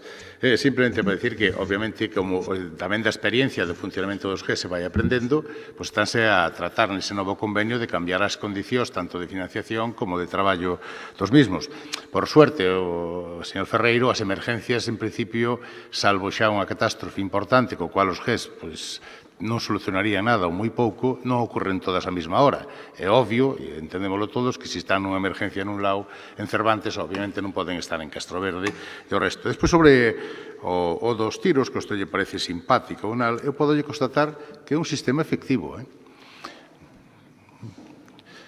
Eu non tirei os tiros, pero eu vin niños de velutina que desapareceron gracias aos tiros, sobre todo en época, obviamente, de caza, e en sitios donde non poden acceder nin os medios de emergencia, nin chegan os medios que teñen os GES habitualmente, co cual ese alcalde, que non sei a quen se refiere, obviamente, eu podo corroborar que sí é certo, porque na nosa comarca algúns paisanos que tiñan ese problema non daban chegado, nin chegábamos os GES, optaron por ese sistema e o nido desapareceu.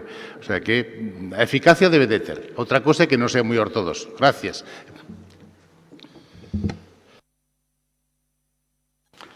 Tres minutos o Partido Popular.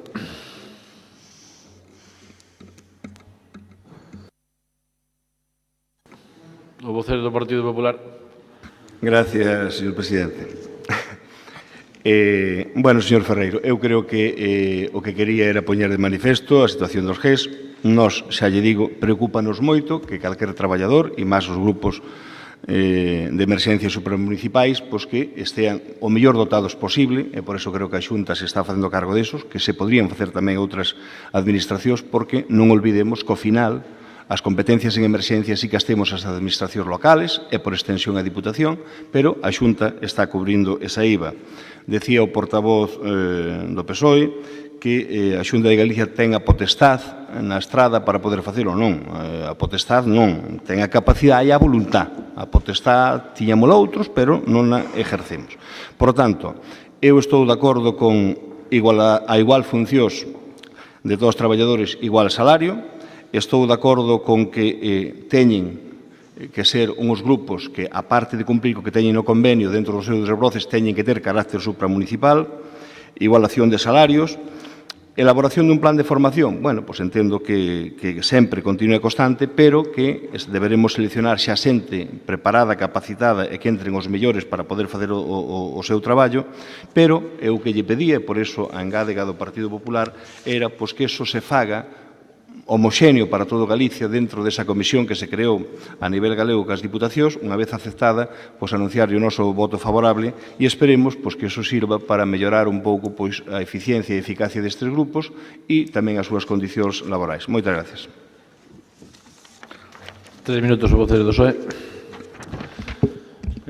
Moi breve. Evidentemente, na sede da FEGAN temos representantes os grupos que hoxe estamos aquí represente. Bueno, o grupo non adscrito creo que non, pero evidentemente o BNG así, o Partido Socialista tamén e o PP tamén, non? E temos coñecemento do que ali se está a facer ao rededor de homoxeneizar as propostas de acción e para levar adiante, como digo, o novo convenio dos GES. Importancia teñen todos os aspectos que se trataron hoxe aquí e importancia tamén ten unha moito que é o modelo de financiación deles, porque claro, neste momento os grupos, os GES teñen que facer distintos traballos e un deles é o traballo de desbroce. Se ese traballo de desbroce resulta que están facendo outras accións e non poden facer ese traballo de desbroce, ao ser fondos FEDER e finalistas non se ven aplicado, se lles desconta cantidades aos concellos que depois teñen que asumir e que non lles chegan ese diñeiro. Como digo, polo tanto, moi importante a forma de como se van a financiar, moi importante a formación continua, moi importante, e así se está a desenvolver a homoxeneización do salario, igual traballo, igual salario, e, sobre todo, os cartos que van aos GES que redunden nos traballadores, que se repartan entre os traballadores, que se é a finalidade de cumplir co que están a facer co seu traballo, e, evidentemente, que esteñan suficientemente dotados de personal, convenientemente dotados de personal continuamente, pois é non unha reivindicación, é unha situación que deberá de cumplirse sí ou sí. Nada máis, dar o apoio á moción e á emenda tamén do Grupo Popular. Moitas gracias. Un minuto para rematar, voceiro do BNG. Nada, menos dun minuto. En todo caso, agradecer a unanimidade. Imagino que os propios traballadores e traballadoras do GES así o agradecerán. E só así un último comentario, xa un pouco máis distendido, que incluso se a solución fora eliminar os niños de velutina a tiros, hasta para eso creo que había que ter formación, imagino, non? Que non é cuestión de coller gravete unha escopeta e andar liquidar. Isto, digamos, dado que estamos nunha moción que parece que vai ser aprobada unánime para distensionar un poquinho o ambiente. Nada, en todo caso, en nome das traballadoras e dos traballadores, moitas gracias pola unanimidade. Entendo que é unanimidade, non? Eu creo que para eliminar os niños hai que ter puntería, máis que outros, a tiros. Bueno, a verdade, eu quería dicir só dos cousas, decir que en cuanto a emenda do Partido Popular, nós xa estivemos nas reunións ca FEGAN das 4 diputacións, nas cales salimos cun acordo das 4 diputacións e FEGANs nun día. Ao día seguinte tivemos unha reunión cos concellos e tamén houve un acordo prácticamente entre todos os concellos.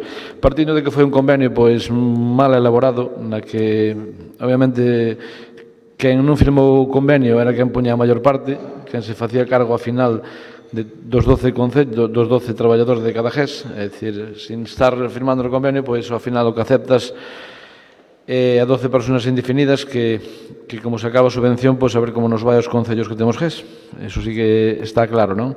E neso estábamos, creo que todos de acordo, e todos de acordo tanto as diputacións, creo que se loita por unha financiación clara e concisa, é dicir, que xa tamén podo dicir que vai ser no 60-35-5, máis ou menos eso é o acordo que se chegou en todas as diputacións, e que non haxa fondos FEDER para xustificar eses aboamentos que facía a Consellería de Medio Rural, que chegaron a ser de 81.000 euros, e que incluso hai concellos que non xustificaron prácticamente nada ou nada, e hai outros que perderon a mitad. Creo que de 2 millóns de euros que se iban nestes anos, pois creo que se perderon máis de 800.000 euros por non xustificar os concellos. Aumentaron un pouco a financiación para gastos de mantemento, que eran de 20.000 a 30.000, e que puderan facer todas as funcións propias de competencia municipal. Ese todos os alcaldes o queríamos, porque nos parecía que ao final e ao cabo éramos os responsables de 12 persoas e tiñemos que tamén ter algo de ventaxa en ese sentido, sempre cando priorizando as emerxencias que a pouco se foron formadas. Así que nese aspecto eu creo que a moción do Partido Popular está resolta, hai un acordo, falta que a Xunta acepte tanto a financiación como as condicións que se lle poñen, e nos puntos do BNG eu penso que tamén se loitou por ese tema en casi todos os acordos, os puntos, non? É certo que hai certa diferencia no tema da indefinición, que hai convenios de concellos que non poden pagar ao mellor todo. Eu sei de alcaldes que nos 250.000 euros, digo desta Ponte Nova, que se subvencionaba, nos repartíamos ese diñeiro para o sueldo, aparte, vamos, para todos igual. Outros concellos aplican o convenio que teñen, e depende, hai uns que cobran máis, outros menos. Eso sí que é verdade que a mí tamén me gustaría que a igual función, igual que facemos nos bomberos, fora o mesmo salario, non? Entón, creo que nese aspecto a moción é por unanimidade, e neso estamos de acordo, creo que case todos, en todos os puntos, dando libertad, autonomía local, que cada concello poda un pouco tamén dispoñer do personal a voluntade. Así que nada, pasamos ao seguinte punto, octavo punto. Octavo, moción do Grupo Provincial do BNG para que todas as nenas e os nenos en idade escolar da provincia de Lugo teñan acceso ás piscinas climatizadas existentes na provincia. 6 minutos o vocero do BNG.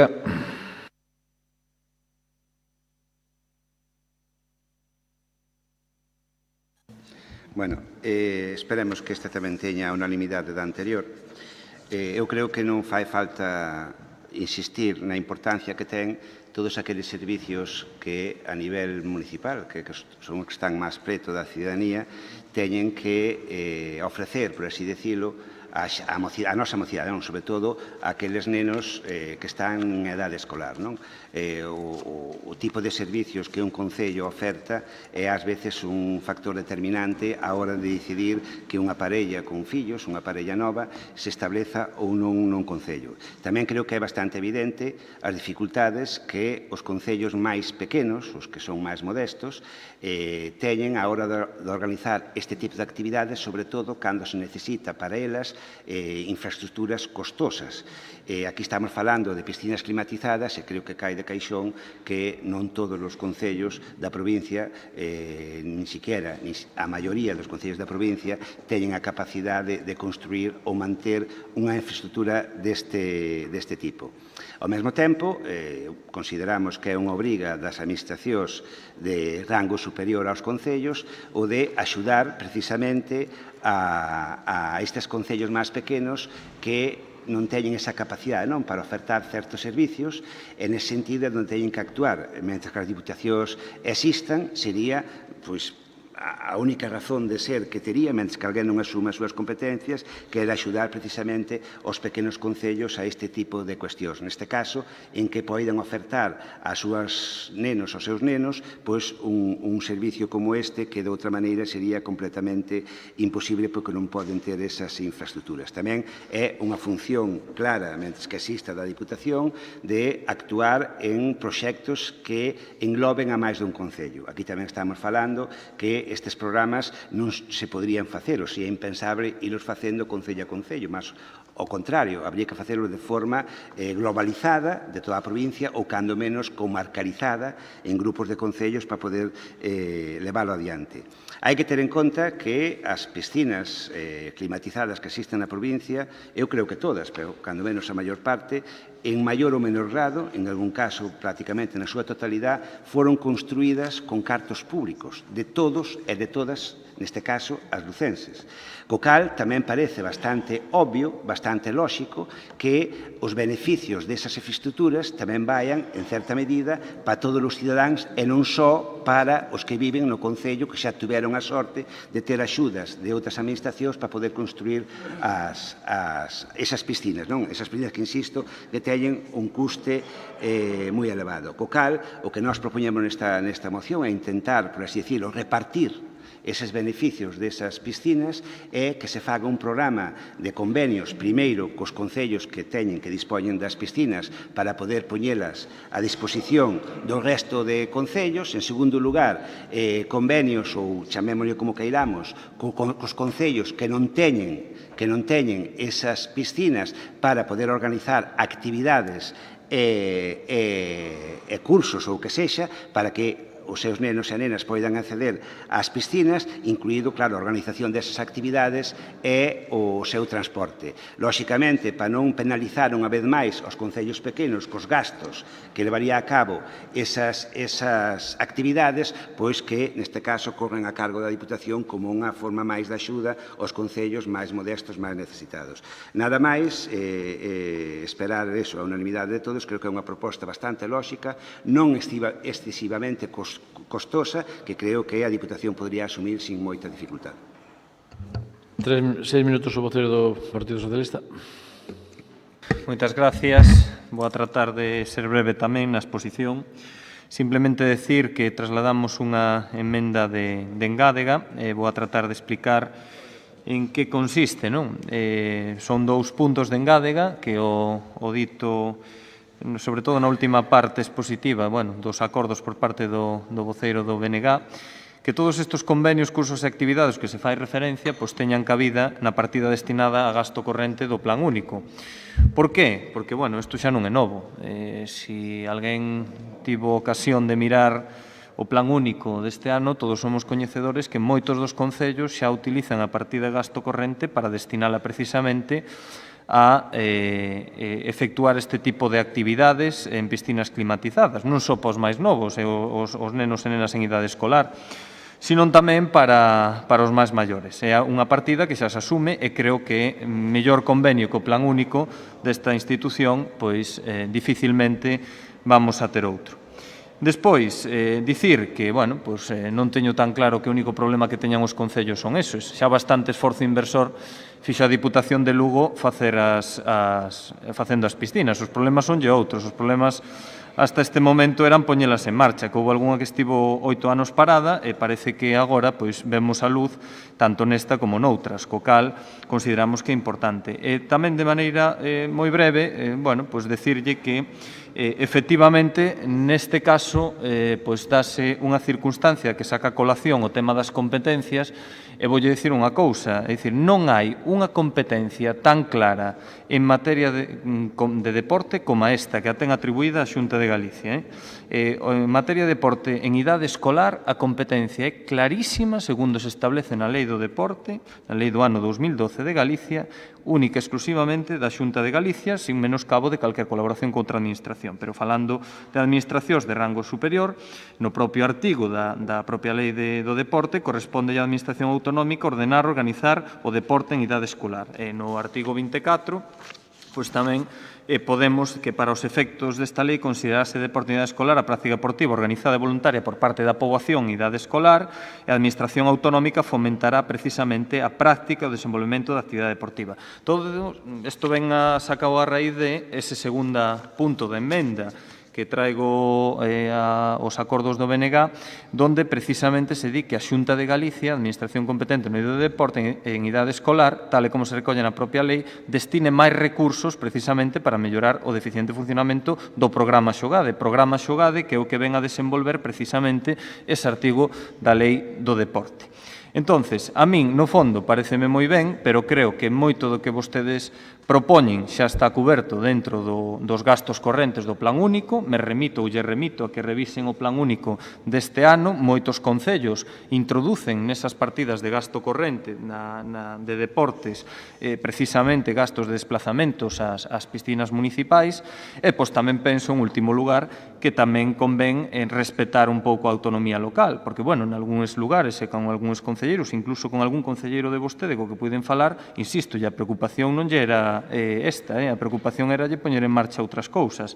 Entón, bueno, pois creo que incluso eles mesmos me trasladaban que en momentos determinados pois xa teñen falado cas AMPAs, co corpos directivos de colexios para precisamente fomentar este tema e coordinalo co programa Xogade que ten posto en marcha a Xunta de Galicia. Co cal, esas son as nosas emendas, creo que tamén son bastante coherentes, de sentido común, creo que moito do que vostedes propoñen xa o está asumindo a Deputación e nos o que, aparte de incluir eso, nos o que decimos é que sea a Xunta de Galicia no marco do seu programa Xogade, no marco das súas competencias, quen finalmente poda colaborar, incluso nutrir de máis recursos esta liña de axudas que ten.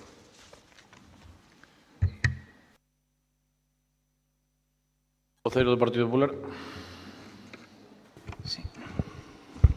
Moi brevemente, seguramente non van a ser necesarios.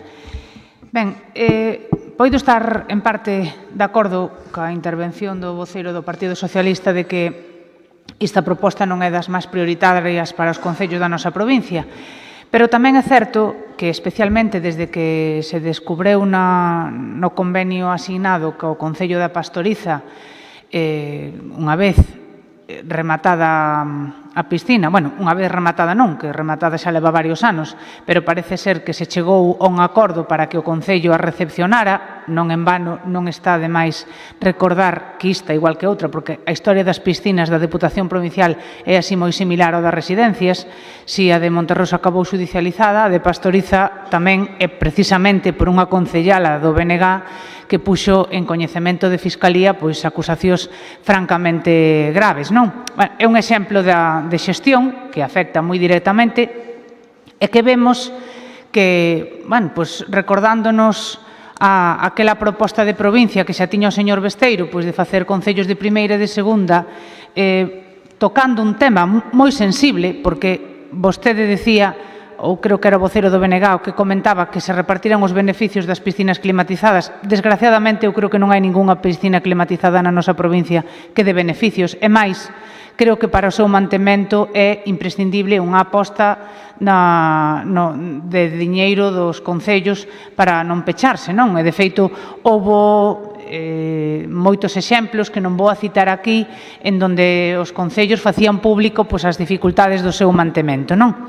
Pero dito isto, cando vemos que neste convenio non se...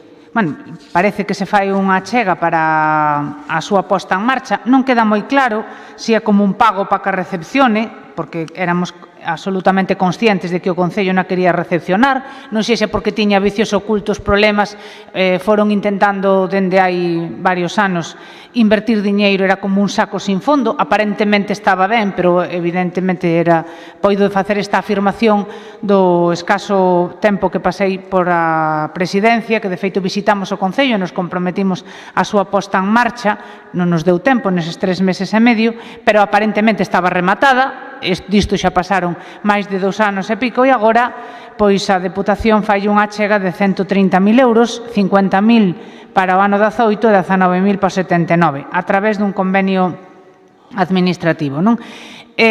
No seu momento esta infraestructura foi financiada ao 100%, que iso xa, bueno, creo que xustifica se queríamos cubrir ese territorio. A máis cercana estaba en Vilalba, vendo un convenio que se asinara no ano 2007, por poñer un pouco o contexto, porque fíxense o tempo que se tarda en poñer en marcha unha piscina con vostede, non? Fírmanse no ano 2007 un convenio, estamos no ano 2018 e aínda non abreu as súas portas, cando probablemente en calquer concello do mundo pois sería unha xestión que lle levaría 2 anos. Podría decir o mesmo da piscina de Monterroso, pero en todo caso este convenio non queda dende logo clarificado cal vai ser o futuro desa piscina, se vai ter despois continuidade, se o Concello asume o seu mantemento ou vai a necesitar axudas ou achegas da Deputación Provincial. Pero desa, probablemente, cando vemos ese acordo da Xunta de Goberno, nos leva a analizar esta segunda parte. A este grupo parecelle ben,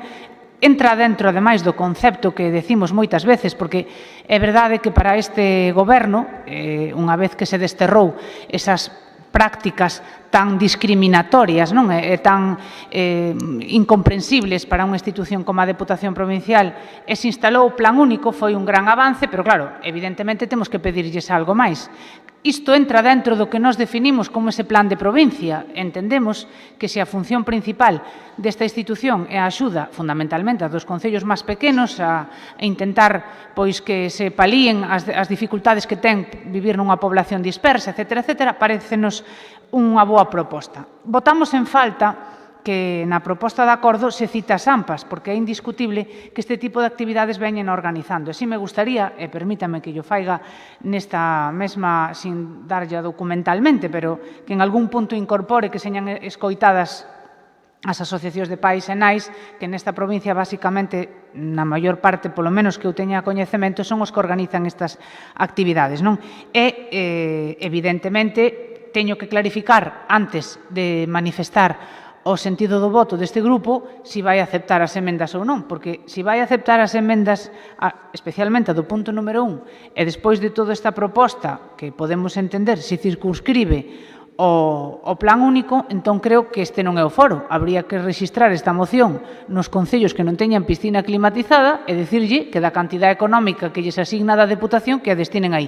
Que aí, se me permite, sí que sería intrometernos na autonomía local, porque cada alcalde tomará as decisións, evidentemente, para iso se deseñou o plan único. Eu entendo que isto pode concebirse como un proxecto de provincia para aqueles concellos que non teñen esta infraestructura para fomentar a práctica do deporte, para facer unha aportación desde a institución provincial e, se é nesa línea, podemos facer un posicionamento positivo. Decía, xa remato, o voceiro do Partido Socialista que a emenda que traían era moi coherente. É moi coherente ca postura que ten o Partido Socialista nesta Deputación, que absolutamente todo, independentemente de quen nos rexistre, e independentemente da competencia sobre o fondo do asunto, sempre ten que haber unha repercusión na Xunta de Galicia. Sempre ten que haber unha crítica á Xunta de Galicia. Vostedes, se en algún momento se lles prohibira entrar na sesión plenaria, criticar o goberno de Feijóo, evidentemente quedaríanse sin propostas e sin argumentos. Parece increíble que aínda a día de hoxe non se deran conta que Feijóo está aí, pois non por adivinación nin por arte de maxia, está aí porque votou a xente e porque realmente ten un apoio claro e decidido cunha maioría absoluta contundente. Entón, dentro desa coherencia que vostedes teñen, que todo o que se rexistre nesta institución, seña da súa competencia ou non, se dirixe directamente ao presidente e intentar rebotalo á Xunta de Galicia.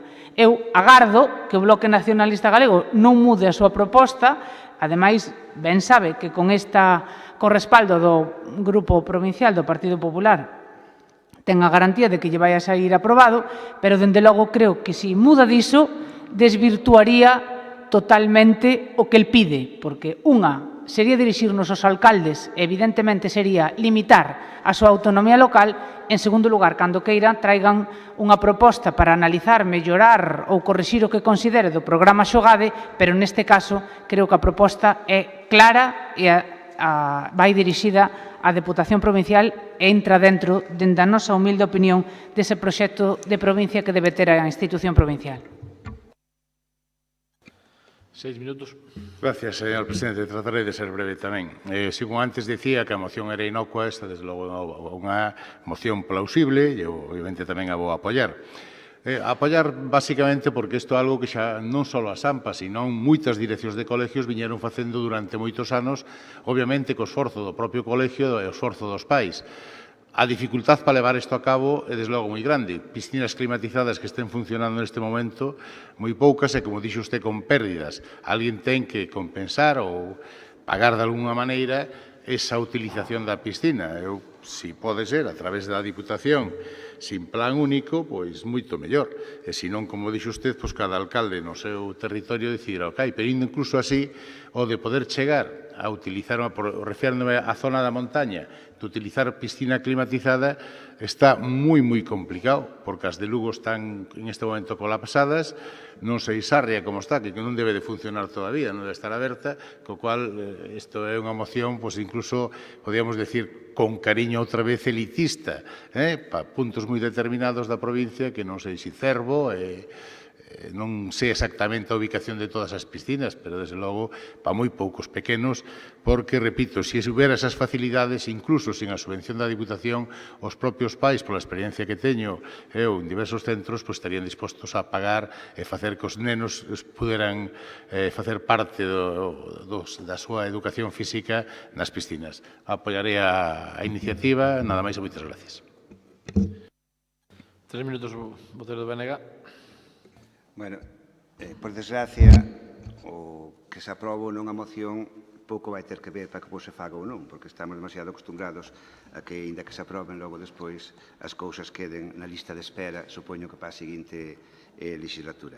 En todo caso, dúas matizacións á intervención do Grupo Popular, cando decía que os beneficios destas piscinas foran para todos os cidadáns, non me refería aos beneficios económicos, referíame aos beneficios de uso. Para nada me estaba referindo a un tema económico. E, desde logo, esta proposta nada ten que ver co tema da pastoriza, nin con todas as aventuras acontecidas na pastoriza ou que acontecerán en Monterroso, para nada. É unha proposta que estaba aí esperando o momento adecuado para poñer encima da mesa, e este foi o momento. O das AMPAs, estou de acordo completamente, incluso é unha eiva que recoñezo que debe levar, e eu engadiría casi un puntiño máis aí que diría que todo isto se fará de acordo en comunicación cas AMPAs da provincia, mas están organizadas, co cal non ten ningún tipo de problema.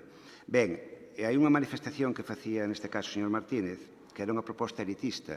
O mellor pode percibirse así, pero a idea é xusto desde o punto de vista contrario. E máis, non é ningún problema como xurdiu ou como se nos pasou pola cabeza isto, que foi falando con nenos da montaña.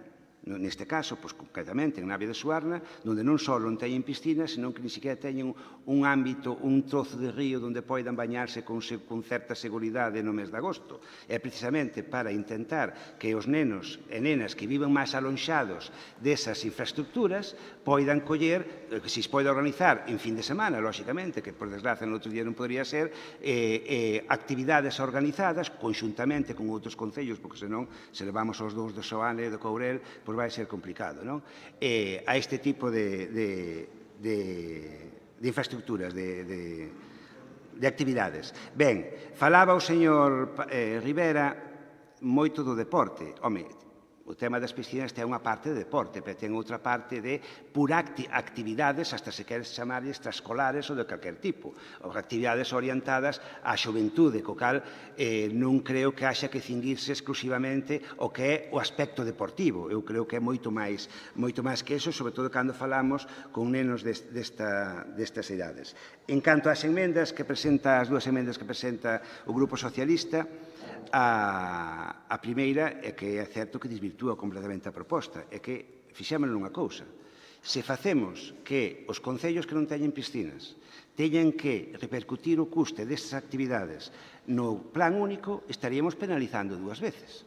En primeiro lugar, non tuveron acceso a ter esa infraestructura, os recursos públicos foron parar a certos concellos nada máis, e que incluso despois, por non telos, ten que detraer eses cartos de outros investimentos que serían necesarios tamén con seguridade. Non, a parte diso, hai concellos que si é imposible por si solos que poden facer este tipo de organizar este tipo de actividades. Falaba antes do Sebano de Courel, por exemplo. Van traer os dous nenos que pode haber, 5, en edade escolar, en secundaria, para que non van vir os 5, ademais, pero bueno, para unha piscina, non, o normal é facer grupos amplios, incluso que lle sirva para comunicarse, agora que hai tantos problemas de comunicación entre as nenas e os nenos, que ás veces non teñen nin pequenos cos que xugar, non?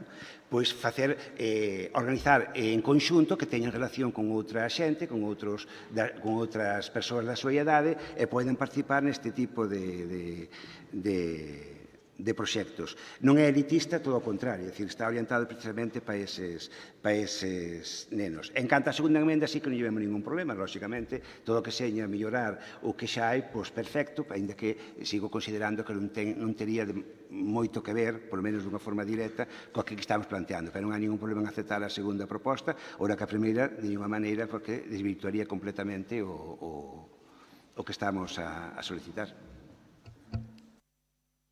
3 minutos o voceiro do PSOE.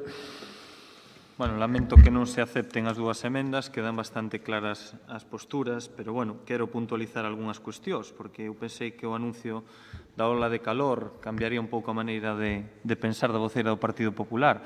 Home, eu creo que a veces tamén hai que ser un pouco positivos, señora Candia. Eu creo que peca en moitas ocasións de ver o lado negativo das cousas. Eu creo que o Partido Popular o mellor hoxe o que tiña que facer xunto co BNG era congratularse de que por fin se consiga abrir a piscina de Pastoriza. Aquí non pagamos a nadie. Eu non sei se leu o estudo. No estudo está todo, o convenio. O estudo acompaña a ese convenio e fíxose precisamente un estudio e unha auditoría que levou un certo tempo, por eso non se fixo antes, para asegurarnos os costes reais de posta en marcha de funcionamento da piscina.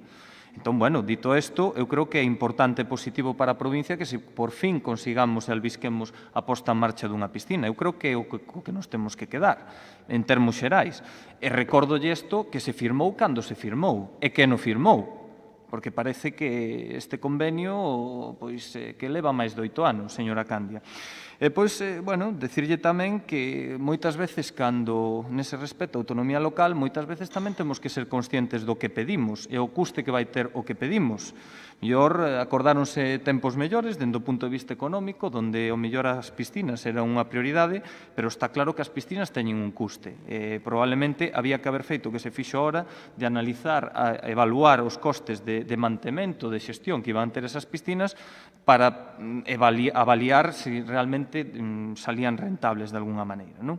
E, bueno, eu aquí non creo que se penaliza a ninguén en dúas ocasións. Eu creo que o feito de que exista unha liña en gasto corrente en deportes, precisamente aqueles concellos que non teñen a posibilidade de facer investimento en deporte, porque, bueno, precisamente onde esa piscina, o feito de facilitarlles o transporte, leválos ou organizar cursos, é tremendamente positivo para eles.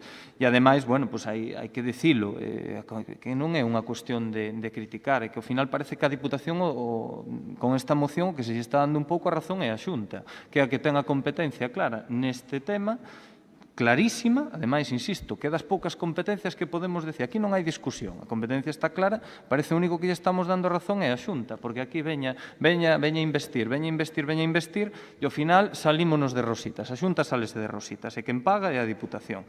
E, bueno, decía a señora Candia de que lle diga o programa Xogade, o programa Xogade é como todo o que fai a Xunta, é insuficiente en canto recursos que precisa, é totalmente insuficiente, o sea, hai un investimento bastante reducido. Eu creo que se deben ampliar as modalidades deportivas nas que se ocupa, e non se preocupe que cando temos de ter ocasión para debatir o tema do programa Xogade, traer aquí algunha proposta sólida e concisa de como melloralo, porque cando estivo partito, cando había 40 millóns e non 21 millóns de euros na Xunta, un programa que era análogo a este funcionaba perfectamente. E podeo preguntar a xente que o mellor non lle leva tantos anos, que se lembran perfectamente como funcionaba todo isto. En definitiva, bueno, pois adiantolles que, lóxicamente, se non aceptan as dúas emendas, pois o noso posicionamento vai a ser en contra desta proposta. Moitas gracias. 3 minutos o vocero do Partido Popular. Sí, mire, o pronunciamento, sobre todo cando analizamos o sentido do voto no grupo, se hai algo que non influye moito, normalmente é o clima, non? Se vostede pretende que porque chega a temporada de verán poidéramos ser máis permisivos con algunhas das súas manifestacións porque estábamos pensando nas vacacións, pois evidentemente está equivocado, porque nós de vacacións vámonos pouco e intentamos ser coherentes independentemente da época do ano. Se vostede pretende que este grupo o felicite pola xestión que tivo na piscina de Pastoriza, comprenderá que o primeiro que tiña que facer, xa que saleu o tema, que non digo que tivera nada que ver ca súa relación, pero sí que para nós, cando analizamos e estudiamos esta proposta, para decidir o sentido do voto sí que nos o traemos a colación, porque evidentemente creo que está de moita actualidade, pois comprenderá que non tuvo ningunha sola razón para darlle as felicidades nesta xestión. Mais ben, creo que debería empezar, cando se cite Pastoriza, igual que a Monterroso, por pedir disculpas. E porque aínda hoxe non está aberta.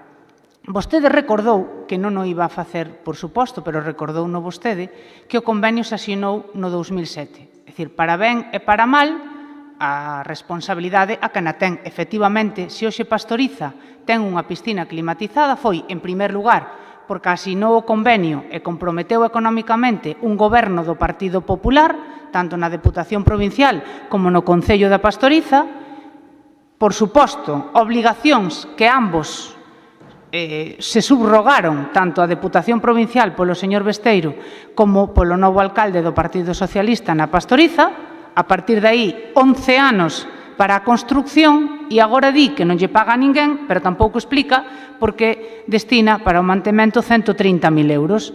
Si iso cree que é para darlle a noraboa pola xestión, pois con total humildade lle digo que vostede está moi equivocado. Xa tivemos que intentar ser positivos, como dixo vostede no punto 1, que traían unha proposta de integración sin ter cuantificado canto costaba, sin unha memoria económica, e agora dime que dende que se rematou a piscina de Pastoriza, insisto, 11 anos despois desde que se asinou o convenio, tuveron que facer cunha consultora, non sei se a fixo interna ou externa, que teño que dicirlle, co informe no Novín, para saber o estudio de costes. É dicir, ustedes subrogáronse no ano 2007 nun convenio que asinara o goberno do Partido Popular, non fixeron ningún análise de se iso económicamente compensaba para o Concello de Pastoriza ou non. Houve un montón de problemas na execución que non vou a citar, insisto, poñendo incluso en dúbida a xestión por parte desta institución por unha concellala do goberno de Pastoriza con ataques francamente graves, e agora di que é que por unha ola de calor eu non lle estou entendendo o que vostede me está dicindo.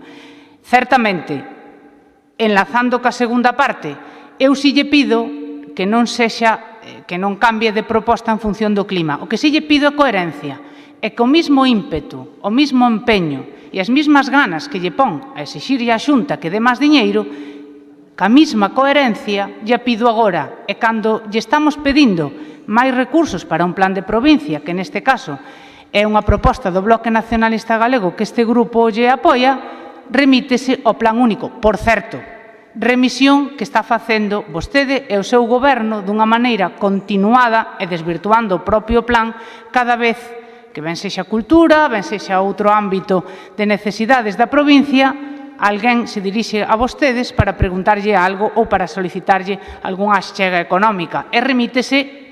Vayan vostedes, os alcaldes de turno, porque para iso teñen o plan único. Entón, iso é desvirtuar o plan único, porque o plan único era un plan para os concellos, pero a provincia ten que ter o seu propio plan de provincia. En este caso, podemos coincidir ca do Bloque Nacionalista Galego. É unha última reflexión, e aí sí que, dende logo, unha petición de todos os grupos que non estamos no goberno, tanto o Bloque Nacionalista Galego como deputado non adscrito, como o grupo que represento.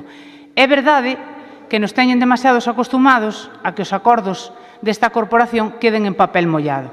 Pero iso tamén ten a súa responsabilidade e, indudablemente, chegará o momento en donde iso poida cambiar. Quen temos, dende logo, a posibilidade de facelo cambiar somos os grupos que estamos na oposición. Non porque matemáticamente demos máis ou menos, senón porque nós temos a nosa proposta, temos os nosos programas que foron, ademais, que nos presentamos ás eleccións, e se alguén nun goberno en minoría, desgastado, sen proxecto e normalmente con demasiados problemas, e non porque a oposición os xenere, pois non ten capacidade de resolvelos, teremos que, se non é pois de maneira amistosa por outros medios facerllo cumplir. Así que aí sí que faigo un convite a de que non caiguemos na insumisión e nos acostumemos a que o traballo que facemos non valga para nada, e un goberno que ten a obriga de escoitarnos e ten a responsabilidade de executar os acordos que toma o Pleno, pois se non o fai, o obliguemos a facelo. Iso, dende logo, é unha suxerencia, este grupo tamén o intentará facer. 3 minutos, deputado non adscrito. 1 minuto para rematar o voceiro de BNG. Nada, moi breve. Volver a insistir no que dixen na anterior moción de que as mocións, polo menos para a nosa banda, moitas veces transe para poñer os problemas encima da mesa e visibilizar situacións, non? E aquí é un problema, unha situación que se dá na provincia, que hai nenos e nenas que non teñen acceso a este tipo de actividades, de servizos, e era unha proposta, eu creo que en plan constructiva, para conseguirlo. E dous matices, simplemente, por un lado, que para nada se pretende entrar na autonomía municipal, todo o contrario. Aquí ningún concello estaría obrigado a participar, é unha cuestión voluntaria. E xa para rematar, depois da intervención e a insistencia en meter isto no plan único, ou incluso quedamos un pouco preocupados, porque temémonos que o camiño sería que o ano que ven se metan programas como a Musiqueando, o Buxiganga, ou mesmamente o programa Movémonos, que tamén está, bueno, lixeiramente vinculado ao deporte, que como, según ese razonamento, tamén terían que estar asumido por cada concello onde se fai a actividade e restándolle o custe dese programa, desa actividade, o que é o diñeiro que lle corresponde do plan único. Unha cuestión que non ten sentido. Aquí o que se propoñía é un novo programa de ámbito provincial dirixido a todos e cada un dos concellos que non teñen estas instalacións e nada máis, non? E quen non queira entrar, evidentemente non estaría obrigado. Unha consulta, acepta a emenda 2 e a nosa tamén? A emenda 2 do Partido Socialista e engadir un punto máis onde se consultará ou se fará de acordo cas actas da provincia que, como dicía antes, están perfectamente organizadas, co cal non habría ningún problema para facelo. Ben, pois pasamos á votación. Entendo que se vota a proposta que a emenda do Partido Popular, do PSOE e a dos AMPAs. Ben, votos a favor. Abstencións. Votos en contra. Queda aprobada a proposta. Noveno punto.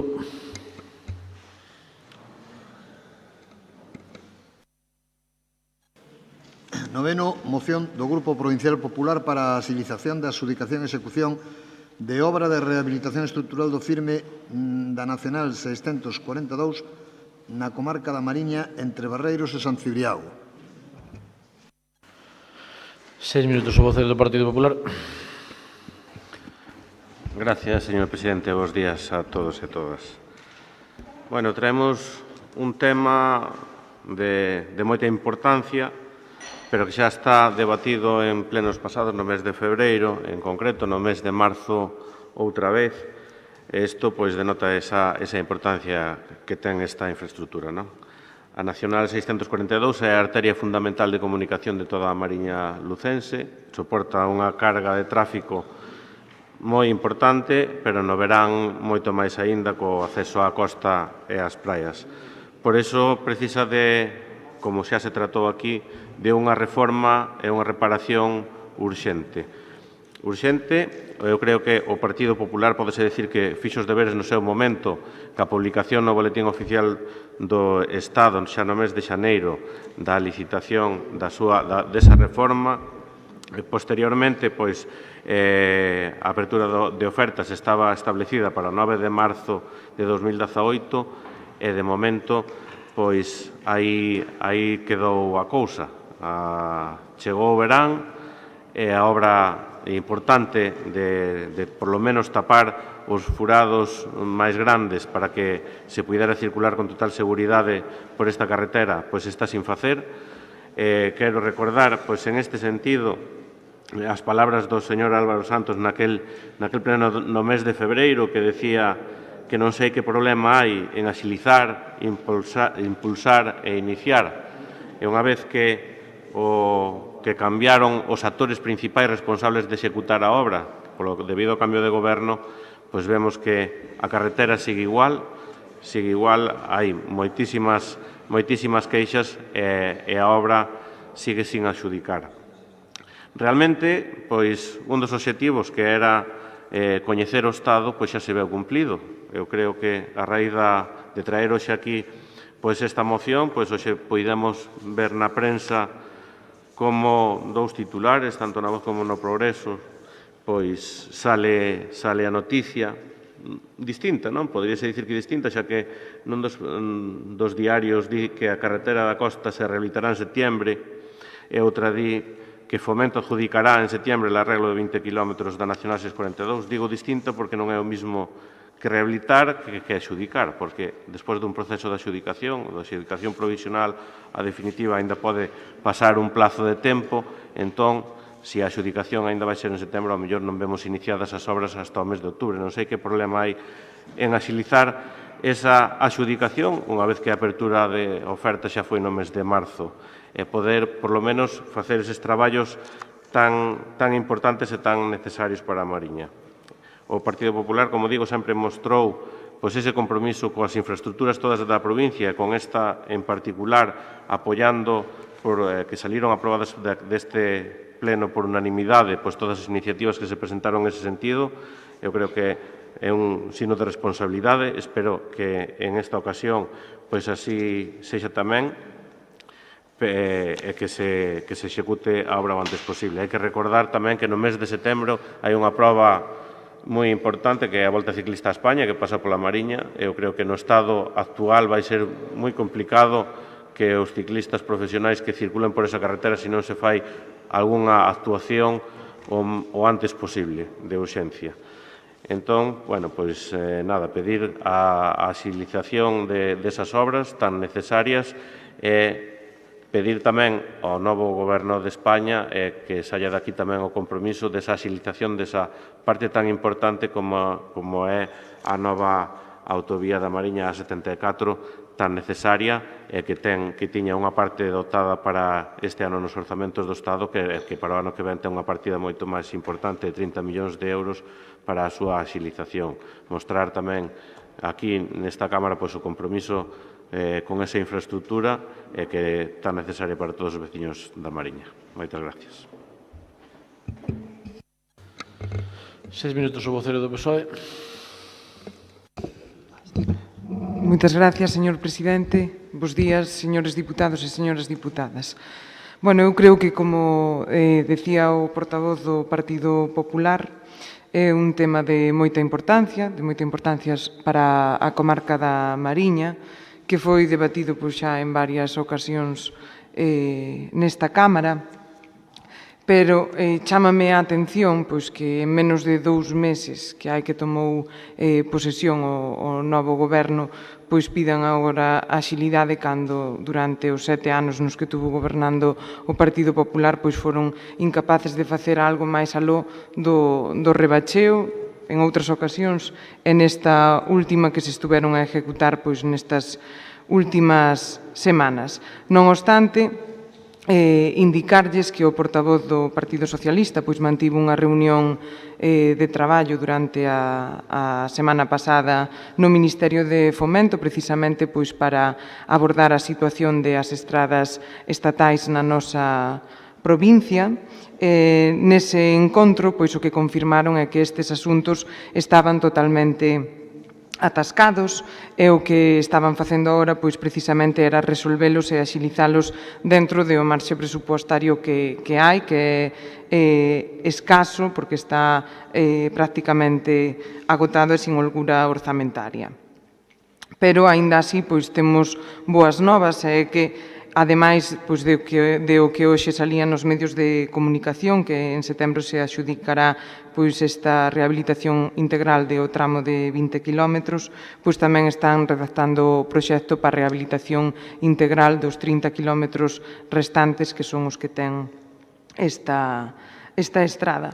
Polo tanto, nos vindeiros meses vamos poder ver esta estrada totalmente rehabilitada, que era a necesidade e a reivindicación non só do Partido Socialista, sino dos veciños e das veciñas da comarca da Mariña, que a sufrimos todos os días cando pasamos por ela. Entonces, anunciar o voto a favor e, ao mesmo tempo, tamén darvos a noraboa por recordarvos agora tamén de esta estrada. Moitas gracias. 6 minutos o diputado non escrito. Non está.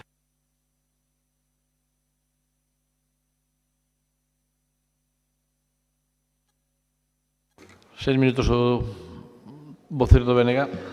Sí, tamén para anunciar o noso voto favorable. Non podía ser de outro xeito cando no pleno de febreiro pois esta mesma moción presentada polo BNG pois tuvo a unanimidade deste pleno. Solo puntualizar ou aclarar algunhas cousas, senón aquí parece que estamos debatindo o sexo dos anxos, sempre co tema das infraestructuras, non? Cando nosotros decíamos ou pedíamos naquela moción instar a axilizar a licitación, a adxudicación e a execución da obra de rehabilitación estrutural do firme da N642, o mesmo que agora dicen vostedes, o señor Demetrio Salgueiro dicíame, eu creo que máis ben daquela era xeito de excusa, entendino como dice, bueno, é que a lei de contratos establece uns plazos que hai que respetar porque están fixados por lei, plazos de exposición pública, fase de delegacións, etc. Por lo tanto, haberá que axilizar despois de que se asine o contrato. A estas alturas da película non está asinado o contrato.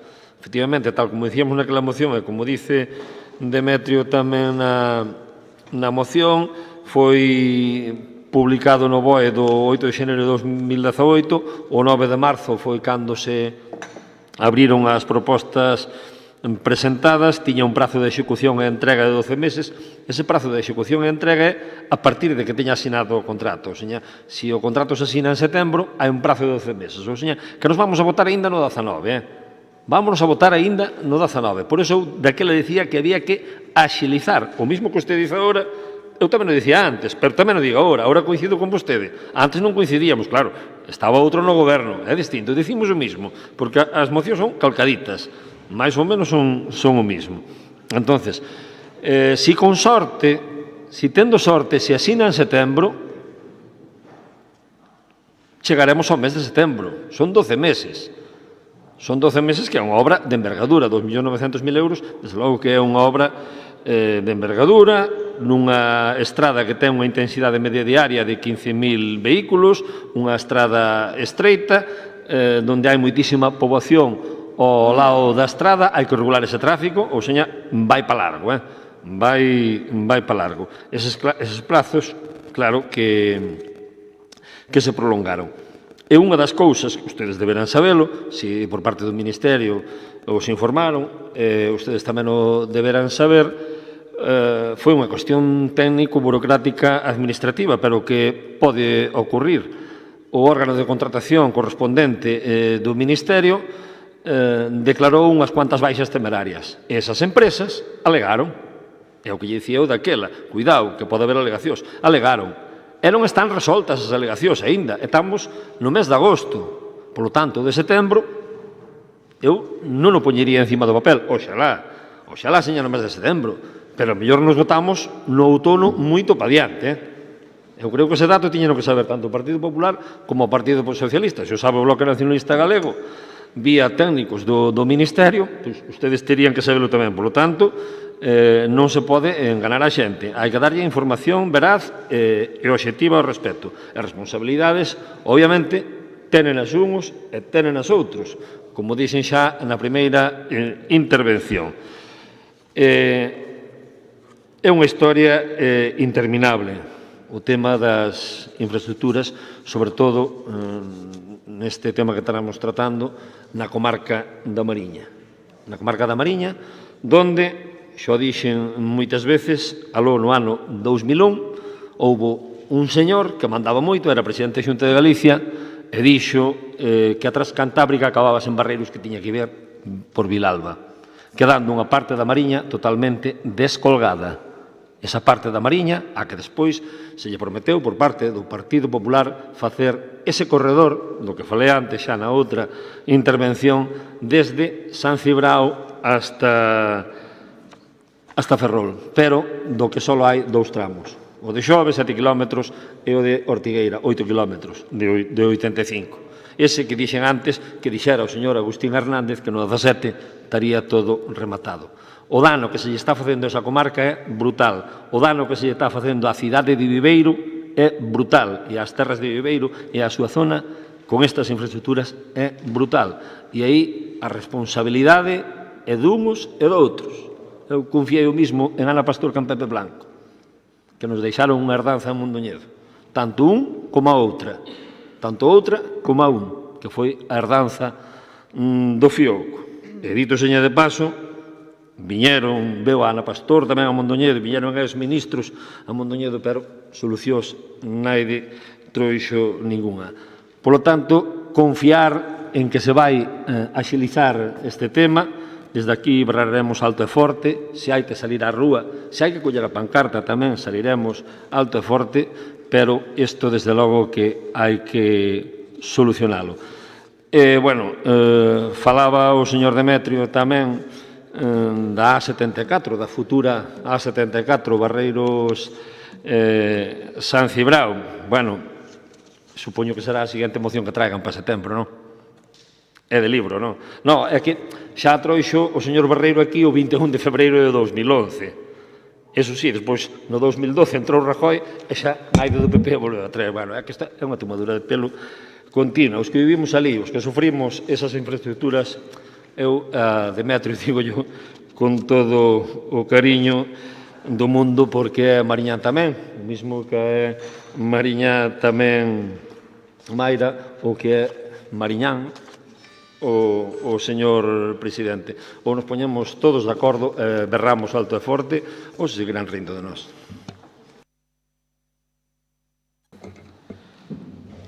Tres minutos o vocero do Partido Popular.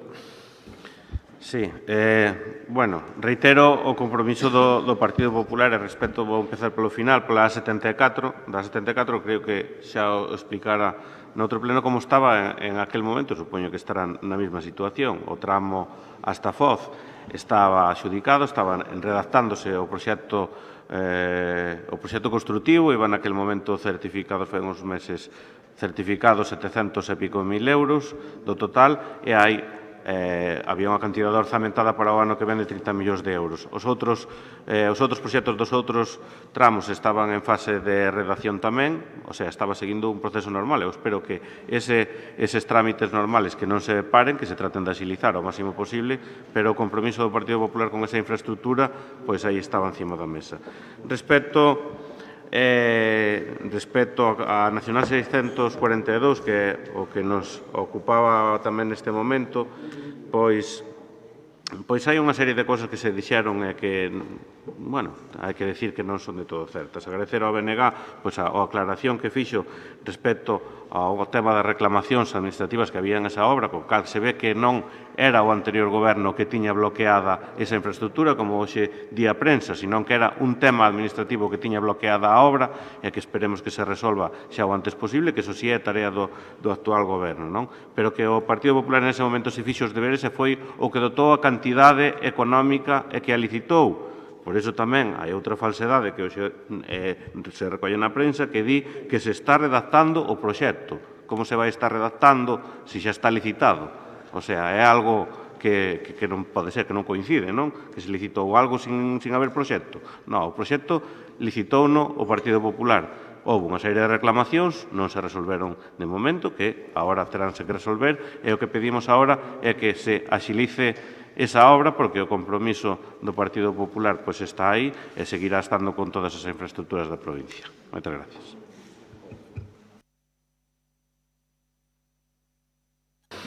Tres minutos o vocero do BNG. Nada, para reafirmarnos no que dixemos antes, non vamos a entrar nas batallas esas, non? Se tiña máis culpa un ou tenen máis culpa outros. O papel terma do que lle ponen en riba, non sei, non me fai o cargo desas declaracións, obviamente, nin desa nota de prensa, faceránse cargo os medios, non? Ou que mandou a nota de prensa. Volvo a recalcar o mesmo. E outra cousa que se apuntou, que o 6 de setembro pasa a Vuelta Ciclista, que é Mondoñedo, Ribadeo, Estaca de Bares, que aproveito de paso para decir que nos alegramos moitísimo, porque a min gustan as competicións deportivas de alto nivel, poder ver desde a ventana da túa casa un espectáculo deportivo desta índole, pois, desde logo que é motivo de alegría. Pero, obviamente, eu penso que se xa facería igual o goberno do Partido Popular, pois antes do 6 de setembro haberá movimento de máquinas, supoño que en Cervo, en Nois, en diversos puntos da Nacional 642, pois poñerán algo de asfalto se non queremos que caia o pelotón todo de fociños ali, non? Vamos, eso supoño que o facería gobernara quen gobernara. Xa digo, sigue sendo difícil, naide nos garantiza que en setembro vai estar asinado o contrato. Oxalá me engañe, oxalá me engañe. E despois hai 12 meses aínda para executar a obra. 3 minutos o vocero do PSOE. Ben, a previsión é a que dan dende o Ministerio de Fomento, entonces, dado a que se nos acusa de engañar, de contar mentiras e demais, pois vou a pasar a ler textualmente o que nos indicaron.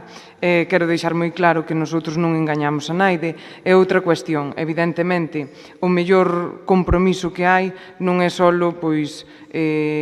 proxectar no presupuesto unha cantidade económica, porque sabemos todos que moitas veces quedan sin executar, senón que executar as obras. E nós, pois en 2 meses é o que vamos a facer. Paso a ler textualmente, porque vexo que non queda claro nin ao Grupo do Partido Popular, nin ao Bloque Nacionalista Galego. Espérase que a adxudicación e firma do contrato sea en setiembre de 20 kilómetros desta carretera, que foron licitados en xaneiro, dende o PK 26.950 ao 28.800 e 36.500 ao 55.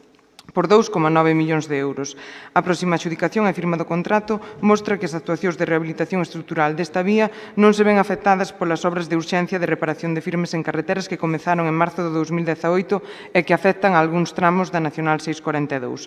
Para a rehabilitación integral dos 30 kilómetros restantes, que é aos que nos referimos nesa nota de prensa, da Nacional 642, estáse redactando un proxecto de rehabilitación.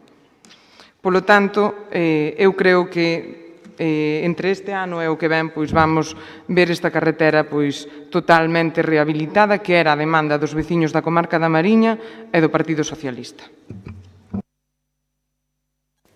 Un minuto para rematar.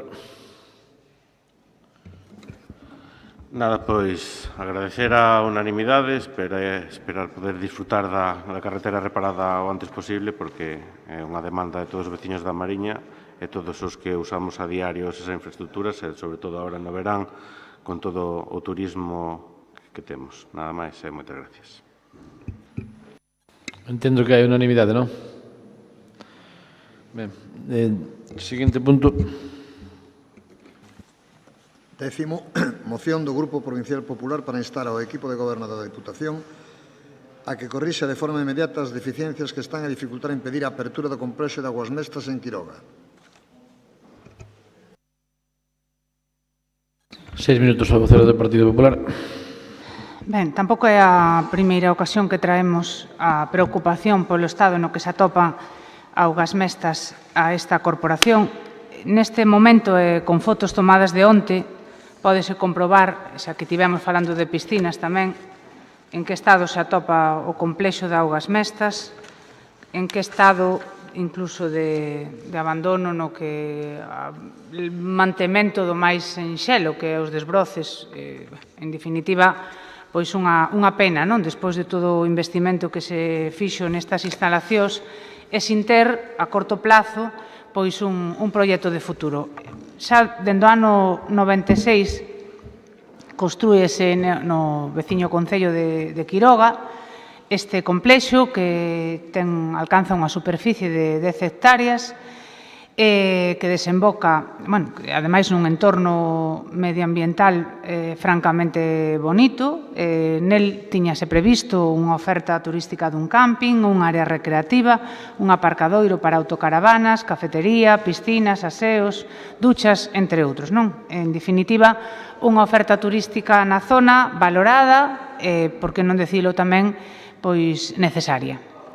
No ano 2004 acometéronse obras de ampliación, concretamente 5 bungalós e a rehabilitación de varias vivendas, pero realmente o complexo só funcionou 2 anos. Cando chegou o bipartito á Deputación, pois estas instalacións caeron en desgracia e, aínda que é certo que se leva invertido en eles bastantes, por citar un investimento último do ano 2017 que se investeu 83.656 euros. A día de hoxe, pois, o futuro está incerto e fontes consultadas da Confederación nos indicaban que aínda a semana pasada non recibiran a documentación necesaria para o informe vinculante que se precisa para a súa autorización administrativa e a súa posta en marcha.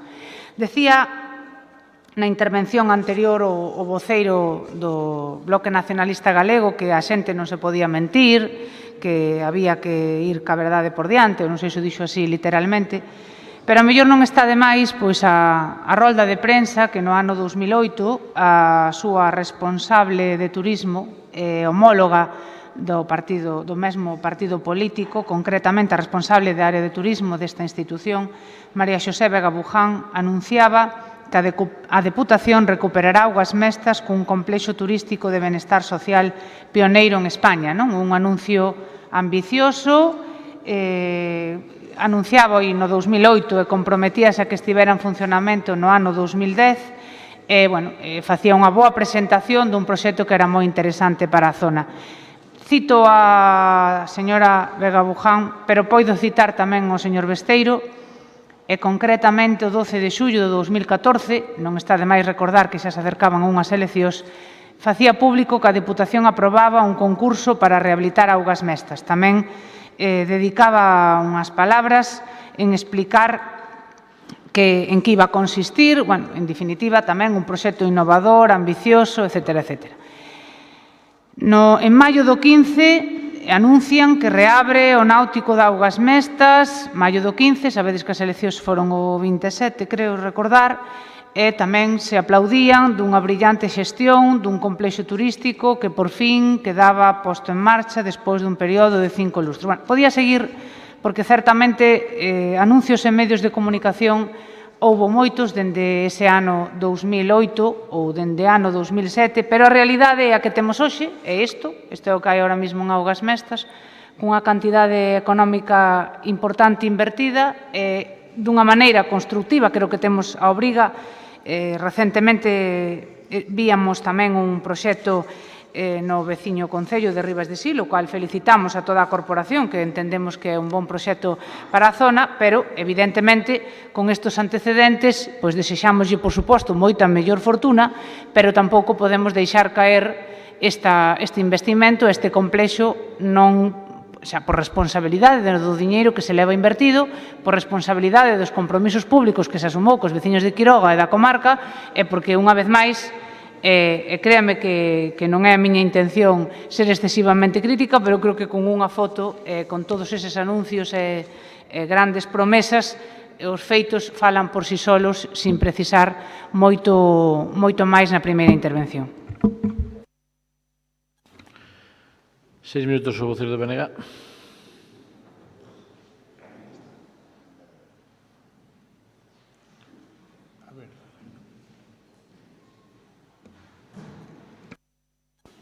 Pasas. 6 minutos o voceiro do PSOE. Boa tarde, agora xa da anterior intervención agora, pois xa podemos estar falando de boa tarde. Certamente que dixo moitas verdades a voceira do Grupo Popular, pero esqueceu outras tamén. Esqueceu que, dende 1996, que se principiou a construción do complexo turístico de Augas Mestas, ata 2004, que a ampliación, cando empeza a funcionar durante 2 anos, construímos, pero olvidámonos de solicitar a licencia municipal de construción e o permiso de actividade para a actividade que se quería realizar nese lugar, non? E pasou que o concesionario deses 2 anos, que non teño eu tampouco excesiva información de como se chegou a esa concesión, que deixou de telo. Esa concesión, pois, sufriu o abandono, pasou o tempo, cambiou a legislación e chegamos, podemos dicir, ao momento que estamos, podemos facer e podo facilitar todo tipo de información neste período e de informes e de proxectos para que os coñeza máis en profundidade, ainda que debía de coñecelos, porque vostede foi presidente da Deputación e incluso no seu interés estaba a súa apertura. Ora, usted dicía, ábrase, ainda que seña sin permiso. Eso era o que vostede facía, quería que se fixera daquela. Pero, bueno, fora como fora, solicitáronse, fixose un novo proxecto, unhas novas obras, como usted fixo referencia en 2016, sobre adaptalos á legislación vixente as instalacións e repoñer elementos que habían sido, que tiveran caído en desgracia, digamos. Ese proxecto sí contou coas permisos de licencia municipal oportunos, este sí que se fixeron de acordo á lei, digamos, como debía de ser, e pasouse a realizar un proxecto para solicitar a súa licencia de actividade. Entre tantos, no 2015, como vostede ben sabe, fixose unha concesión mediante un concurso a unha empresa que podolle lembrar o BOP e despois, se é necesario, lle lembro as características de en que condicións se produceu esa concesión para ese servicio durante tantos anos e as obrigas que tiñan tanto a Deputación de Lugo como a empresa e a titular da empresa que contrataba, non que contrataban, sino que era concesionario desas instalacións para a súa explotación. Solicítase informes preceptivos, como ten que ser, a Consellería de Medio Ambiente e tamén a Dirección Xeral de Patrimonio e Cultura, sendo ambos deles favorables, e tamén a Confederación Hidrográfica por ser informe sectorial preceptivo tamén para poder rematar, digamos, o expediente para o permiso para a licencia de actividade. A Confederación Hidrográfica ten autorizacións previas para unha serie de elementos desa infraestructura, pero, efectivamente, manifesta que non consta autorización sectorial da Confederación Hidrográfica para a captación de auga e para emitir vertidos de excretas residuais ao río. En caso de que así se produzan, terían que ter a oportuna autorización deste ente e dice que, sempre cando, como así se reflicte no BOP da súa concesión, as excretas residuais vayan a unha fosa estanca e señan eliminadas de alguna maneira por o sector autorizado, que en todo caso tería que corresponder ao xudicatario, non necesitaría ningunha autorización para os vertidos, si ou autorización para a captación de auga. Captación de auga que existe, que se mellorou e que está xa a disposición para no momento de solicitar dita autorización da Confederación Hidrográfica. Con todo isto, evidentemente, solicítase no Concello de Quiroga a licencia de actividade e no mes de febreiro, creo que o 16 ou 17 de febreiro deste ano, túvose unha reunión ca persoa adxudicataria, que é responsable da empresa adxudicataria na Deputación Provincial. Despois desa reunión, manifestou o titular desa concesión que tiña intención de revocar, non de revocar, sino de renunciar á concesión que se tiña dado en virtud daquel concurso. Pasaron uns días e este diputado que lle fala puxose en contacto con el para saber, evidentemente, a ver por que non nos mandaba a renuncia a esta concesión. Como consecuencia, dixo que era en cuestión dos seus abogados que estaban redactando o comunicado.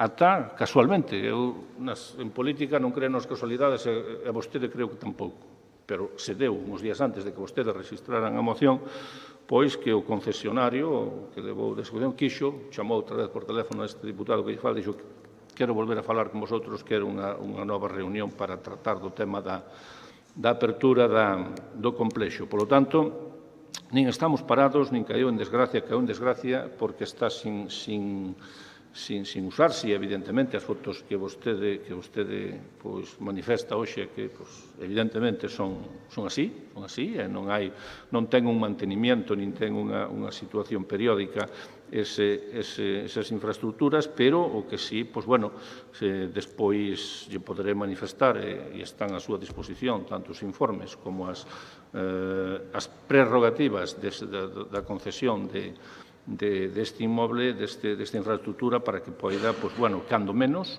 o resultante desa adxudicación poida solicitar os permisos que por condicións particulares de adxudicación, e así están publicadas no BOP, e competen a él, e non a esta Diputación Provincial. Pero, bueno, en todo caso, como se fora un rogo que vostede fai a este goberno e a min mesmo, e como non vamos a votar, como non pode ser de outro xeito, favorablemente a súa moción, a súa pretensión, porque, evidentemente, estamos na idea de que poda abrir canto antes. Nesa idea seguimos e estamos, eso sí, pendientes de que, como digo, hai 4 ou 5 días, a persoa adxudicataria volveuse a dirixir a esta Diputación para solicitar outra entrevista. Non sei se co gallo de reafirmarse na súa renuncia á concesión ou non de avanzar na concesión dese permiso de actividade. En todo caso, supoño que saliremos de dúbidas en canto teñamos esa reunión,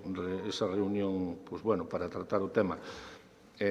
Podémonos, como vostede dicía, perder en todo este tempo, evidentemente, hai moito tempo que transcorreu e podemos divagar e podémonos perder que pasou, que non pasou, que se fixeron as obras sin licencia municipal, sin permiso de actividade, e que neste momento as ampliacións que se fixeron sí contan con licencia municipal e se está en tramitación a licencia de actividade no Concello de Quiroga cunha serie de circunstancias que neste momento só temos esa, non digo pega, pero esa IVA da Confederación Hidrográfica, en tanto en canto non existe a autorización para a captación de auga, pero, como lle podo dicir, nos pliegos de adxudicación de concesión desta infraestructura, semejante autorización correspóndelle solicitala ao adxudicatario, non á Diputación Provincial.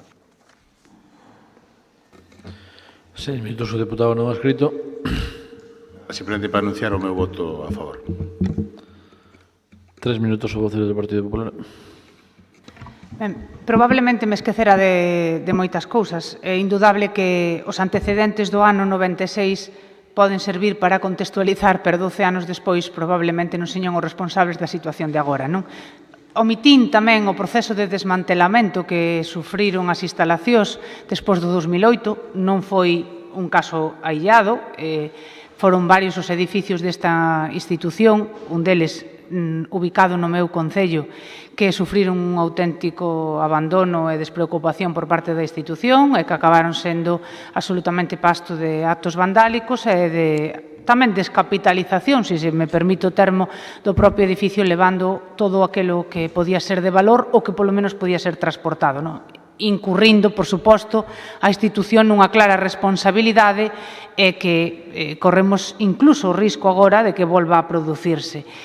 Eu non digo, e agradezco o esforzo en explicar o pasado, hasta o que ocorreu hasta o día de hoxe, non?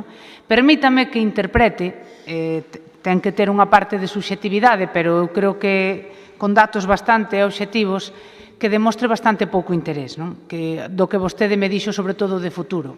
Si cita o que pasou no pasado, cos correspondentes permisos, parece que aquí non teñen ocasión de botarlle a culpa á Xunta de que lles denegara ou que non lles contestara, cousa do que me alegro, porque eu son a primeira que me alegro cando a Xunta de Galicia autoriza algo a esta institución, que señal de que está ben feito. Pero si dende febreiro ata xullo, o único que media entre vostede, xa que o personalizan vostede, xa me deu mala espiña, cando vin que vostede levaba este asunto, xa vin que tiña que ser un marrón. Se vostede personaliza dende febreiro a xullo unha chamada ca concesionaria, non quero que mo tome a mal, pero como mínimo demostrou bastante pouco interés. Non quero con iso tampouco prexulgar, supoño que terán outras prioridades, non? Ao feitos me remito, augas mestas, salvo en época electoral, tampouco foi algo que lles preocupou demasiado, probablemente terán as súas razóns. Nos temos a obrigación de dicirlle que cambien de actitude e que se impliquen en que, como pon a proposta de acordo, se insta o Goberno a que corrixa as deficiencias que están a dificultar e impedir a apertura do complexo de augas mestas en Quiroga.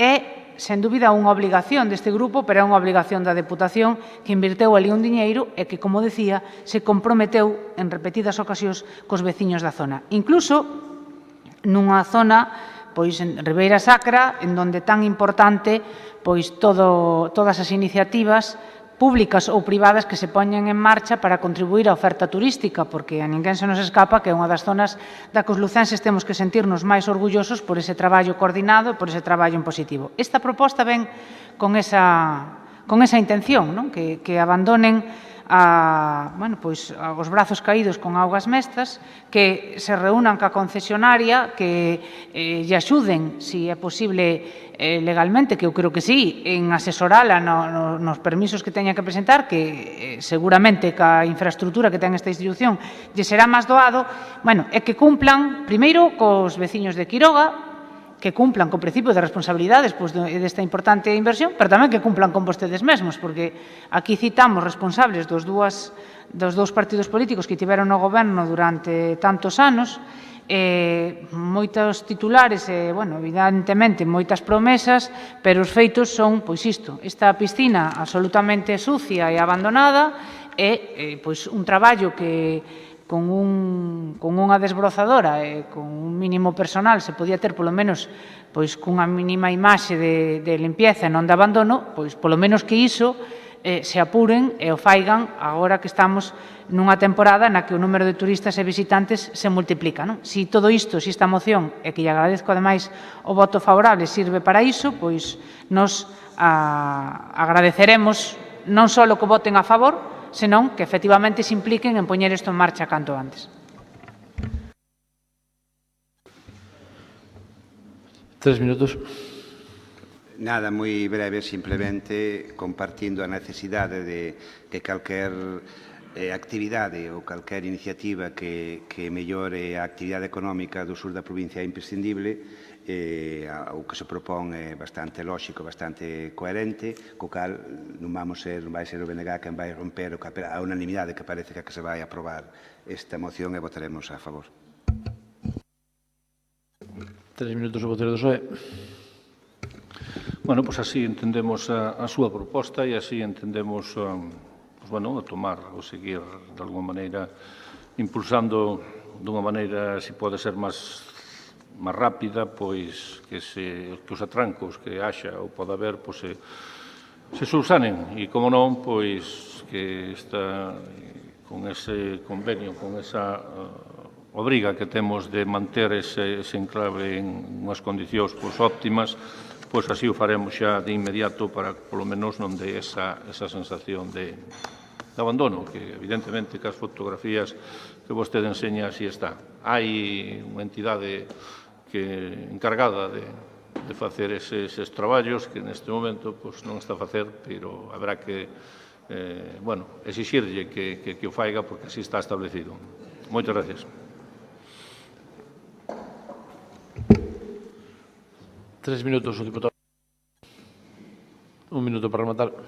Pois agradecer a unanimidade e que na maior brevidade se traduzcan en feitos, porque a Ribeira Sacra e Quiroga non lo agradecerá, pero sobre todo será un exercicio de responsabilidade.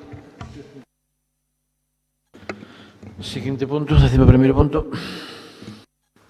Dase conta das resolucións dictadas pola Presidencia ata o día 29 de xuño de 2018, números 1203 ao 1635. Non hai comunicacións de presidencia. Hai dúas mocións de urgencia, non sei cal está... Primeiro creo que o do Partido Popular. Pode xustificar a urgencia. Ben, a urgencia veu ben motivada porque no día de onte temos coñecemento por os medios de comunicación que os traballadores de Suplusa non poden cobrar a nómina. Creo que é unha das principales prioridades que o que fai un traballo pois cobre por elo. Dende logo, das decisións máis urxentes que debemos tramitar como responsables públicos, non? Éramos coñecedores dunha renuncia presentada por a persoa que facía as funcións de intervención, pero indudablemente non éramos coñecedores de que esa renuncia non fora cuberta ou resolto. Dende o día de onte non tivemos tempo a registralo antes. Esta mañá creo que todos debemos poñernos de acordo en adoptar as medidas de maneira urxente e imperiosa para que os traballadores cobren. Ben, entón pasamos a votar a urgencia, non? Votos a favor da urgencia. Abstencións. Votos en contra. Queda aprobada a urgencia. Perdón, por despiste, en verdade queríamos votar a favor da urxencia desta moción. Estaba eu pensando noutra cosa. Repetimos a votación. Votos a favor. Abstencións. Votos en contra. Queda aprobada a urxencia. Ten 6 minutos a votación do Partido Popular. Bueno, en principio, no primer turno, voume remitir a ler a proposta de acordo que a Deputación Provincial de Lugo, coa maior axilidade, solventa a situación producida en Suplusa para que os traballadores cobren as nóminas que se lles adebeda, que interpreto pola información que se fixo pública onte que este mes, que agora remata o mes de xullo, non? Dende a presentación da renuncia, como decía, da interventora xeral da Deputación Provincial, en aplicación dos artigos 12 dos propios estatutos, donde se establece quen debe de asumir as funcións de intervención, en donde se especifica claramente que non sei se hai algún problema. Silencio, por favor. Que ten que ser un profesional de recoñecido prestixio, etcétera, etcétera, remitíndonos tamén ás bases de execución, concretamente a base 35, en donde establece os sistemas de sustitución, bueno, en todo caso, da maneira máis constructiva posible, facendo, por suposto, pois recordo de todo o persoal que poidera cubrir estas funcións, pero creo que entre todos, unha vez máis, temos que minimizar os problemas que poidan derivarse dun problema de entendemento que é público e notorio e que non me gustaría volver a incidir aquí, pero que evidentemente cando esas decisións ou eses problemas de entendemento acaban repercutindo con os traballadores non poidan cobrar a nómina, creo que todos os deputados e deputadas con responsabilidade pois debemos de buscar a salida de maneira urxente e inmediata para que este problema deixe de ser un problema e o persoal de Suplusa poida cobrar polo traballo que desempeñou no mes de xullo.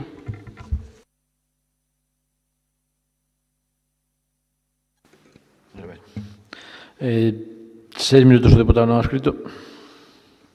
Gracias, señor presidente. É claro e notorio, conocido por todos, que desde que Suplusa está presidida por esta persona que lles fala, hasta o mes de febreiro non hubo problema ningún. A partir de aí, unha vez que usted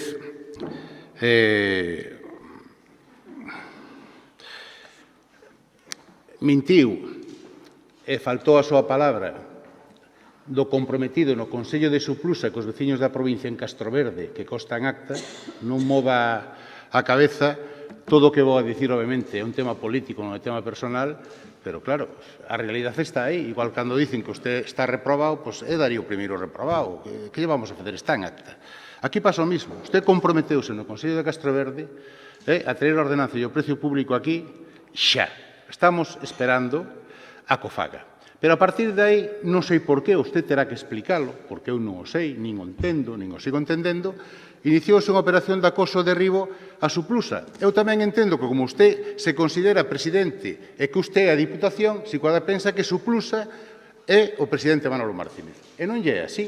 Suplusa ten un Consello de Administración onde Manolo Martínez ten un 9º e na Xunta de Xeral un 25º. Como eso, obviamente, non lles funcionou, intentando, a través da Xunta de Goberno, con órdenes irregulares e presuntamente ilegales, que Suplusa actuara de forma ilegal, pois agora redoblan a aposta. Eu non sei se é, como dixen onte, porque non o sei, non teño datos, e sorpréndeme todo isto, de que un partido socialista, como dixo, obreiro, ali, e do cual pertenezco e estou orgulloso de haber pertenecido, non deste social-arribismo que hai agora, pois se olvide dos obreiros, porque estamos falando de 29 personas de sueldos do redor de 1.000 euros. E isto continúa, tuvemos que facer exercicios de funambulismo, que é así, que non sei se terán consecuencias ou non, para pagar o IVA e o imposto de sociedades, porque estes señores que estaban preocupados porque os dirigentes de Suplusa nos puxéramos millonarios ali, resulta que dunha tacada fastidiaban 40 a 60.000 euros que nos corresponderían de multa por non pagar o IVA e non pagar imposto de sociedades. Pero eso non lles preocupaba. O objetivo era que Suplusa presentala como a presentaron desde o principio, con unha sociedade indocumentada, chea de argucias, de un chiringuito, vamos. E iso debía de selo cando estaba usted. Porque desde que eu son presidente, e están aí, e podémoslas mandar, se igual, isto termina no xulgado, porque non lle vexo outra salida. Pois mandaremos a documentación porque Manolo Martínez escrupulosamente cumpliu a legalidade. E non cumpliu as órdenes ilegales e presuntamente, ou non presuntamente, totalmente irregulares, que ustedes daban desde a Xunta de Goberno porque non é competente. E como reconozo hoxe, incluso un informe do secretario, o Pleno é o que ten a potestad para decidir unha cousa e outra. Pero centrémonos no tema. E repito, se hai que facer funambulismo político, porque hoxe xa a persoa que minte, que non cumple a palabra, que dá igual que a escriba ou non, que sea ante notario ou non, resulta que xa se pasa ao cinismo. Con un cinismo total absoluto fai unhas declaracións donde dice que Suplusa ten personalidade jurídica propia. Benvido a personalidade jurídica propia. Porque hasta fai 2 días, ustedes e o seu voceiro estaban dicindo que Suplusa nin tiña presidente, nin tiña nada, e non tiña personalidade jurídica ninguna que dependía de ustedes. E é certo que depende de ustedes. Non de ustedes como grupo. Depende desta Diputación, do Pleno da Diputación, que ten as competencias totales e absolutas, como dice don Lino e a Severa ca cabeza, para facer o que considera oportuno con Suplusa. Dice usted, ten recursos. Hombre, claro que ten recursos. Esa é a suerte de Suplusa, porque hai unha boa gestión. E prova deso é que ese IVA e ese imposto de sociedades de cerca de 300 e pico mil euros nun trimestre indica boa gestión. A pesar de ustedes, que levan poñendo todo tipo de trabas e de pedras na carreta de Suplusa. Non a funden, porque non poden, inda que perderan os cartos todos os recursos que dice usted que ten Suplusa, pero que non lles preocupa. Que queren ustedes? Penso eu, si pode equivocadamente, que Suplusa actúe sin fiscalización, que repito que xa o fixemos no tema do IVA. Pero creemos que é un imposto que hai que pagar, se hai que asumir responsabilidades, asumirémolas. Total, despois de 14 imputacións, defendendo o Partido Socialista, en la que me caiga unha por defender o grupo non adscrito, pois tampouco vai pasar nada. Pero iso é o que buscan ustedes. Despois salir, mire, Suplusa non quere fiscalización. Suplusa, o que nos decíamos, un chiringuito, un sitio onde se van a forrar a xente, etcétera, etcétera. Todas as cousas que ustedes venden. Non sei o que fixeron ustedes, porque tampouco me preocupaba de Suplusa, ainda que era membro deste grupo durante os anos que estuveron ali. Entón, que buscan? Pois que se fagan as cousas sin fiscalización, que é o que dice, non, pode fazer o presidente. Claro que podo, pero non teño potestad. Hai unhas normas xurídicas e legales que me impiden pagar as nóminas sin fiscalización. Se non xa houbera feito, señor presidente. E se cuadra, hasta o fago. Invitado por usted. Non hai problema ningún. Pero usted o que me está invitando a min é a cometer un delito. Oiga, usted pague, despois xo arreglaremos. Pague sin fiscalización. Pode empezar usted a pagar sin fiscalización tamén. Pregunte a interventora se pode. E despois volve a dicir algunhas cousas que, desde logo, preocupan. Porque, dice, el presidente supera o que supere, non dá superado os problemas que se le acumulan. Problema Suplusa ningún. Os que ustedes crean. Suplusa hasta que usted incumpliu a súa palabra, mentiu e lle faltou ao Consello de Administración e os veciños desta provincia non tiña ningún. Funcionaba perfectamente. O que non sei agora, este novo problema da interventora que personalmente non entendo, porque usted sigue sendo interventora da TIC, quizás ali tamén non hai problemas. Sigue sendo interventora en algún ayuntamiento, quizás ali non hai problemas. O porqué desta escapada que non perjudica ao presidente. O presidente vai aguantar. Se é un problema personal comigo, que non o sei, espero que non. Eu tampouco teño con usted. Pero esta decisión nin entendo nin creo que sea legal. Porque os estatutos, o artículo 12, dicio claro, e está feito redactado para blindar a intervención, porque antes había outra redacción do artículo 12. Faise por o Grupo Socialista, no que eu votei a favor, para blindar a intervención. Non sei se a usted ou a outra persona, pero faise para iso. E ao mesmo tempo, as bases de execución que deben de obligarlle a facer esa fiscalización, pois obviamente tampouco as asume, cando calquera organismo que dependa desta institución, sabe usted que ten que ser fiscalizado por esta institución, sea a Suplusa, sea o resto. Non acabo rapidamente, porque o básico está aí. Ustedes queren crear un problema en Suplusa a costa de 29 traballadores obreiros que son mileuristas. E se non pagan e non nombran a interventora, que nos aceptamos a división, pero condicionada, obviamente, a que a Diputación, que é o organismo que ten a potestad de nombrar outra persona, o faga. Se nós non temos inconveniente en que sea doña Rosa ou outra persona calquera, pero a potestade desta institución, se o Pleno ten potestade e se decide nombrarlo, pois aceptámoslo tamén. Pero eu me temo que ustedes o único que están facendo é tratando de utilizar o personal, porque, mira, contra min, política, e hasta personalmente, veñan cando queiran. Xa o fan, por diante e por trás. Pero utilizar os traballadores de escudo para dinamitar Suplusa e dinamitarme a min de paso, por ese renco.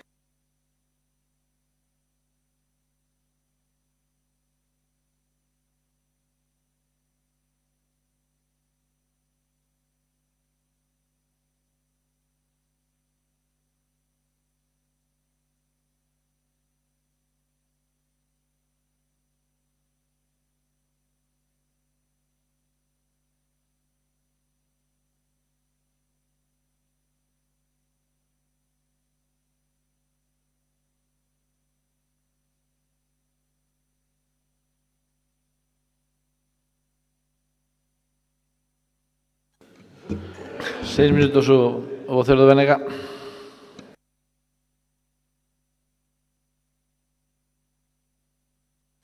Bueno, primeiro, empezar xustificando, que é a palabra correcta, o voto favorable á urxencia, dado que é certo, e por unha vez traes unha moción que entra dentro dos parámetros do que se deberá considerar unha moción de urxencia, que é algo que xurde unha vez que acabou o plazo de presentar as correspondentes mocións e que é algo que é de urxente decisión, por así dicirlo. E ao feito de que hoxe, 31 de xullo, 29 traballadores non cobren o seu salario, pois eu creo que hai poucas cousas que poidan xustificar mellor a urxencia, cando menos, de falar do tema, que logo o voto da proposta, pois, xa veremos cal é o sentido.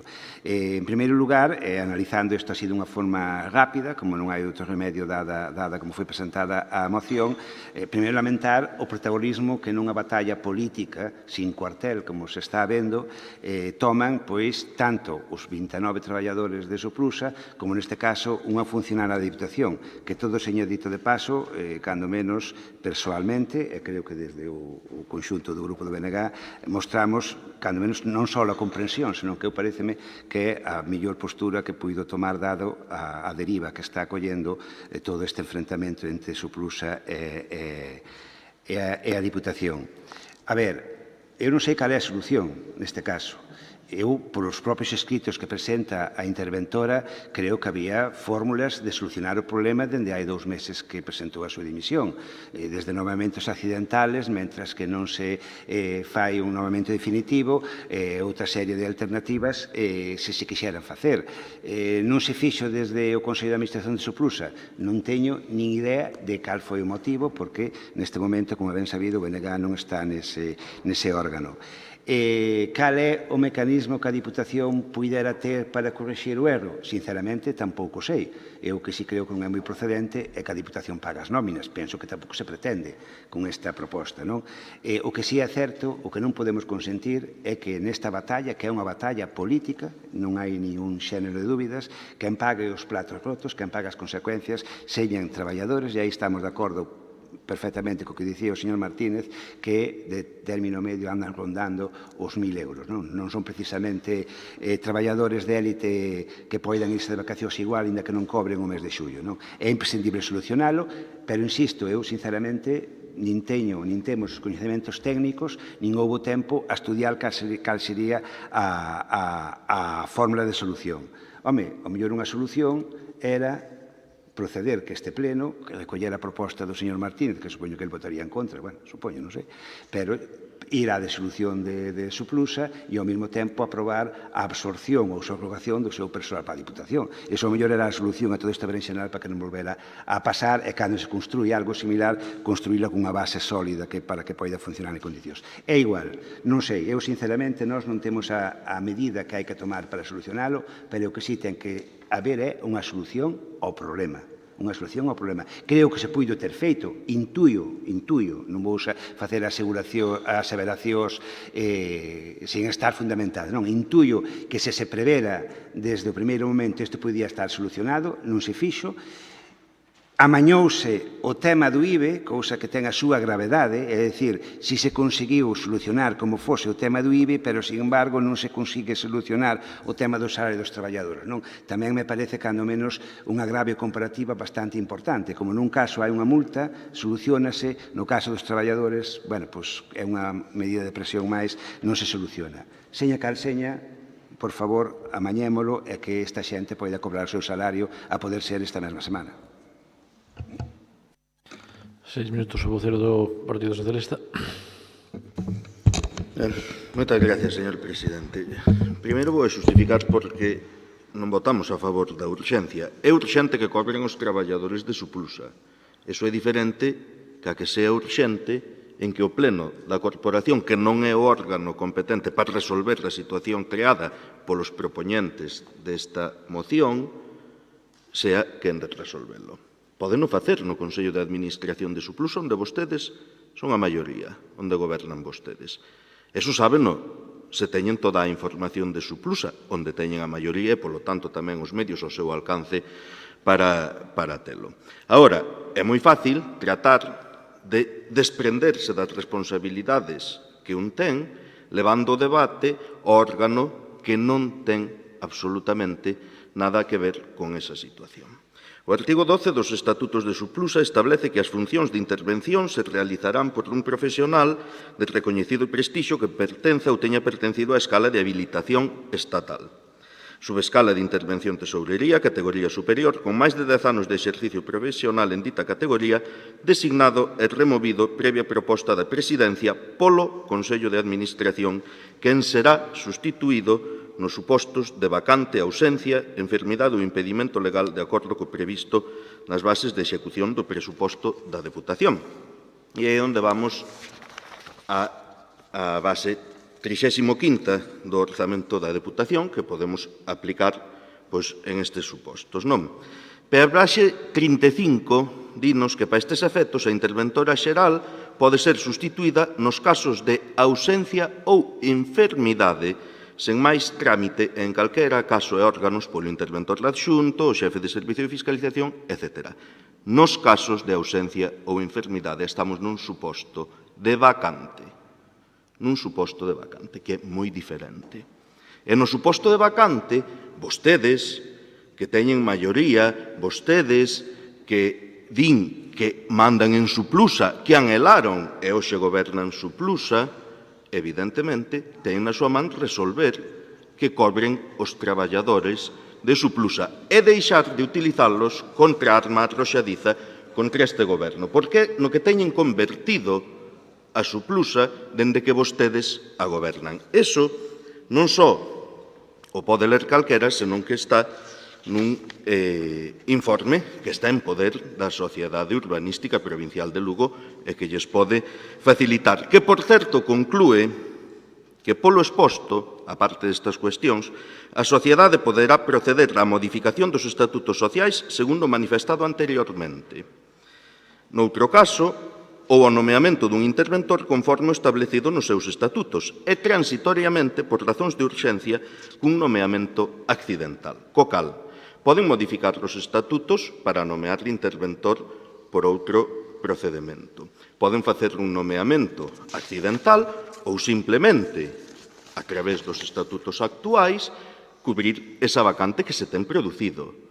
Eso coñéceno dende hai tempo. Eso está nos estatutos dende hai tempo, co cal puideron habelo feito antes de todo isto. É máis, o propio acordo do Consello de Administración da Sociedade, que non se tería dado sin a súa participación e aprobación, di que se acepte a renuncia condicionada, por certo, non é inherente o exercicio da intervención en Suplusa o exercicio da intervención na Deputación de Lugo.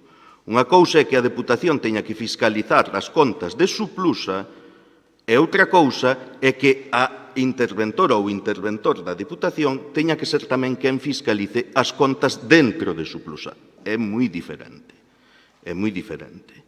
Si que se está facendo esa labor de fiscalización dende a Administración Deputación Provincial respecto á entidade Suplusa, pero non está obrigada a Diputación a ser ou a designar a quen fiscaliza, a quen exerce a función de intervención en Suplusa. Eso fai no Consello de Administración de Suplusa. En ese acordo decían tamén que se procedese á provisión regulamentaria de dito posto ou modificación do artigo 12 dos Estatutos Sociais. Vostedes propoñían que se cubrise regulamentariamente ou se fixese a modificación dos estatutos, pero eso non o fixeron. Solicitouse á Deputación Provincial que se pronunciase sobre a posibilidade de que ditas funcións de intervención poidan efectuarse a través da figura da sustitución prevista nas bases de execución de presuposto da Deputación. Aí sí, a Deputación dirixíronselle e contestouselles eso, que a base 35 non contemplaba o suposto de vacante, que era no que se atopaba, e, polo tanto, que había as outras vías. Por iso, non é urxente debatilo neste pleno. Feito, eu creo que este pleno non pode decir o interventor ou a interventora de Suplusa é esa persoa, ou é ese posto de traballo. É o Consello de Administración no que vostedes teñen a maioría suficiente para gobernala como anhelaron durante tanto tempo. 3 minutos o vocero do Partido Popular. Mire, eu xa lle dixen en algunha ocasión que en política non lle vai valer todo. En este caso, compre volver a recordarlo. Mire, eu non vou entrar a valorar unha decisión personal.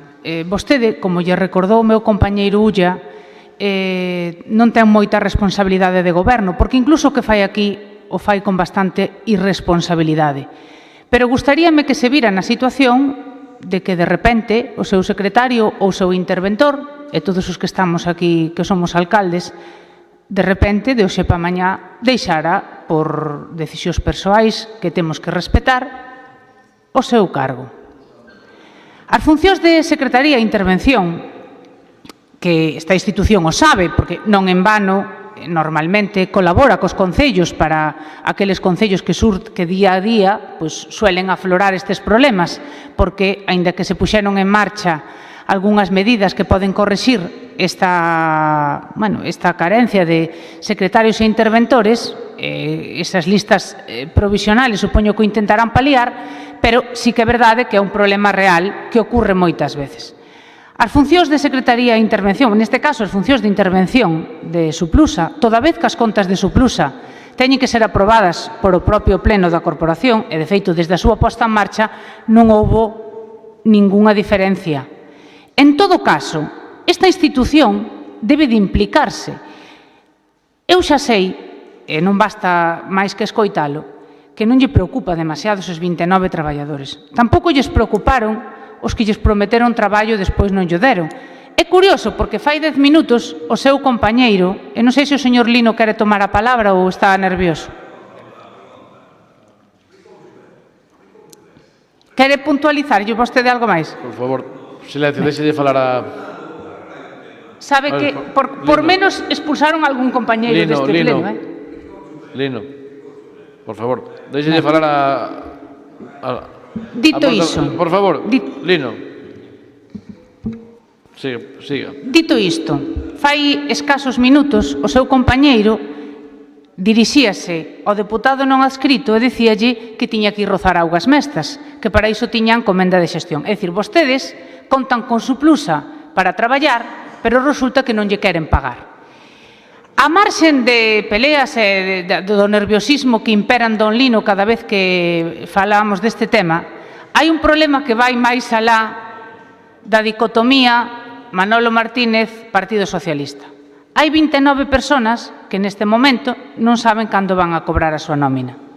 E aínda que vostede se aplauda, se mire no espello, pretenda decir que a gobernamos nós, todo iso que vostede sabe que non é certo e que a xente que sabe o que está pasando non só na institución provincial, sino en Suplusa, sabe perfectamente por moitas páxinas que vostedes paguen para intentar explicar o inexplicable, gracias a Dios, a xente ten capacidade de entender o que pasou nesta institución e terá capacidade de analizalo, como ten moitas veces e a vostede xo xudgou en moitas ocasións. Agora temos a obriga de dar unha solución. Xa non se trata de analizar o pasado, que si quere facemos un pleno monotemático sobre que nos levou a chegar hasta aquí. Esta moción preséntase para dar unha solución de futuro, polo menos de futuro inmediato. Eu hasta poido compartir que se convoque o Consello de Administración e que faiga un nomeamento accidental con outro interventor, evidentemente é unha das salidas, pero hasta agora non se fixo. E o que pedimos é a aplicación da base 35 para resolver o problema de xullo. A partir de aí, a través dos informes xurídicos que nos faiga os responsables da institución, nos apoiaremos, ben seña un nomeamento accidental ou calquera outra alternativa, que esteña dentro da lei, por suposto. Pero o que está claro é que agora hai un mecanismo que se podría poñer en marcha, como poñen vostedes, cando outra institución llo solicita con persoal que ten a titulación e a habilitación para facelo. E temos a abrir desde a Deputación, porque non en vano, cada euro que cobra este traballador sale dos orzamentos da Deputación Provincial e agora ben seña o presidente de Suplusa, ben seña o presidente da Deputación ou os 25 deputados, por máis que intenten evadir responsabilidades, son responsables de que eses traballadores cobren. E hoxe este grupo, con total humildade, trae unha proposta, que é aplicar a base do artigo 35. Creo que é unha solución máis ou menos inmediata para que esta xente cobre e teñamos un marxen de tempo para cubrir esa praza. Insisto, non se lle está pedindo ningunha outra colaboración máis que vostede dá a moitos dos concellos da provincia. Non vostede, vamos, se por vostede fora seguro que non lle daba, pero a institución provincial. É dicir, hai moitos concellos desta provincia que recurriron a esta institución para poder ter o día labores de contabilidade ou de intervención. E incluso con informes xurídicos. Está dentro da propia entidade desta institución. Agora tragolle unha proposta. Non vou entrar a valorar o pasado. Vostede sabe moito mellor que a min o que pasou e créame que a min deixou de preocuparme hai moito tempo.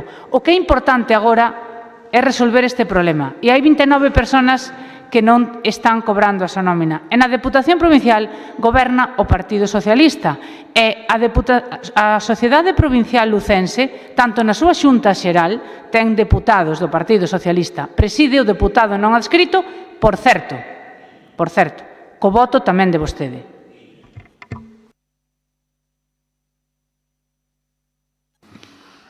Tres minutos o diputado non adscrito. Señor presidente, mire, nosotros fixemos requerimento xa durante o mes de julio ante este problema. No tema que planteaba o señor Ferreiro de pago de IVA e imposto de sociedades, é un impuesto finalista que hai que pagar ou non, ou perder eso entre 40 e 60.000 euros, que, repito, a este grupo non lle preocupaba nada. Pero claro, como viron que non funcionaba, pois agora dan outro paso, dicen, vamos a chantajear, como usted dice, aos traballadores. Pero claro, é que parece ser que as nóminas dos traballadores Manolo Martínez ten as firmadas. O tesorero tamén, pero falta que firme a interventora. Sea a que hai, sea outra que... Xa, hai convidar. Relájate, céntrate. Busca un interventor que cho pague. Traballa. Deixa de botarle a culpa aos demais. Por Dios, eu pido, vale? Teña un pouco de paciencia, deixe de falar no seu turno, vale? Se quere falar usted, despois fala. De acordo? Siga. Ao contrario do que dice o informe que leo o portavoz do Partido Socialista, nos entendemos que eses dous artículos, o artículo 12, que ademais, repito, blinda, porque nestes momentos encontrar unha interventora con esas características é casi imposible, blinda a intervención, pois hai que darlle unha solución. Eu non teño problema en firmar eu solo. Se ustedes dicen que é legal, ou a interventora ou o secretario dicen que é legal, firmo mañá eu solo as nóminas, sin problema ningún. Pero dá má sensación que non, porque ustedes o que buscan non é eso. Ustedes o que buscan é ter un elemento para que de novo Manolo Martínez este imputado. Pero tampouco lle preocupa. E despois, non sei se é ignorancia ou mala fe, ao fin e ao cabo, usted e eu somos dos ignorantes xurídicos, dice, modifiquen os estatutos. Hombre, pero se cando os modificamos foron correndo a recurrilos, que hai unha sentencia pendiente que de eso xa falaremos despois. E modificar os estatutos non é ipso facto. Se fora ipso facto, tamén estaba feito. Usted sabe que leva o seu tempo. Hai que ir ao rexistro, hai que ir ao notario, etc. Teñen experiencia que presentaron un recurso contra iso. O sea que eu vou asumir as culpas que teño sin problema. Pero mire, como non aceptamos, porque acepta esa renuncia condicionada que queden garantidas as funcións de intervención da sociedade. Suplusa quere que se fiscalicen as súas contas. Non quere que non se fiscalicen, que é o que buscan ustedes. Buscan un motivo para seguir criminalizando a Suplusa. Pero é que aparte, mire, olvidouselle, leo o estatuto, leo a base 35, o artículo 15, vou ler textualmente do Real Decreto 128/2018, de 16 de marzo, por o que se regula o réxime xurídico dos funcionarios da Administración local con habilitación de carácter nacional, que é o que pide ese artículo 12 dos estatutos que ustedes nos piden modificar, establece que os postos de colaboración corresponderánlle as funcións reservadas que previa autorización do presidente da Diputación ou do Concello, pero non o de Suplusa. Se o de Suplusa pode facelo, faino mañá, ou ao salir de aquí, lle sexan encomendadas polo titular dos postos reservados á Secretaría de Intervención e Tesorería, previa autorización do presidente, que é o que estamos pedindo, que se non vai Doña Rosa, pois que vaya Pepito Pérez, que aquí hai quen poda intervenir. O artículo 213 do Real Decreto Legislativo 2/2004 de 5 de marzo, porque o que se aproba o texto refundido da Lei Reguladora das Facendas Locais, establece que exerceránse nas entidades locais coa extensión e efectos que se determinan nos artículos seguintes da mesma lei as funcións de control interno. Non marche, don Lino, que isto interessalle. Respecto da súa xestión económica, dos organismos autónomos e das sociedades mercantís delas dependentes. Suplusa sigue sendo unha sociedade mercantil dependente da Diputación, a pesar de ustedes, que xa sei que non o queren, pero o Pleno, que é soberano, decide que, se non, 2 líneas máis. Repito, é das sociedades mercantís delas dependentes, nas súas modalidades de función interventora, función de control financiero, incluída a auditoría de contas das entidades que se determinen reglamentariamente de función de control de eficacia. Dixit. Eu quero recordarlle que a interventora en Suplusa non ten labor fiscalizadora tamén, como acaba de dicir usted. Non ten labor fiscalizadora en Suplusa, que o sepa tamén, que quede claro. Non. Fiscalizan na Diputación as contas de Suplusa, e usted o sabe perfectamente. Usted o sabe perfectamente. 3 minutos o diputado non escrito, o BNG. Ben, eu cada vez, aquí estaba falando agora, intentar sacar unha solución desto, porque cada vez nos liamos máis. Claro, estamos ante unha moción urxente, porque é, ademais, pero sin os que non controlamos de legislación nin de como funciona unha administración, sin saber moi ben que facer. Por un lado, o señor Santos fixo unha intervención razoada de que, no sentido de que era o Consello de Administración de Suplusa quen tiña capacidade para nomear a interventor ou interventor que teria que fiscalizar isto, e, por outra banda, pois, neste caso, o señor Martínez aposta porque ten que ser a Diputación quen ten que nomear esa persoa. E os que non controlamos o tema, que facemos? Porque eu podo ter moita confianza no que dice Álvaro, de feito razonou moi ben, podo ter confianza no que dice o señor Martínez, que a priori penso que ningún deberá mentir, ou creo que ningún minte sabendo o que está facendo. Pero alguna decisión temos que tomar, porque non pode ser que os traballadores pasen sin cobrar. Eu penso que aquí alguén ten que facer un informe, guste ou non guste, quen debera facelo teria que ser a Secretaría Xeral da Diputación, de quen ten a competencia para nomear a persoa que deba nomear a persoa que deba facer as funcións de interventor, e supoño que con un informe nesa liña do secretario xeral da Diputación, tanto o presidente da Diputación como o presidente de Suplusa poderán tomar a decisión coherente con ese informe. penso eu, sin ter perigo, por así decirlo, de que poidan estar facendo unha ilegalidade. E iso había que facelo xa, en 2 días ter o tema resolto, porque senón, insisto, a ver, se vai ao xulgado a solucionar isto, de que van vivir estas 29 persoas todos estes meses que se alarga? Se eles teñen que demandar para poder cobrar, menos de 4 ou 5 meses non van ter un xuicio, que a máis levaría consigo a extinción do seu contrato de traballo, co cal entenderedes que iso non é viable. Eu así sobre a marcha, en 5 minutos, é o que se nos ocurría. E outra solución non a teño, porque non sei se aquí o resto de diputados ten tantos coñecementos como para así a bote pronto tomar unha decisión. Eu, sinceramente, non teño nin idea de quen ten a competencia.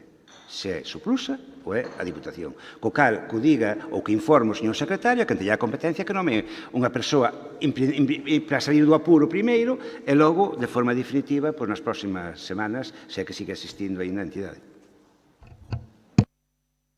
Eu creo que xa é un informe da intervención, pero bueno, poderse pasar. 3 minutos o vocero do PSOE. Eu o que fago é reproducir precisamente iso, un informe de intervención no que diferencia o artigo 12 da base 35, no artigo 12 está recollido o suposto de vacante, no 35 non está recollido o suposto de vacante nas bases de execución, pero hai recollidas outras fórmulas que son as que se reproducen nese informe, que se abren a Suplusa e que en Suplusa saberán por que se adoptaron ou non se adoptaron, ou por que se fai ou por que non se fai.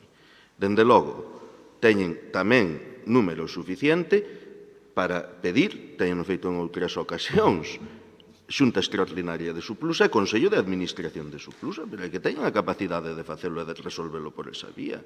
Cando lles están indicando que iso pode estar resolto. Claro que me preocupan moito os traballadores de Suplusa, preocupanme, danme pena, e danme pena porque están sendo utilizados por vostedes para poder vir a este pleno a discutir e a falar sobre o que non xestionan en Suplusa.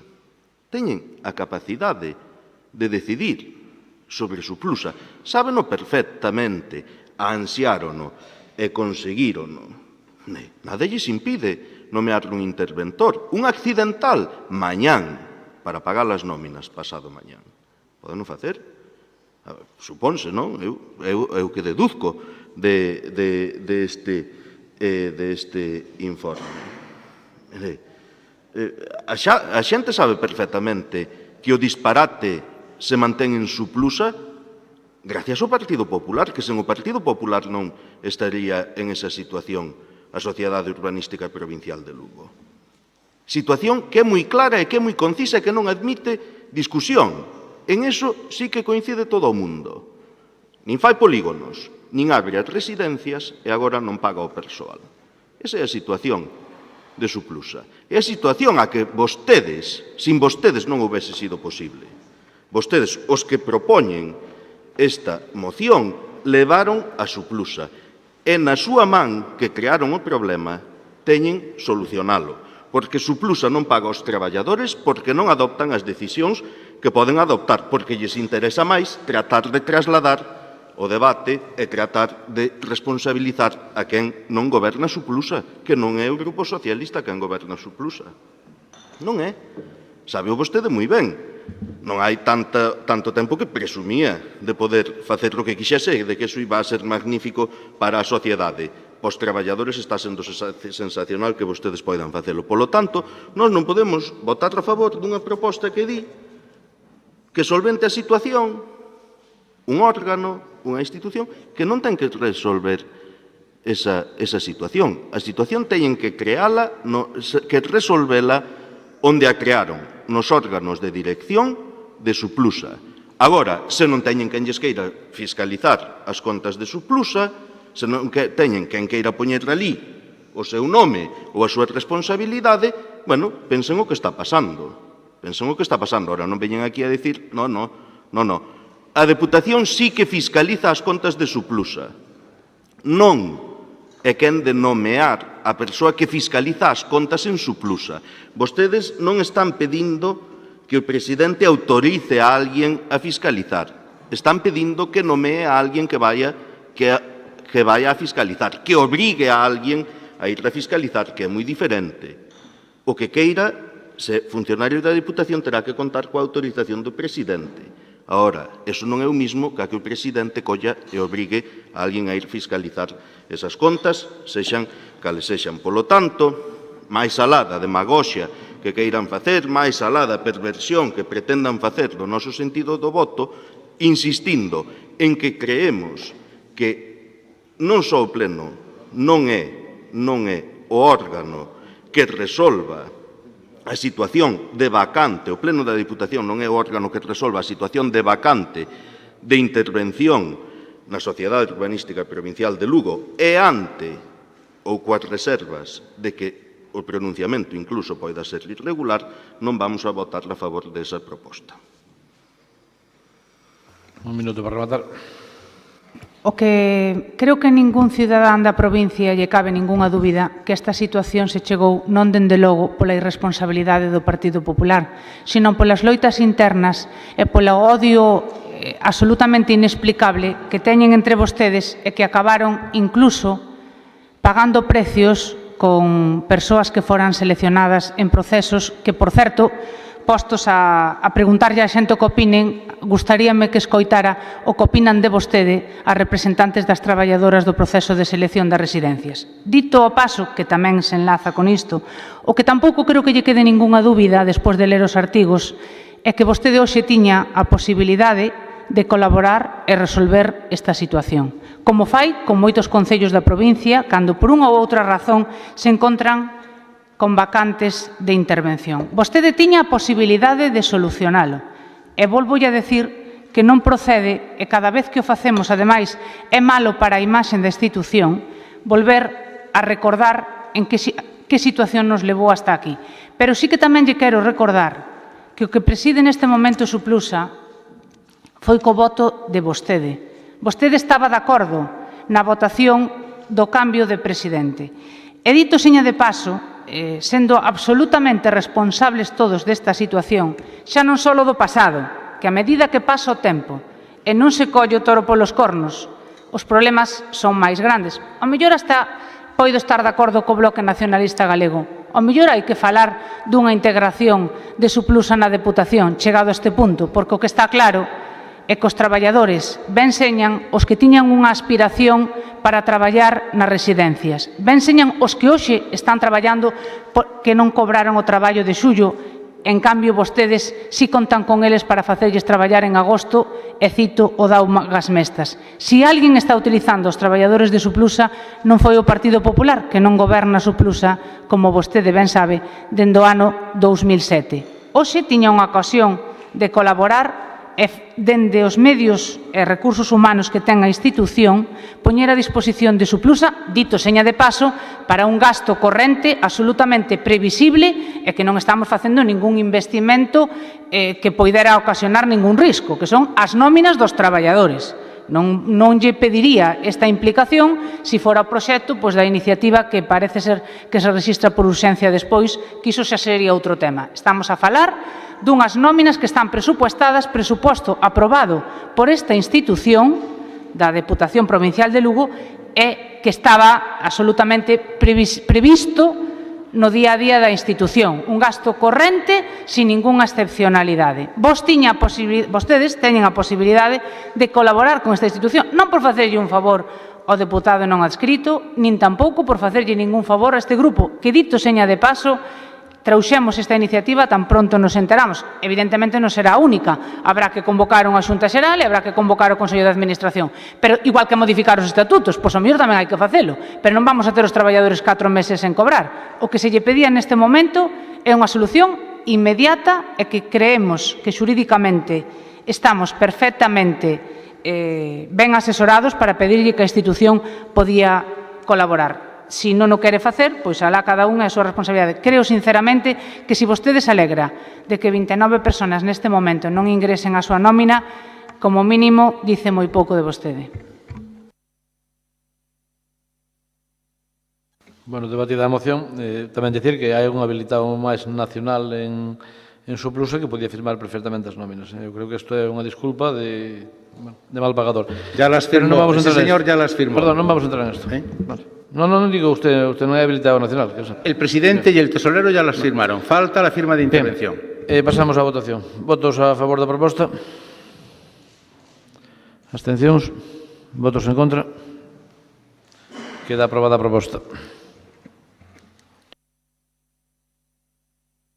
Seguinte moción de urgencia presentada polo deputado non adscrito. Pode debatir a urgencia. Sí, básicamente aquí o que se trata é de solventar un problema que eu creo que é unha decisión inxusta. O sea, a censura previa, a decisión de non discutir unha moción aquí nunca ocorreu nesta casa. É a primeira vez que eu creo que eu tiña dereito a que esa moción se debatira, se aprobara ou non, e ese dereito cercenouse por parte do presidente. A moción, obviamente, ahora non ten urgencia, probablemente, porque tiña que estar incluída no orden do día.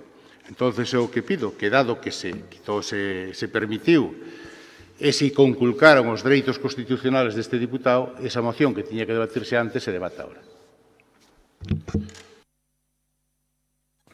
Vamos a votar a urgencia, entonces. Votos a favor da urgencia. Abstencións? Votos en contra? Queda aprobada a urgencia. 6 minutos o deputado non adscrito.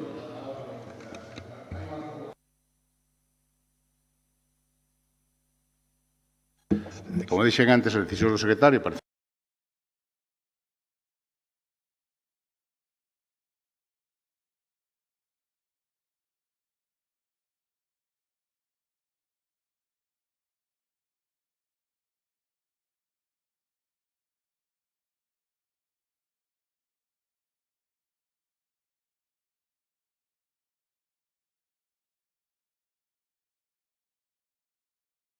outra en contra, hai un recurso de casación que, obviamente, a parte que queira, pode utilizalo, pode facelo. E as sentencias non son firmes hasta que hai unha sentencia definitiva que non teña recurso. E aquí non ocorre. A parte deso, eu xa o dixen antes, que tanto o portavoz do Partido Socialista como eu somos ignorantes xurídicos, por eso a veces podemos meter a pata, pero non entra no fondo do asunto do que dice aquí, da modificación dos estatutos. A modificación dos estatutos está aprobada no Consello e na sentencia non fala nada de que se anule nin as decisións do Consello nin as que hai ali. Simplemente non entra no fondo do asunto.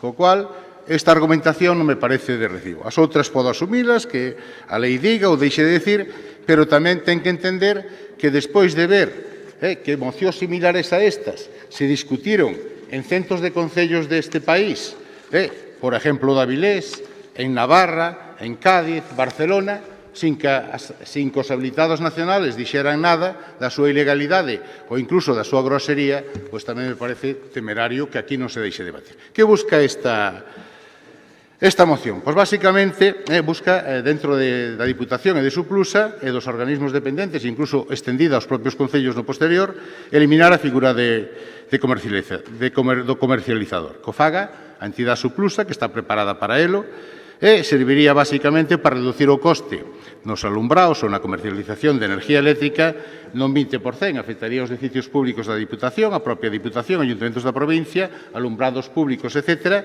con unhas ventaxas que están claras: ahorro de costes finales, posibilidad de desarrollo de políticas energéticas, empoderamiento da administración local e da ciudadanía. O sea, camiñar, basicamente, a un modelo enerxético máis xusto, tendo en conta o benestar das persoas e o seu desenrolo. Como creo que esa función a pode facer perfectamente, como fai outras encomendas de xestión Suplusa, é polo que viña esta moción aquí. Nada máis e moitas gracias. 6 minutos o vocero do PSOE. Moitas gracias. Bueno, esta moción, que ven de urxencia, que ten unha variación mínima no contido literal, pero moi ampla no real respecto da presentada con anterioridade, pois elimina a limitación do ámbito territorial de esa actividade, o cal, bueno, pois eu non sei hasta se sería normal facelo, non? Na primeira falábase do ámbito provincial e agora xa sin límite ningún, nin de cantidade, nin do demais. Pero, mire, máis alá de eso, porque eu creo que é un absurdo entrar a debatir sobre se entramos na comercialización, na distribución ou na explotación, porque a proposta non é só habilitarse como comercializador, porque iso digo claramente, nos sectores da generación. Eu non teño tan claro que unha administración local poida generar para comercializar enerxía, que é o que estamos aprobando, e sin ámbito territorial definitivo. Pero o que sí que temos claro, supoño, será que se trata dunha iniciativa económica. É unha iniciativa económica dunha administración local. Aprobar esa actividade, como ben di o informe do secretario, require uns cumplimentos, un procedimento, unha forma de estruturar un expediente, non? Entre eles, o acordo inicial da corporación, previa designación dunha comisión de estudo composta por membros da mesma e por persoal técnico. Nota, non está. Redacción pola devandita comisión dunha memoria relativa aos aspectos social, xurídico, técnico e financiero da actividade económica da que se trate, na que deberá determinarse a forma de xestión entre as previstas pola lei e os casos en que se debe cesar a prestación da actividade. Así mesmo, tamén se debe acompañar un proxecto de prezos do servizo para a cuxa fixación se terá en conta que é lícita a obtención de beneficios aplicable ás necesidades xerais da entidade local como ingreso do seu orzamento sin prexuicio da constitución de fondos de reserva e amortizacións. Non está, non existe. Exposición pública da memoria despois de ser tomada en consideración, tal, bueno, eso non hai memoria, non hai nada que expoñer, e a aprobación do proxecto despois de documentalo, despois de facelo como tal. Pero preténdese que se faga unha encomenda, ademais, a suplusa, independientemente da interpretación que se poida ter de se é medio propio ou non é medio propio, ou se cumple ou non cumple, que non está cuantificada, non está limitada no ámbito de actuación e tampouco no do tempo. O que vote isto a favor, bienvenido sea en el mundo de los valientes, porque fai falta ser un heroi para atreverse a encomendar algo a unha sociedade sin cuantificalo, sin delimitalo de ninguna maneira e asumindo o risco total. Non.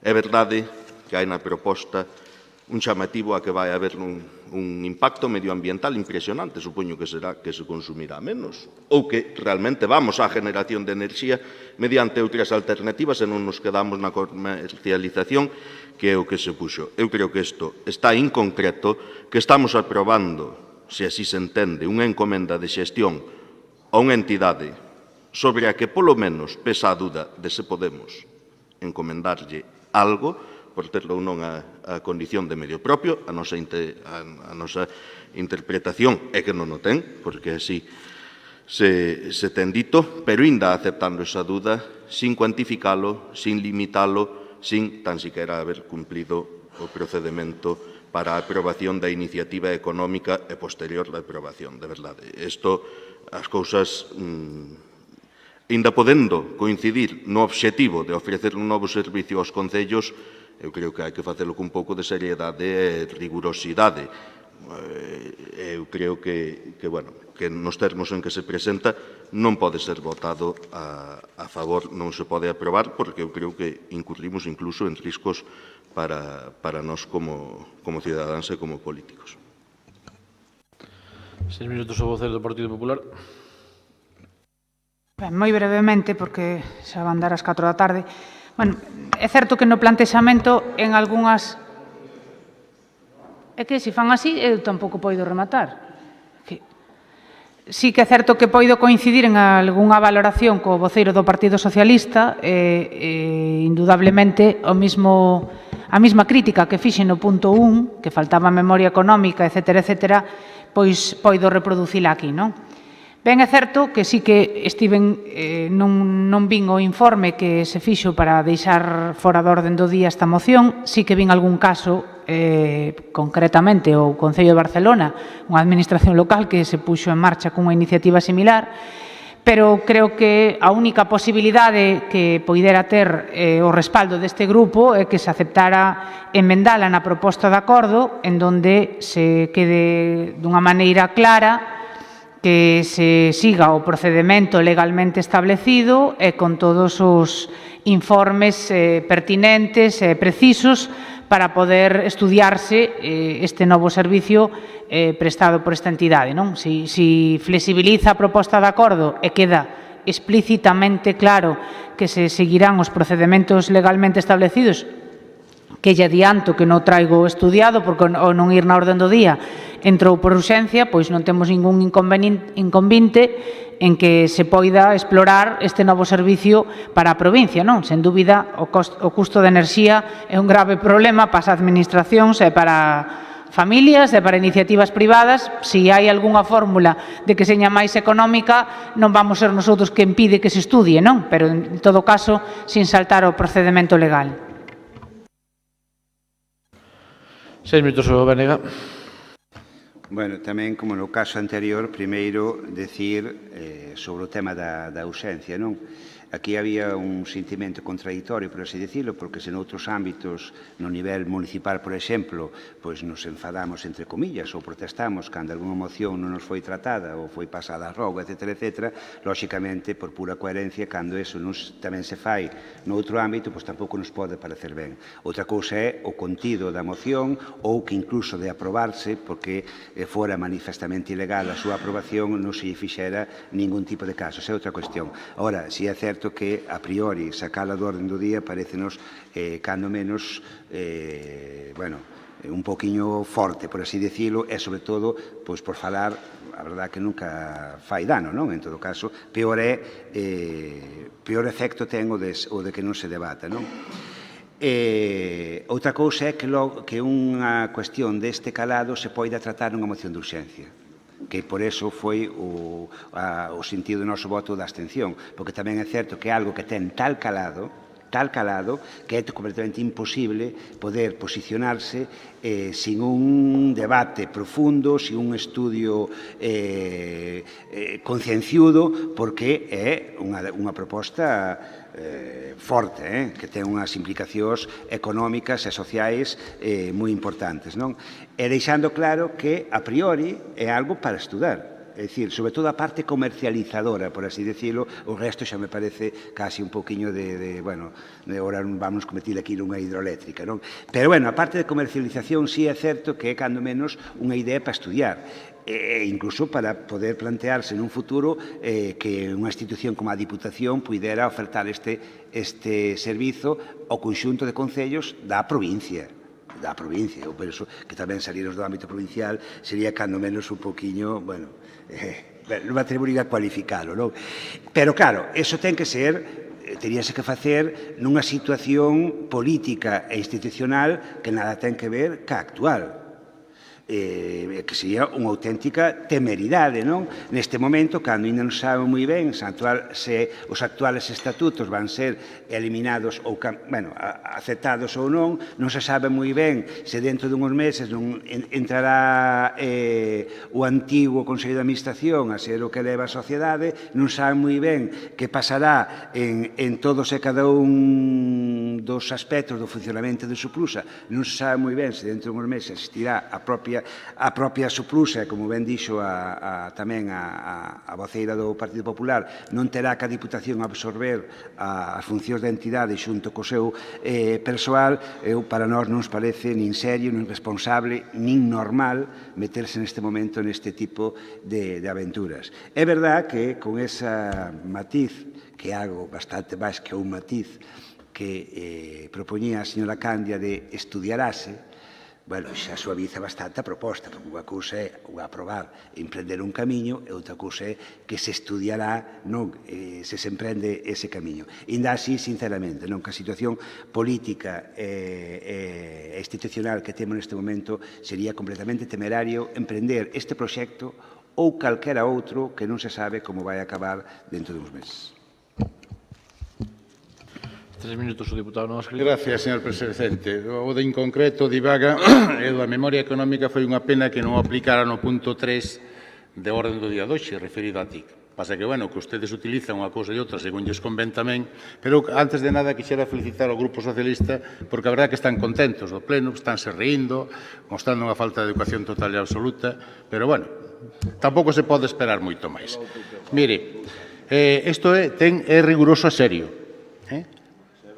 Obviamente, se non hai encomenda de xestión, non se pode estudiar ni se pode facer. O primeiro que ten que haber é unha encomienda de xestión e, a continuación, subplusa ou incluso colaborando coa propia Diputación, podrás estudiar e presentar todo iso que ten, que, por certo, non daría moito traballo porque xa hai traballo adelantado. Pero iso é de menos.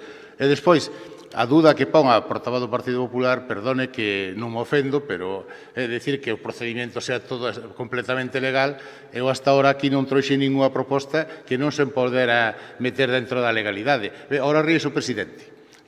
Están felices, a provincia vai ben, non hai problemas, a vivir que son 2 días. E entonces... Limítese ao asunto e deixe de tonterías, Santo, porque mire, a verdade é que leva un día espléndido, Vamos, sí, bueno, eu estou sempre, procuro estalo, señor presidente. Procuro estalo. A min, a fin e ao cabo, nunca me reprobaron. Sigo no mismo. Entonces, eu pedirílles un pouco de seriedade o que aplican unha norma a unha fundación, neste caso a ti que apliquen a Subplusa. A encomenda é totalmente legal. Fíxose en 50 ou 200 ayuntamentos deste país. Están facendo incluso ayuntamentos pequenos. Ahora, hai que facer, diferindo unha vez máis do secretario, habrá que facer a encomenda de xestión e despois dar todos esos pasos que, por certo, el nómbrame no seu informe a lei 9/2007, que foi o detonante para iniciar ustedes o asalto a Subplusa, e no artículo 16 dice claramente contratos de suministro. En todo caso, apartado 3, se considerarán contratos de suministro los siguientes: de los que tengan por objeto la adquisición de energía primaria o energía transformada. Artículo 16 de la Ley del 9/2017.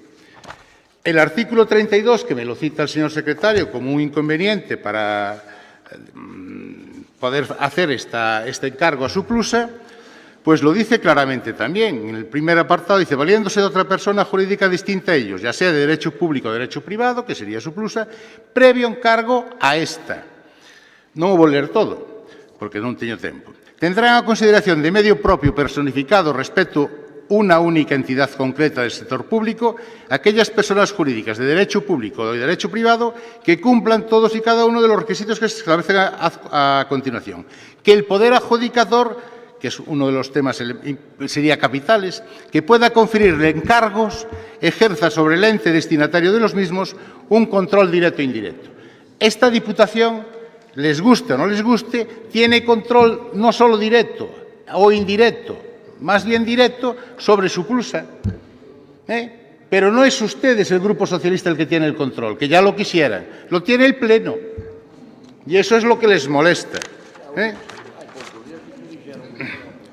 Conformidad a autorización expresa del Poder Adjudicador respecto de que vaya a ser medio propio. Verificación de la entidad pública de que dependa el ente que vaya a ser medio propio que dé cuenta de medios personales materiales apropiados para la realización de los encargos de conformidad con su objeto social. Lo está. Porque esas modificaciones de estatutos no están anuladas totalmente. Y todas las dudas que plantea el señor Ferreiro, que me duele políticamente, que plantee dudas aquí, cuando un acto de cobardía y de escapismo se marchan de Subplusa, que es donde tenían, como hacen, porque por lo menos el Partido Socialista lo que hacen es decir, nos vamos, pero seguimos. Cuando hay un tema que nos gusta, vamos. Cuando no, ustedes escapan de sus responsabilidades. A súa responsabilidade é estar controlando en Subplusa, que tamén loitaron por elo. Pero, claro, como hai problemas, o mellor, escapar. Miren, esta entidade pode, a coletilla que presentou o Partido Popular, porque, obviamente, eu non veño aquí a facer propostas ilegales, encomendarlle a Subplusa esa función. E despois xa se farán os estudios, unha vez encomendada, porque se non hai encomenda, perder o tempo, pois non creo que sea a función de ningún organismo público. Ustedes parece que sí. Entonces, eu pido ao Partido Popular, ao resto dos diputados, que lle den a oportunidade a Subplusa de demostrar que se pode comercializar a energía eléctrica e redundar nun 20% que gastamos cada un dos concellos de aforro non mañá, nin pasado, pero próximamente. Nada máis e moitas gracias. 3 minutos o vocero do PSOE. Bueno, a verdade é que o pleno ten sido interesante, porque se ten posto de manifesto que Subplusa non pode facer o que lle parece, é bon que se vai reconocendo ese escenario, se ten posto de manifesto quen goberna Suplusa, que é imposible, sino o Grupo Popular, estámoslo vendo con claridade, bueno, e tense posto de manifesto outras cuestións. Eu, de momento, as cuestións xurídicas prefiero confiar no criterio de quen está habilitado para facelas que en outro. E, polo tanto, sobre esta proposta hai un informe que advirte de que non ten sentido pronunciarse pola situación de Suplusa respecto da Diputación e pola propia materia o acordo que se pretende abordar. Eu entendo que o que se vai a aprobar finalmente ou que se vai a votar é que polo Pleno da Deputación se lle propoña a encomende a Suplusa que proceda a intervir sin limitacións nos sectores da xeración e comercialización da enerxía respetando todos os criterios legais ou esa emenda ou esa engádega que fai o Partido Popular. Ata agora do que tiña que facer non deu feito nada, a ver se agora, coa maioría do Partido Popular, con ese goberno do Partido Popular, tamén o van a facer. Nós, reservándonos non só da advertencia, senón do inconsistente da proposta, porque unha cousa é que o fixera Barcelona, que o fixo, unha cousa é que o fixeran outros concellos que o fixeron, supoño que o farían seguindo o procedemento e cumplimentando os expedientes e dando os pasos todos que tiñan que dar, evidentemente non o vamos a votar a favor, non podemos apoiar isto que é inconsistente e que é absolutamente diferente do que se propón no punto 3. É verdade que vostedes o saben, entón é excusado intentar convencelos, porque eso xa o saben. O que para que lles interesa soltar outro repertorio. Eu pídolles que reflexionen e que cambien de actitude, señores diputados do Partido Popular, porque Barataria tiña que haber quedado no Quijote na época da cabalería andante e non pinta nada no século XXI e vostedes teñen convertido a Suplusa en un Barataria perfecto. 3 minutos o voceiro do Partido Popular.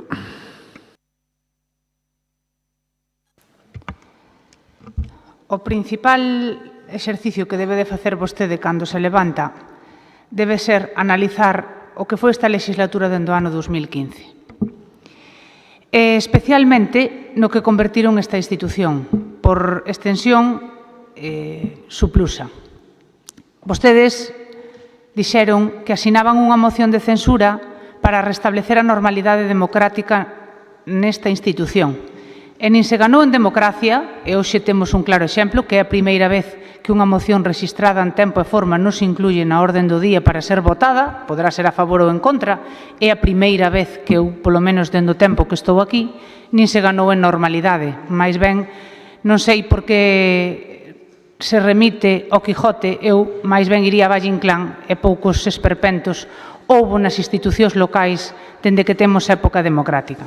E iso só ten un responsable, non? Que é as liortas internas do Partido Socialista, que eu sempre dixen que discrepancias internas nun partido poden ocurrir en calquer forza política, pero a altura de miras e a responsabilidade está en saber resolvelas, especialmente cando esa pelea, ese enfrentamento, vai máis alá dos muros da institución. Entón, leccións vostedes sobre normalidade, sobre democracia e sobre respeto aos compañeiros, as xustas, especialmente por parte de vostede. Dito isto, este grupo sempre intenta poñer esa salvedad, porque tamén hai que dicilo que nesta legislatura temos visto de todo. Teño que recordar cando pretendíamos aprobar o Regulamento Orgánico de Funcionamento e se nos notificou por informe que non foron a comisión, cando efectivamente foron a comisión. Entón, non lle oculto que nos pon certo respeto todo isto, porque se ve, non importa que 29 personas non cobren, non importan que 60 personas esteñan seleccionadas non cobren, non importan que teñamos edificios inaugurados con todos os permisos, con todo aberto, pero con tal de que alguén, polas razóns xa casi incomprensibles, non se salga ca súa, non abran, non importa calquera cousa. Eu moito me temo que en calquer momento alguén, con todo iso que todos coñecemos, pois acabemos, por circunstancias como esta, nun proceso penal, porque todo parece indicar, sobre todo, algunhas das advertencias que nos fan. Entón, eu, evidentemente, que intentamos analizar todo con maior detalle, con maior responsabilidade. Eu non teño ese informe, eu non vira nunca a posibilidade de que unha moción que se registrou en plazo, a verdade que a min tampouco me pasou, e mire que o goberno que me precedeu en responsabilidade a Mondoñedo non eran dos máis democráticos, pero todas as mocións que registrei se someteron a debate e non estaba preparada realmente para esta circunstancia. Por iso, non lle ten que parecer mal, e tampouco lle ten que parecer mal que, indudablemente, se obligue a cumprir todos os mecanismos e procesos e memorias, como dixen no punto 1. Si que canto un máis fala, sobre todo cando conta medias verdades, por non dicir unha afirmación máis contundente, pois xa afloran as incoherencias, porque na primeira intervención o voceiro do Partido Socialista dicía que este tema, que non conocía ningún ente que fixera semexante cousa, ningún concello, ningún ente local. Cando lle dicito do Barcelona, reconóceme que o conoce e que efectivamente está funcionando, porque de feito xa está funcionando. Entón, todo isto sirva unha vez máis para centrarnos, como dicía o señor Lino, e intentar apartar aquilo que nos separa, e non sei se isto vai a servir para algo.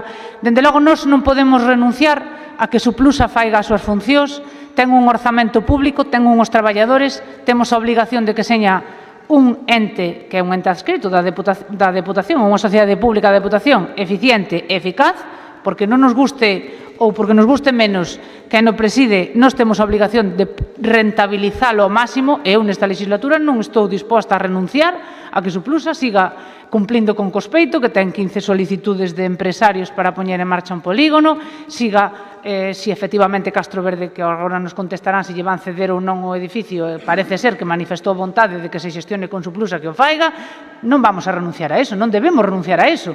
Aquí non estamos para traballar con amigos, aquí estamos para traballar con responsabilidade. Suplusa ten o seu orzamento, non sei se pode entrar na comercialización de enerxía eléctrica ou non, o tempo non lo dirá. Agora, porque haxa un problema político, porque é un problema político, en donde ademais están en absoluta minoría, nós temos a obligación de que traballen, e que traballen con responsabilidade. E se non o fan, temos a obligación de facerlo. Nós tamén teríamos unha postura cómoda, evidentemente, que era abandonalo, pero eu creo que se nos votaron e asumimos o cargo de deputados, Suplusa existe antes do deputado non adscrito, e existe antes do grupo que integra hoxe o Partido Socialista, é unha entidade que ten recursos públicos, e nós temos a obligación de exixir que funcione con eficiencia, igual que a Deputación, e cando non o fai, traemos iniciativas. Entón, se me acepta eso, apoyarémola, e se non acepta, votaremos en contra. 3 minutos o partido Benega. Un minuto para rematar. Sí, para rematar, basicamente, mire, eu sou consciente a emenda aceptoa, porque, repito, nadie fai propostas ilegales aquí. A criminalización de Suplusa está clara, que está no subconsciente destos señores. Decir que non gestiona, pois é dunha ignorancia total e absoluta. Tamén é verdad que non é conselleiro, e os que son conselleiros non o deben de informar, pero generar unha cantidade de IVA de sobre 300.000 euros nun trimestre, eu creo que delata bastante actividade. Si cando gobernaban outros, pois pasábase e non se preocupaban desas cousas. Mire, isto é perfectamente legal, é perfectamente factible, e é beneficioso para os concellos, para os ayuntamientos, para a Diputación e para a provincia e para as persoas. E por eso, se se aproba, vámoslo facer e vamos a demostrar, como lle estamos demostrando, que a pesar de todas as pegas que poñen ustedes, legales, presuntamente ilegales ou presuntamente irregulares, Suplusa sigue funcionando. E os problemas que ten, xa yo dixen antes, tenos polo Grupo Social Arribista. E polo que respecta a moción de censura, outro día, que xa máis tempo xa lles explico por que funcionou a moción de censura. Porque, obviamente, non o quero facer nestes momentos, pero podes explicar claramente non só para gobernar esta Diputación, sino incluso a FEGAN. Pero iso queda para outro día. Nada máis e moitas gracias. Moi ben, pasamos á votación. Votos a favor da proposta. Presidente, se me permite...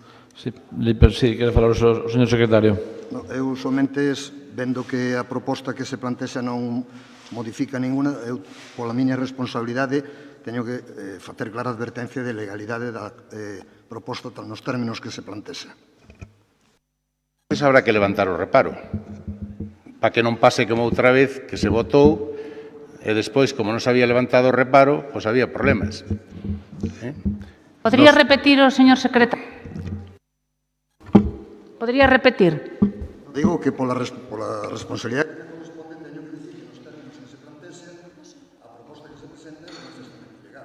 Pode documentar que temos acceso a ese informe? Emití un informe ao que se fixo referencia a anterioridade, pero que non está aquí, non se puso en manifesto no pleno, por iso estou facendo de palabra. Evidentemente, eso teremos que documentalo, non? Se hai unha legalidade ou se temos que levantar un reparo, temos que ter o texto para poder tomar un pronunciamento. Eu se lle digo que hai un informe con anterioridade en base ao cual non se puso moción no pleno. Eu solamente digo que no términos que se plantese a votación, eu, pola miña responsabilidade, teño que facer constancia de que é ilegal. Incluindo a emenda? Ah, vale. Pero os términos en que se plantexa, señor secretario, é cumplindo estrictamente a legalidade. Non sei se usted entendeu.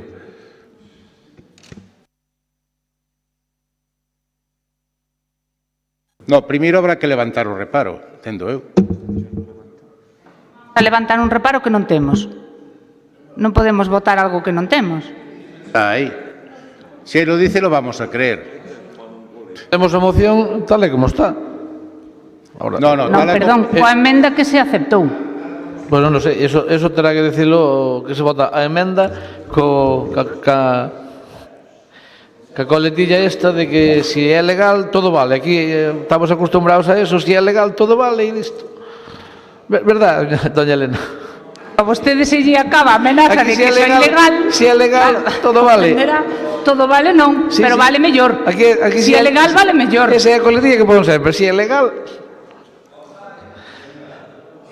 Señor presidente, vótase a moción que a emenda do... A moción é miña, se me deixa explicar, primeiro sería bon que o que fora non se pudera aprobar, como deixa usted caer.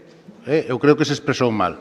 Repito, a moción é completamente legal. O que creo que é irregular é o informe do secretario, pero xa se demostrará. Entonces, claro, no, a mí parece ben que se ría. Usted pensa que todo o que fan os outros é ilegal. ¿Qué? Usted pensa que todo o que fan os demais é ilegal. O seu, vamos... No, yo no dije que... Yo ya le dije que lo acepto, pero no lo comparto. Me parece muy bien que boicotee mis propuestas. Están en su derecho.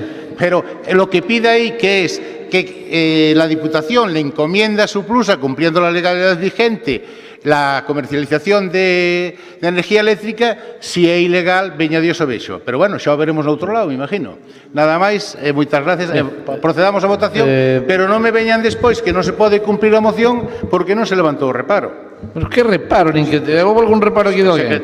Dice que era ilegal, que era unha moción ilegal. Se acepta a coletilla do Partido Popular, no que xa dice que non é ilegal, pois xa está, votamos así. Votamos a moción que emenda do Grupo Partido Popular, non? Sí, pero, señor presidente, usted cando a interventora lle fai reparos, por lo menos os decretos, despois le van. Pois claro, le va, pero a mí non me fixo ningún reparo o secretario ahora mismo. Si non hai reparo, perfecto. O sea, que non hai reparo ningún. Vamos pasar á votación, porque, bueno, isto é un espectáculo. É o que ven. Votos a favor da moción que a emenda do Grupo Partido Popular. Perdone unha matización. Perdone, pero o Partido Popular non lle dixo que era legal. O Partido Popular emendou a proposta de acordo dicindo que o compromiso que asuma esta institución sempre se marque dentro da legalidade. Vale? Pois votamos, venga, votos a favor da emenda, da moción. Votos a favor da moción.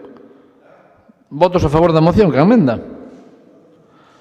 Abstencións. Votos en contra. Queda aprobada a moción. Seguinte punto, rogouse preguntas. Hai unha pregunta, dúas preguntas do Partido Popular, unha sobre o permiso dos catamaráns. Hai dúas, que vai contestar o diputado de Turismo. Recordarles tamén que, bueno, que está publicado o novo reglamento e que non sei se en vista de nestas mocións de urgencia non creo que non había ningún cambio no novo regulamento, non? Porque está publicado, está teóricamente en vigor. Gracias, presidente. Con fecha 18 de febrero de 2016, la Confederación Hidrográfica del Miño-Sil ha dictado la siguiente resolución. Expediente de autorización para la navegación de una embarcación a motor Catamarán Pelegrín 2 por el embalse de Ospeares en el río Miño, provincia de Lugo. Peticionario, Diputación Provincial de Lugo. Autorización para la navegación válida hasta el 31 de diciembre de 2018. Esta mesma autorización repítese para cada un dos barcos que fai mención o Partido Popular na súa pregunta, na súa exposición de motivos. Están a disposición de calquera persoa que queira consultar as autorizacións que obran en poder deste servicio. Gracias. Simplemente unha aclaración. Dinos que, efectivamente, tanto Peregrín como o resto dos barcos contan ca autorización da Confederación Hidrográfica, pero estes barcos están sometidos a ITVs por parte do Ministerio de Industria e outras cuestións. Tamén alcanzan que contan con todas as ITVs e permisos. Nós facemos esta pregunta porque, bueno, pues no sector poñen dúdas. Nós, si cumplen con todos, por nada máis que aclarar. Eu quero dicir, a parte da hidrográfica, teñen as ITVs e demais permisos de navegación ao corriente?